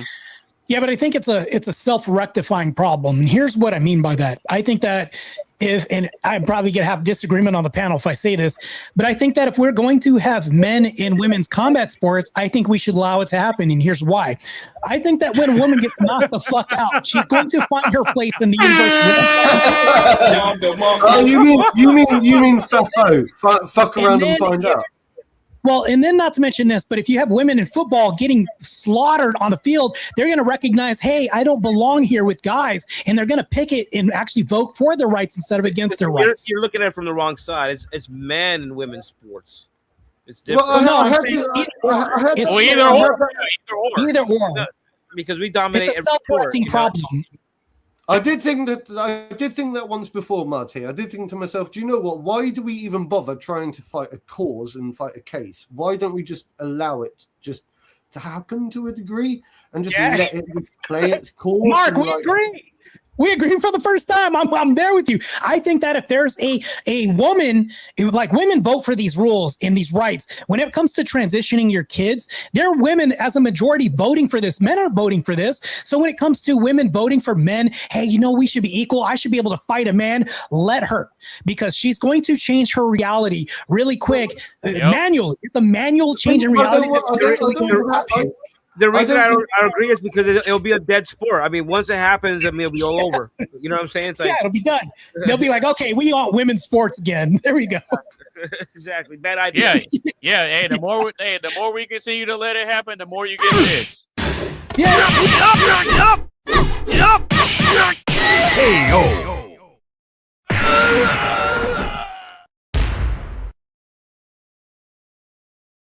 Sure. I understand that, but don't we want to prevent that from happening? Because when you block women from facing rules or even the repercussions of their own decisions, you block the learning process and you blunt the learning process of women to learn this is not what I should do. If you burn your hand on the stove, you learn not to touch this. But if you take away the burn feeling, you're going to have women touching stoves all over the place, and you're going to have all kinds of marred women. That's crazy. Yeah, but they're weaker than us anyway. Yeah, guess what's going to happen? Natural so law. We have an obligation to protect them from getting burnt. Mark, but Mark, protect women from the consequences of their own decisions. No, but Mark, this is the part you're missing, though. How do you protect somebody who's determined to do what they want to do, regardless of what you tell them? Right, that too. Yeah, okay. You allow them to play with the matches and let them. You see what I'm saying? Because think about it. Because if you really think about this, and let's be honest about this, the first person that these women rebel against is their father, if they have one. That's the first person they defy. When the father is the one saying, "Hey, I don't want you. You're not going to be going out with you're not going to be going out with those girls." Oh, well, me and my friends are going to the mall. Well, who are you going with? You try to the girl try to sneak out with a short skirt and some heels on, and she's like 15, 16 years old, and the dad's like, no. Nope, you're not going out there like that. Nope, go change. Oh, but it's just me. Nope, go in there and change, or you're not going anywhere. So when the father is trying to implement strict rules to protect her, a lot of times the women are the young women and the young adult women, they tend to be more short-sighted when it comes to what the protection actually is there for. They're looking at the present moment like, oh, well, my dad's not letting me do what I want to do. But they're not looking at the why the dad isn't letting them do what they want to do. You see what I'm saying? It's not even that, but I think we're handicapping women and doing a great injustice when we're stopping the learning process of people who should be entitled to fail. You should be able to fail your way to succeeding as a wife. And I think that's how you make a marriage great. I think that if you tell women that happiness is a proximal goal instead of something that should be sustained with hard work, labor, and that you're going to go through hard storms, women bail. The reason why they bail from marriage is because they don't know that marriage is not perfect, that you're going to go through strife and hard times and shit like this. But as soon as they feel something bad, they don't accept the consequences of their decision and they're taking half your shit.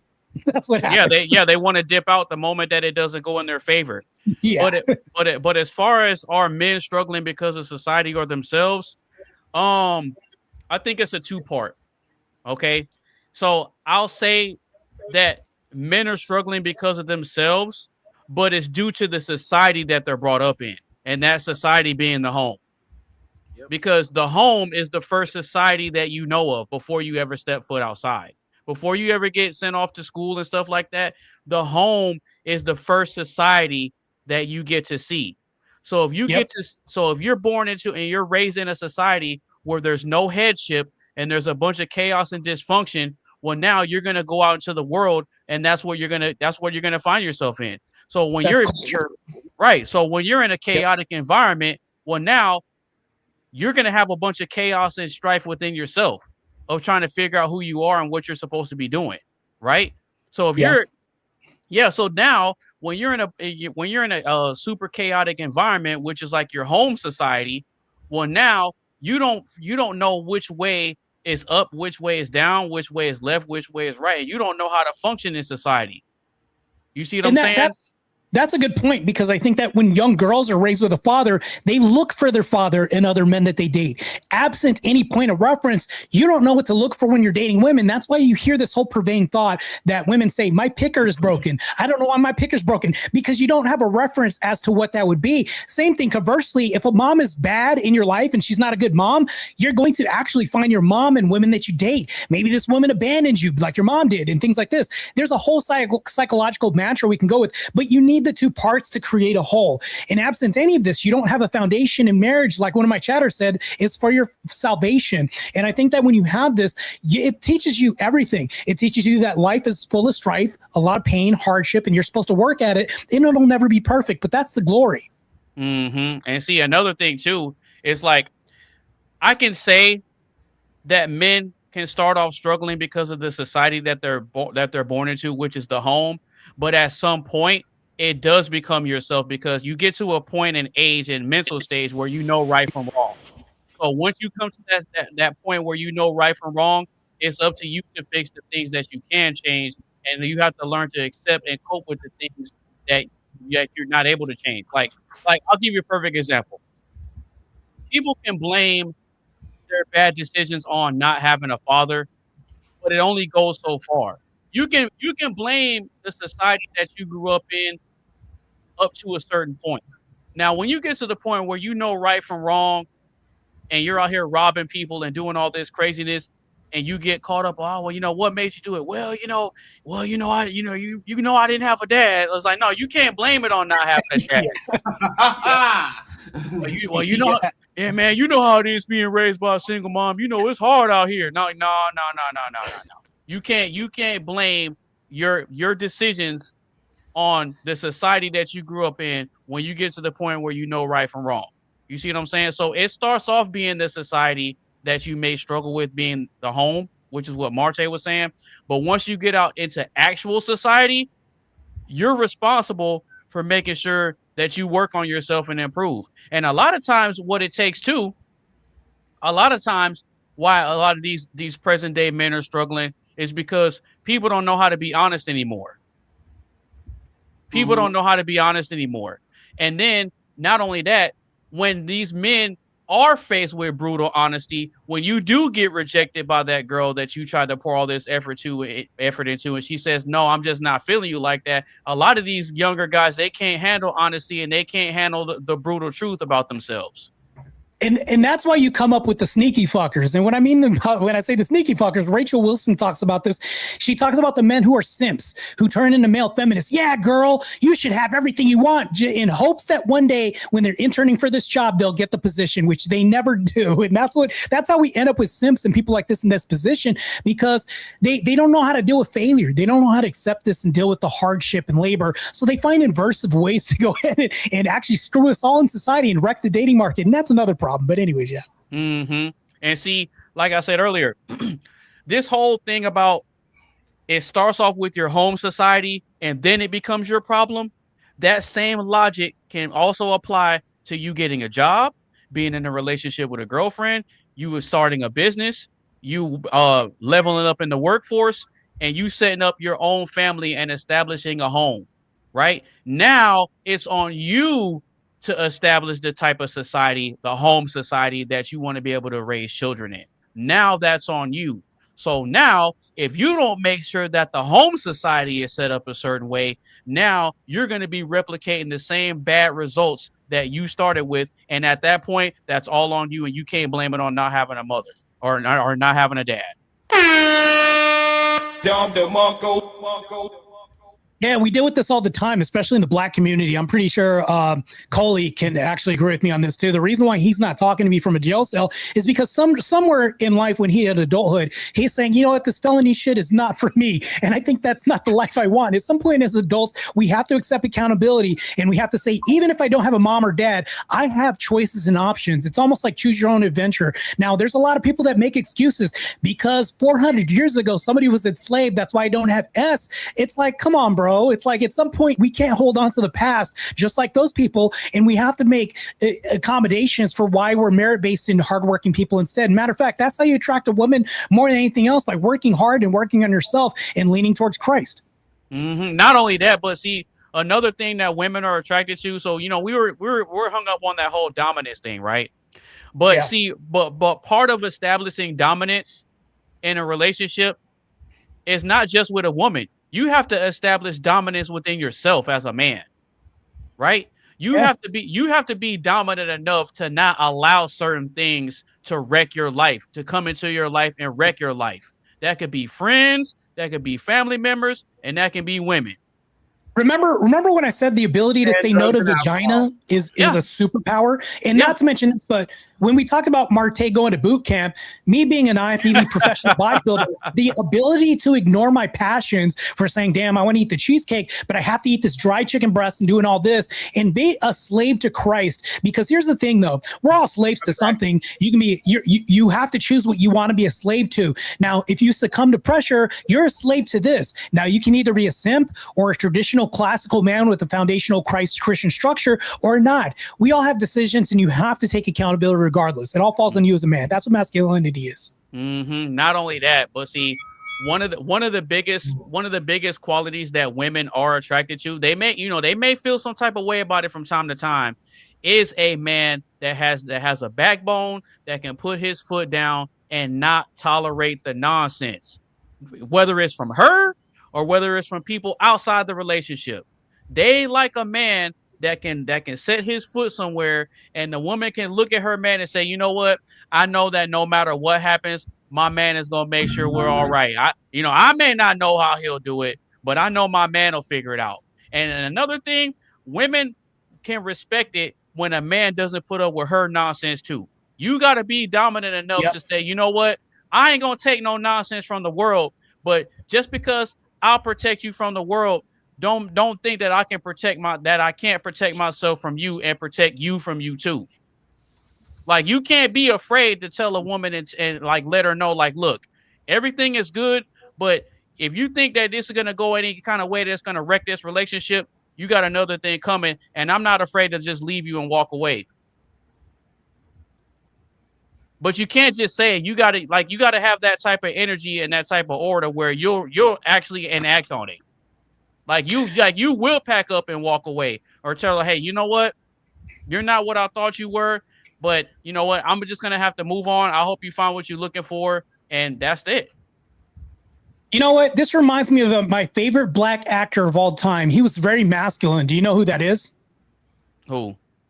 Robert Downey Jr. in Tropic Thunder. Oh, you can't go full retard. It's the best, one of the best black actors of all time. Anyways, yeah, there you That's go. hilarious. That's hilarious. No, but overall, to sum it all up, I think that men are struggling in the beginning because of the society that they're brought up in, like their home society. But then after that, once you get to the point where you know right from wrong, because you're going to learn it from somewhere, whether it's your family or friends, somebody's going to teach you right from wrong. You're going to learn it, right? Or police. You're going to learn it from somewhere. So once you get, so at whatever age you are, when you get to that stage where you know right from wrong, that's when you're struggling because of yourself. You got to work on what you can and accept what you can't. True. And that's it. Yeah. All right, Mr. Coley. Are men struggling because of society or themselves? What you got, bro?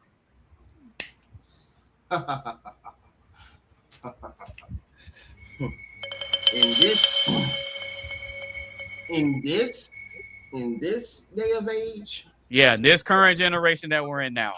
society. Right. Okay. Go ahead and elaborate, brother. Because I seen people from my personal point of view who depends on other people's validation in life so they can so they can get on in life. Like, and I'm gonna put myself as an example because I used to do that when I was younger. You know the phrase "get in where you can fit in." Whoever came up with that phrase is out of order. You know what I'm saying? Like, yep. I'm telling you that is a bunch of bullshit. Because me personally, and I've been going through this. And I've been taught this in therapy, not only therapy, but my mom also told me this. My own sister told me this. Like, if you don't love yourself, then why? If you don't love yourself, then why are you seeking validation from others? You know what I'm saying? Thing is, you shouldn't have to seek validation for other people, other than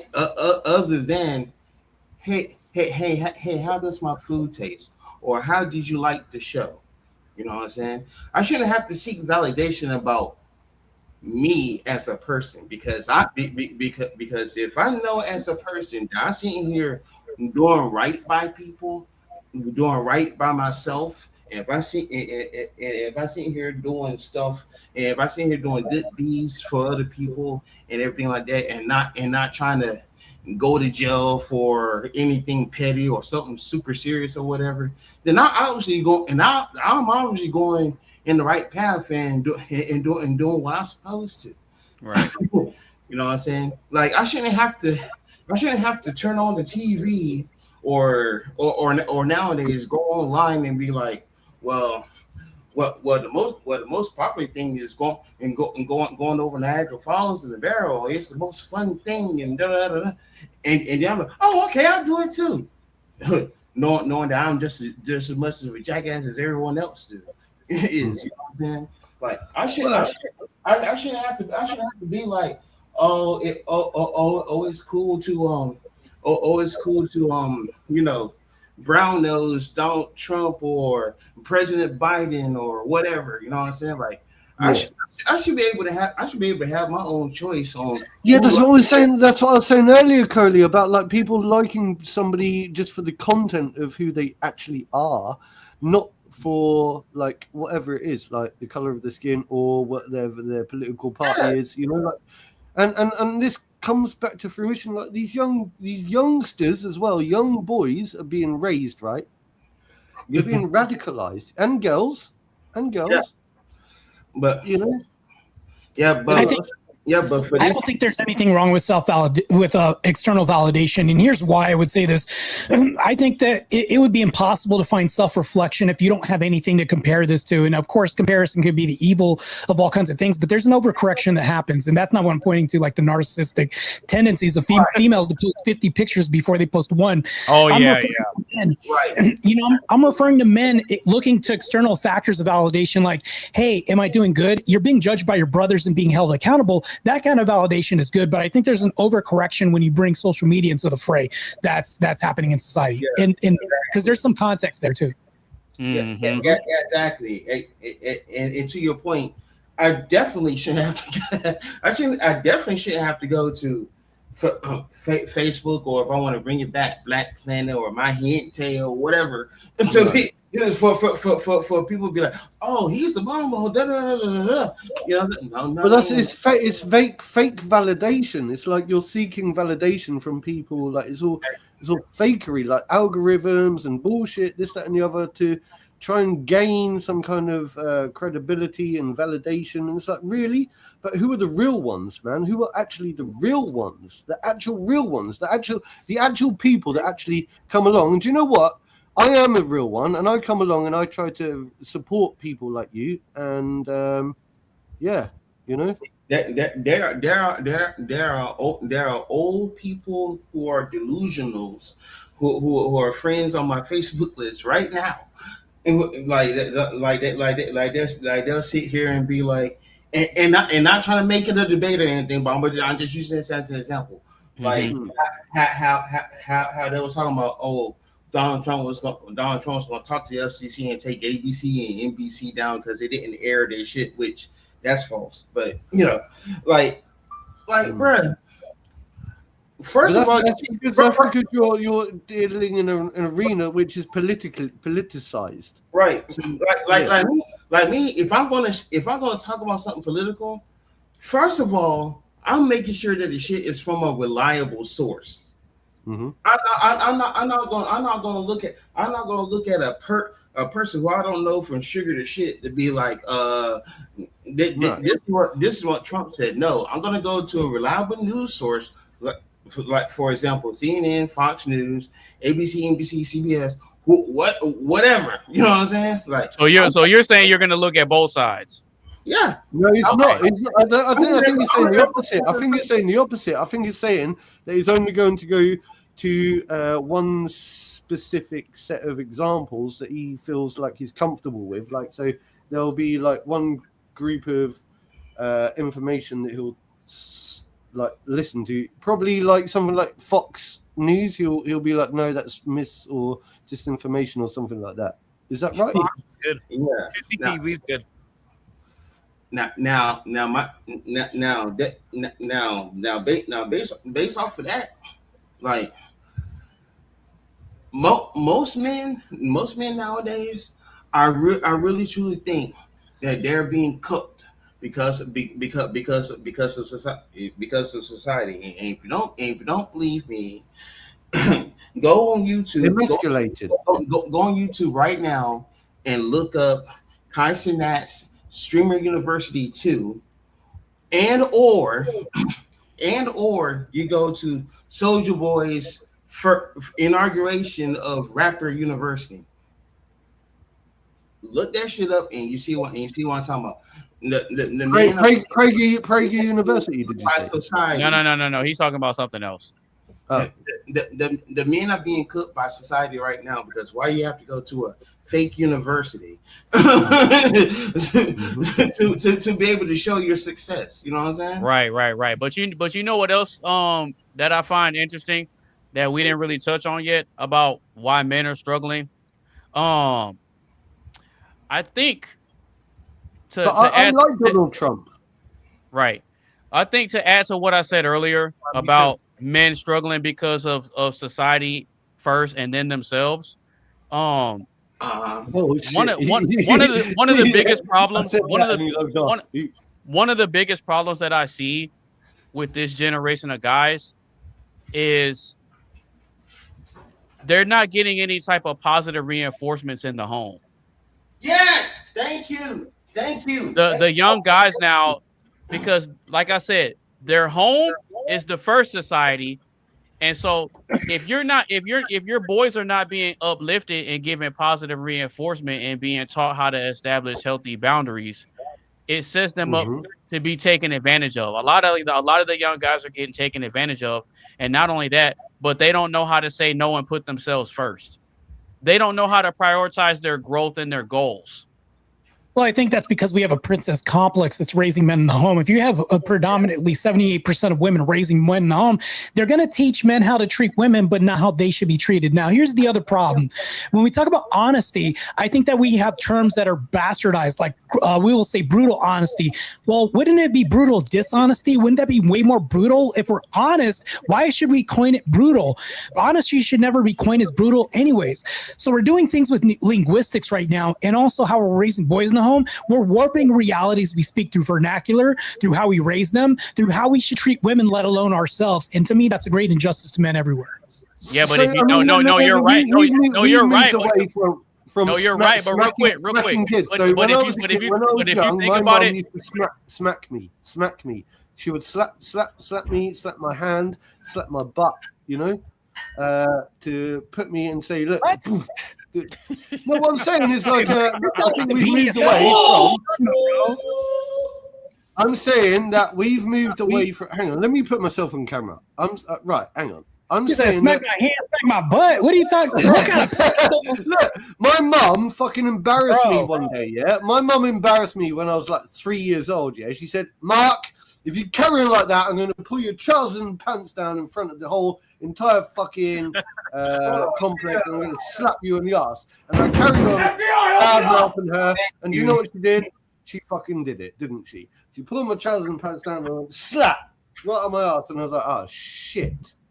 Yeah, okay. I'm not going to fucking bad-mouth my mum again like that, I ain't bad-mouthing my mum like that. So, what I was gonna say though is yeah, I agree with you about honesty shouldn't be called brutal, but I think that the reason that it is called brutal honesty is because we understand that the truth hurts people. The truth hurts. Yeah, but people are too sensitive. That's why we're coining phrases so we can cushion society and make it more sensitive and soft and placate to people's emotions. That's why I said, the reason why I said that I don't like nice white men is because nice white men were too nice to let in the invasion. I think we should have men who are gritty, run towards gunfire, tough, and tell people no and shut the fuck up, but in a good way, not the way Mark's saying, but I'm in a good way where we hold support and let the opposition go to hell. I think we need those white men back. I agree. I agree. Can I show you something? See if I agree. Can get my see if I can get my camera showing right now. Yeah, I want to show you my flag. Wait, don't show us that, Mark. Wait. Yeah, don't show TOS, Mark. Yeah, Mark, I see the goods, bro. Yeah, y'all so cool. Yo, hang on. Look, I'll see if I can show you this as well. No, don't go too low, Mark. I'm not trying to see all that, bro. Let's keep it clean, bro. Right. I'm trying to show you something really important, right? Really important. Yeah, I know you think it's important, but please be TOS friendly here. Well, mate, I wouldn't look. I've got no shame. Hey, you just called me mate. If you want to see that, you can always click on my OnlyFans. I've got one of them, so don't worry about it. Oh man, see, I knew it, bro. This is crazy. Look, I'm about to throw up right now. Right.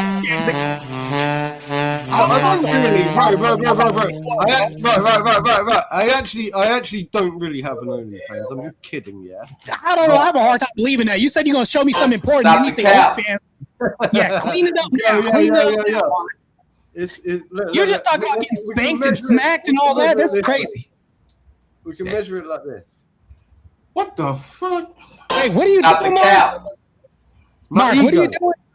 Talking about my ego. So what I was trying to say a minute ago, is it's more to me than me to you. The thing is, talking of white people that are trying to be patriotic in our country, right? I think that I'm one of the most patriotic people in my country at the moment. So actually, honestly, I'm doing Marte, he's not lying. Marte, he's not lying. He's not lying. He sent me video. No, he sent me videos of the British people are starting to take to the streets. Bro, I'm literally on call. And they're pushing right back. now. No, they're pushing back on this Muslim stuff, bro. You don't I've seen the realize video. right. You do not realize that I'm literally on call right now, right? To hit I'm literally so when I look out here, like go like this, I'm literally looking out for making sure that the flag is still waving, and I've got my fucking groups all there, all telling me, look, I just need not to say too much, yeah? I'm literally on call. I'm the one that is, when they call me, I have to run outside and fucking do my job, okay? Damn, I don't Mark. think you fully understand. No. It sounds crazy, but no, he sent me video evidence of them. No, I'm like, listening. making I'm sure it's listening. up. Yeah. It's No, I'm very listening. difficult 'cause I have to be very, very, very hush, okay? I have to be very hush. That's got to be racist, isn't it? What the? Call it racist, yeah. I'd much rather be called racist, yeah, and then to know what's going on right now. My bad. I'm actually trying to go through my sound effects to add it to my soundboard or whatever. My bad. Oh, okay. No. Oh, I was like, what was that? Yeah. Okay. No, but I mean, that was pretty much my perspective on it. If anybody else has any more additional perspectives or points that they want to add to this, y'all can feel free to do it. I'm good on my end. All right. I'm good as well. Not glad you brought up that point about, basically some of this starts in the home or whatever, because I say all of it starts in the home. I say 100% of it starts in the home. Yeah, because the way you are raised, that's the headquarters. It's how you carry yourself out there, and as far as into Mark's point about embarrassment or whatever, I ain't gonna lie. The most I've got, the most I got is when I acted up in a supermarket.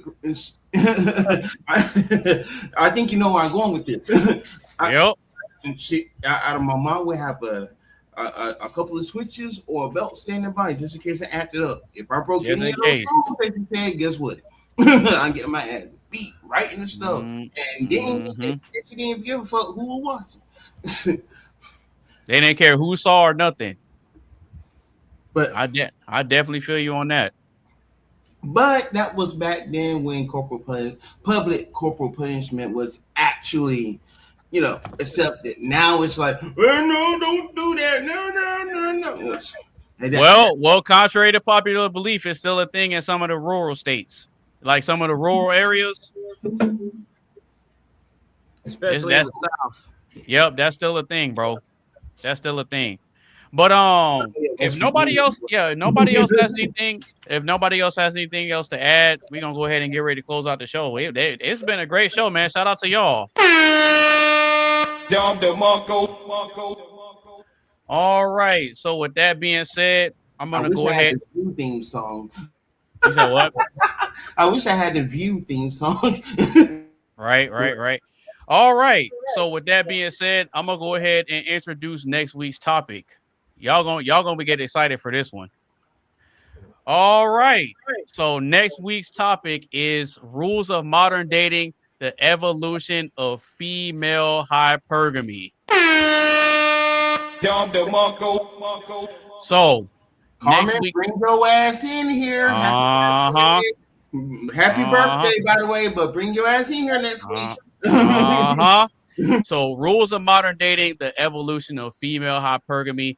Next week's show, we are going to be going live on July 25th, 2026, around 4 p.m. Central Standard Time. Once again, July 25th, 2026, 4 p.m. Central Standard Time. That's next week's topic. Rules of modern dating, the evolution of female hypergamy. Now, I know Marte works a lot.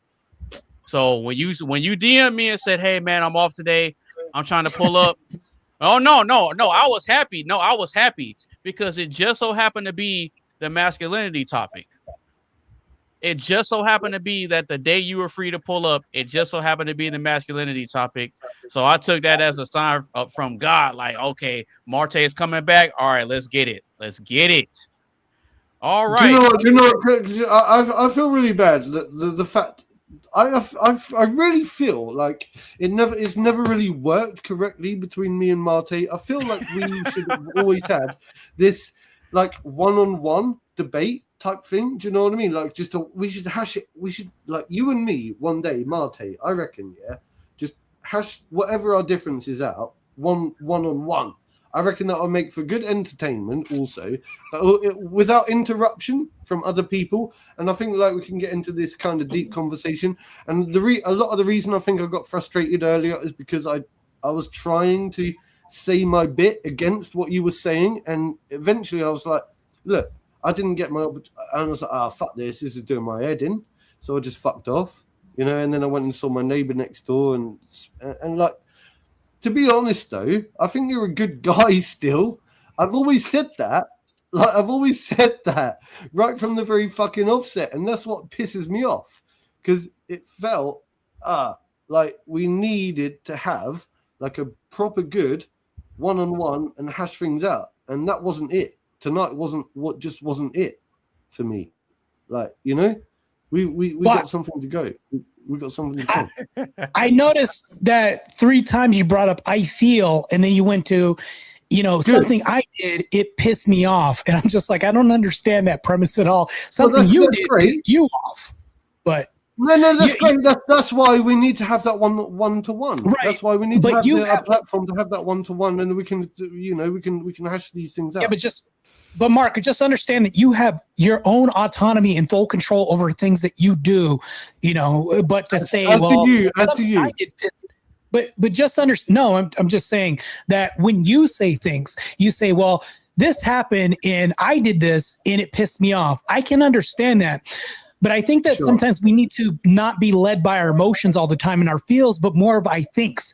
Like I think or I know would be a better. I agree. I think we should also be very mindful moving forward. That we can also be very, we can also be very specific with the way that we articulate ourselves moving forward, so as not to, push the boundaries too much, because I feel that people like you and I may clash heads occasionally, but I'm quite happy. Yet, I'm quite happy with that moving forward. Yeah, Mark, Mark, zoom in on your mouth more. Mark talked about being mindful and then interrupted me when I was talking. Just like, go ahead, bro. Shut up. That's not bad. No, y'all are a trip. Y'all are a trip, man. That's why I love having y'all on the panel. No, but we're gonna go ahead and get ready to wrap up the show. So I already introduced next week's topic. We're gonna do final thoughts, final shout outs, and then get you guys up out of here. Cause we're just a little over 4.5 hours, which is good because I'm starting to really starting to dial back on letting these shows go on so long. You know what I mean? I appreciate that. Yeah, that's something I've been having to work on, and I've been getting a bunch of. I've been getting hella feedback on it. So I'm like, you know what? Let me be mindful of what the people are asking. So, Mr. Jaime, last thoughts on the show, man. Did you hate it? Did you love it? How was it for you? Good show. Loved it as always. Pleasure to be on the panel. Learned a lot from everyone. I think Marte has a bright future.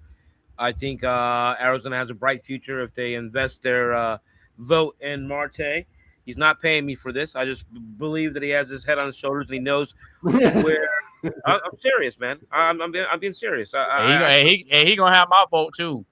Yeah, man. You know what I'm saying? Like his values are the kind of values that I would want in a leader, and anyone in Arizona should feel the same way.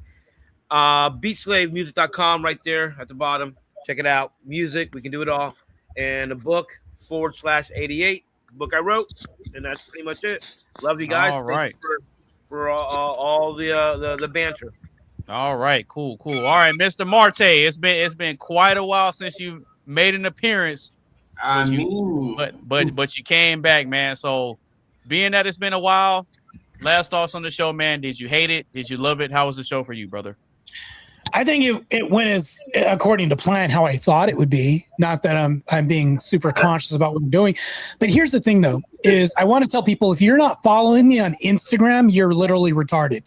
Instagram is where it's popping off, and that's the main source of where I'm getting the death threats from people from Islam, the Transformers and things like that. I'm getting threats like crazy. And then here's the other thing too, is that I do look forward to having a career in politics, but I'm going to take it one day at a time. And the other thing I'll say is that I am involved in World War debate right now. I demolished my opponent in the first round. I plan on winning the whole thing. I also have a few other professional debates coming up where I wish my opponents good luck because I have Christ. I don't need luck. And I'll leave it at that. All right, you know what, Marte, I got a quick question. I never asked you, but when's your birthday, bro? Are you one of those astrology signs people or what? No, because kind of, but he is. Well, no. This guy with the star feels. You are. No, because if your birthday hasn't passed yet, I want to be able to give you a shout out on the stream. Oh, it's March 12th, man. Yeah. Oh, okay. Oh, you're in the same month as Aries. Oh, it's Aries over Moon's rising. Is that what you're going to tell me? Please don't say that, bro. No, Mark. He said March. He said March 12th. He said March 12th. Yeah, March 12th. Is he Aries? No, he's a Pisces. Oh, Mark, you into one of these sensitive feelings astrology things? That's crazy. So, hold on real quick. No, he knows more. No, I didn't even know. Right. Mr. AB knows more about it than I do. Okay, well, they did an experiment in the UK, your neck of the woods. And what they did was they took 300 people of the same sign and 300 people with the men and women and lined them up. None of them stayed together. It's just a fun fact for you. No, because if your birthday hadn't passed yet, I want to be able to give you a shout out on the stream, but I mean, it passed already. So yeah, it definitely passed. No, it's all good, man. No, okay. All right, so Mr. Coley D, I know you popped in and you popped out, and I know you've been watching the whole time. So last thoughts on the show, man. Did you hate it? Did you love it? How was the show for you, brother? Despite the boxing bell moments, for real. It was pretty good fun, like I was watching, I was laughing along with Tizzle earlier or whatnot, but all y'all was like just going in. I was sitting here like, damn, like I'm actually watching the classic talk show right now. Shit, I'm actually entertained. You know what I'm saying? But yeah, it was a great show. It was a great show to say the least. I did have to come in and be a referee just a little bit, hey. But it's all good. We all love each other in here. We're a brotherhood in here. We have to be that way in order to stick together. You know what I'm saying? So, hey, Cole, you didn't have to be referee. You wanted this to be a little bit about you for a second. Just be honest, bro. Cole, you want to be the star of the show for like 2 minutes, real quick. Don't lie. It's okay. Hey, bro. I already had a whole show for that. I had a whole show. Oh, so you want more show? Okay, that makes it even worse. You want more show? Crazy. I had a show 2 weeks ago celebrating my 20th anniversary on YouTube, so you should have popped in for that. You would roast me for Coley that. said my own show ain't enough. I'm gonna monopolize your show too. Damn, bro. There are certain things. I swear, right? I swear, there are certain things that have triggered me throughout my journey here in the Oxide Station podcast.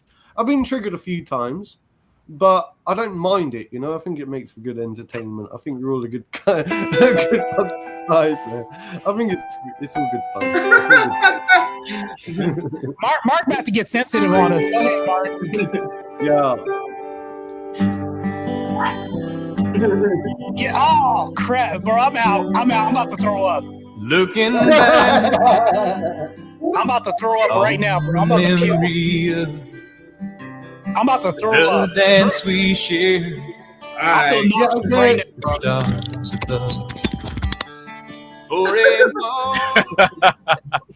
No, is that it, Coley? Where the hell did you find? Go ahead, Mark. Put on the lipstick and nail polish. What you gonna do when the cameras turn off? Anyways, go ahead, Mark.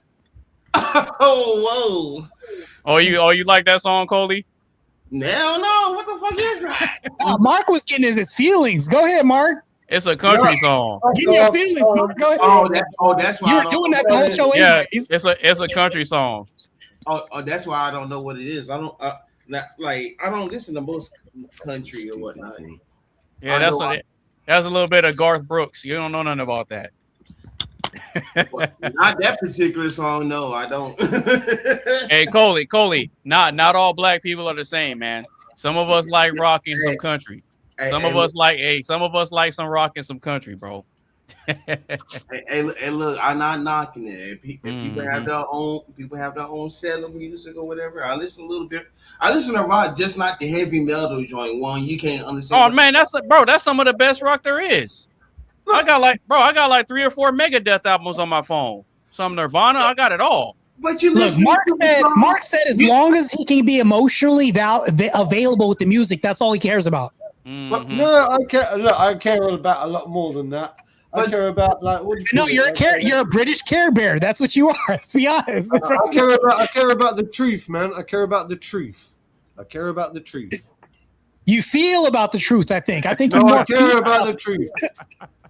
No, but Coley, is that it, bro? Is that all your thoughts, bro? But yeah, that's about it, bro. Okay. All right, Mr. Mark Fowler, the star of the show. Last thoughts on the bro. No. Yeah. No, I'm saying you're the star of the show because you crashed out twice. Yo, I'm multitasking.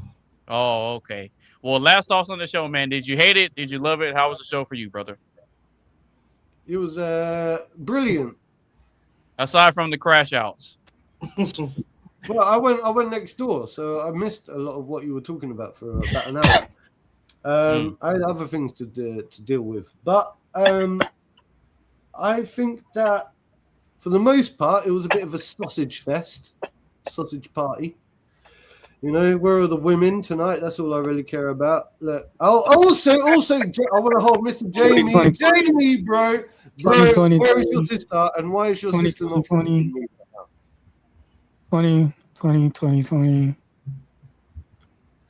No, seriously. What? No, he was asking Jaime something. Whoa, I'm sorry, what? You heard. What happened? Yeah, it sounded like you said something about your sister. Oh, what? What about her? Right, yeah. I'll tell her what's up. Hey, Jamie. Hey, Jaime, can I ask you something? What's up, brother? Everybody if ever you're in that position laying down sideways, don't ever look me in my eyes. Please don't do that, bro. Don't, bro, I'm about to throw up right now, bro. Let's not do that, bro. Between you and Jamie, I was teasing. I worked earlier today. Stop the cap. I promised you I would bring her up in conversation, okay?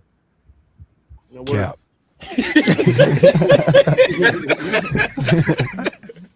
No, but is that all your thoughts on the show, Mr. Mark? Mm-hmm. All right, cool. So, Mr. Jaime, go ahead and let the people know where they can find you, bro.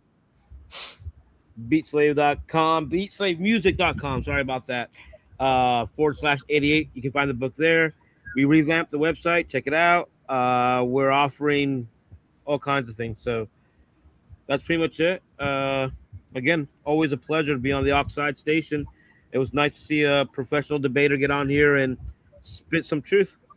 Oh, yeah, absolutely, man. Hey, Marte's been doing this thing since the very first time I was on a panel with him, like a while ago.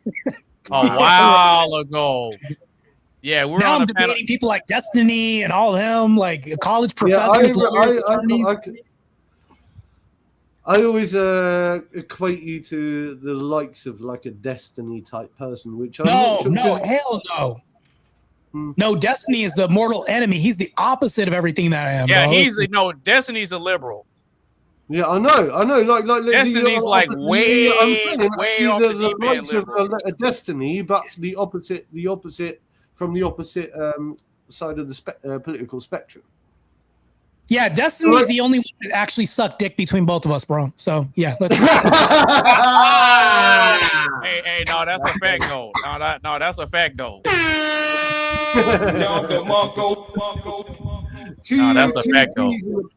Like I reckon between you and Destiny, you'd like have you ever had a debate with Destiny? Yeah, he blocked me after I challenged him to another debate. That guy's all in his feels about me right now. Is his hair still blue? Nah, it's not blue. He's trying to be all mature now and try to. He's still the same punk ass guy that I debated the first time. Okay. All right, well, Mr. Marte, let the people know where they can find you, brother. All right, if you guys can find me at On the Edge on my channel. I do a lot of social commentary. You guys can find me on Instagram at @The Real Mighty Mouse. If you guys aren't following me on Instagram, it's popping.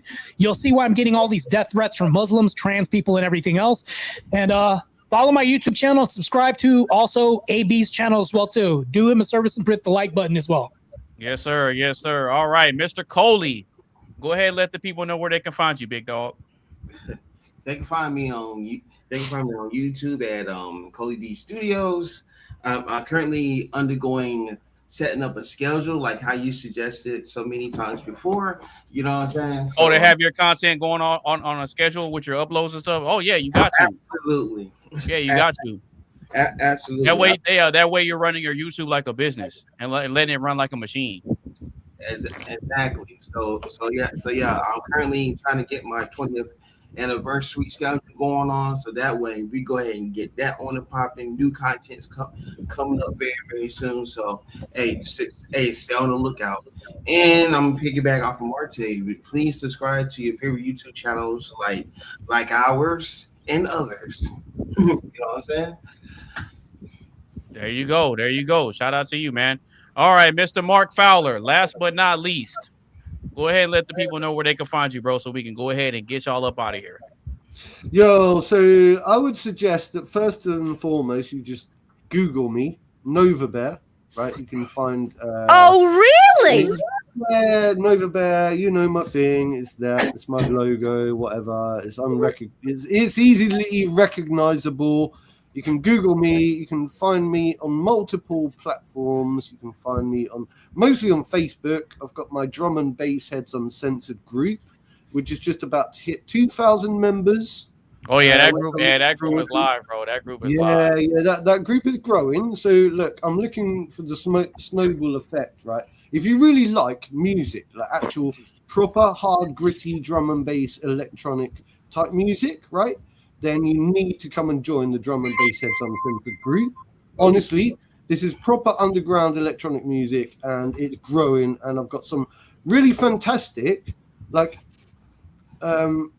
producers in there. Like everyone from DJs to MCs to actual music producers. Jamie, you can vouch for it, right? Because you've seen me along my journey. And also some old school people and some up. Anyway, we've got that. Also, you should check out, if you're more into politics, come and check out my other group, which is about to hit 18,000 members, but it's more about politics. So I'm going to not bore you with that too much right now. Just follow me on Facebook, yeah? Is that the basing one? Well, it's actually I run 14 different I run 14 different Facebook groups. 14 different Facebook groups. So each and every I don't know how he does it, man. Mark is a busy dude. Yeah, I run 14 distance. The thing is, this is important because I would really want to touch on this. I remember that Jamie said this on one of the podcasts before, about running groups. What it came down to is this, right?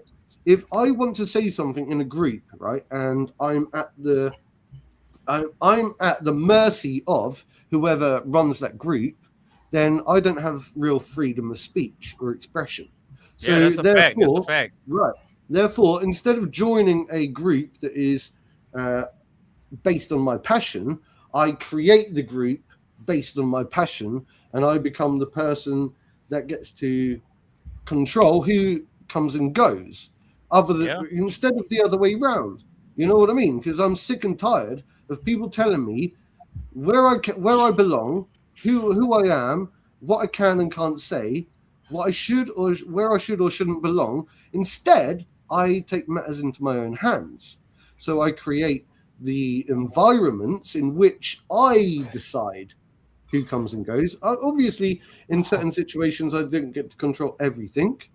But that's kind of, and it's funny you say that because that's kind of how the U.S. got started. Yeah. Well, I like that premise. So look, you'll find me all over the place. Look, if you just add me up on Facebook, that's the best place to find me, right? Just look up Mark Fowler. You'll find my logo.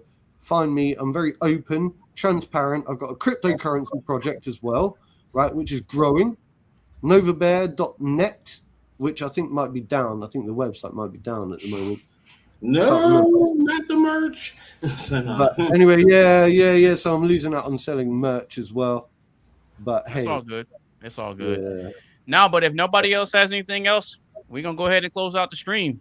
Make sure y'all tune in July 25th, 2026 for the next week's show. Rules of Modern Dating, the evolution of female hypergamy. Looking forward to seeing you guys next week. All right. Word. Peace out. All righty then. God bless you. All right. All right. Y'all take it easy, man.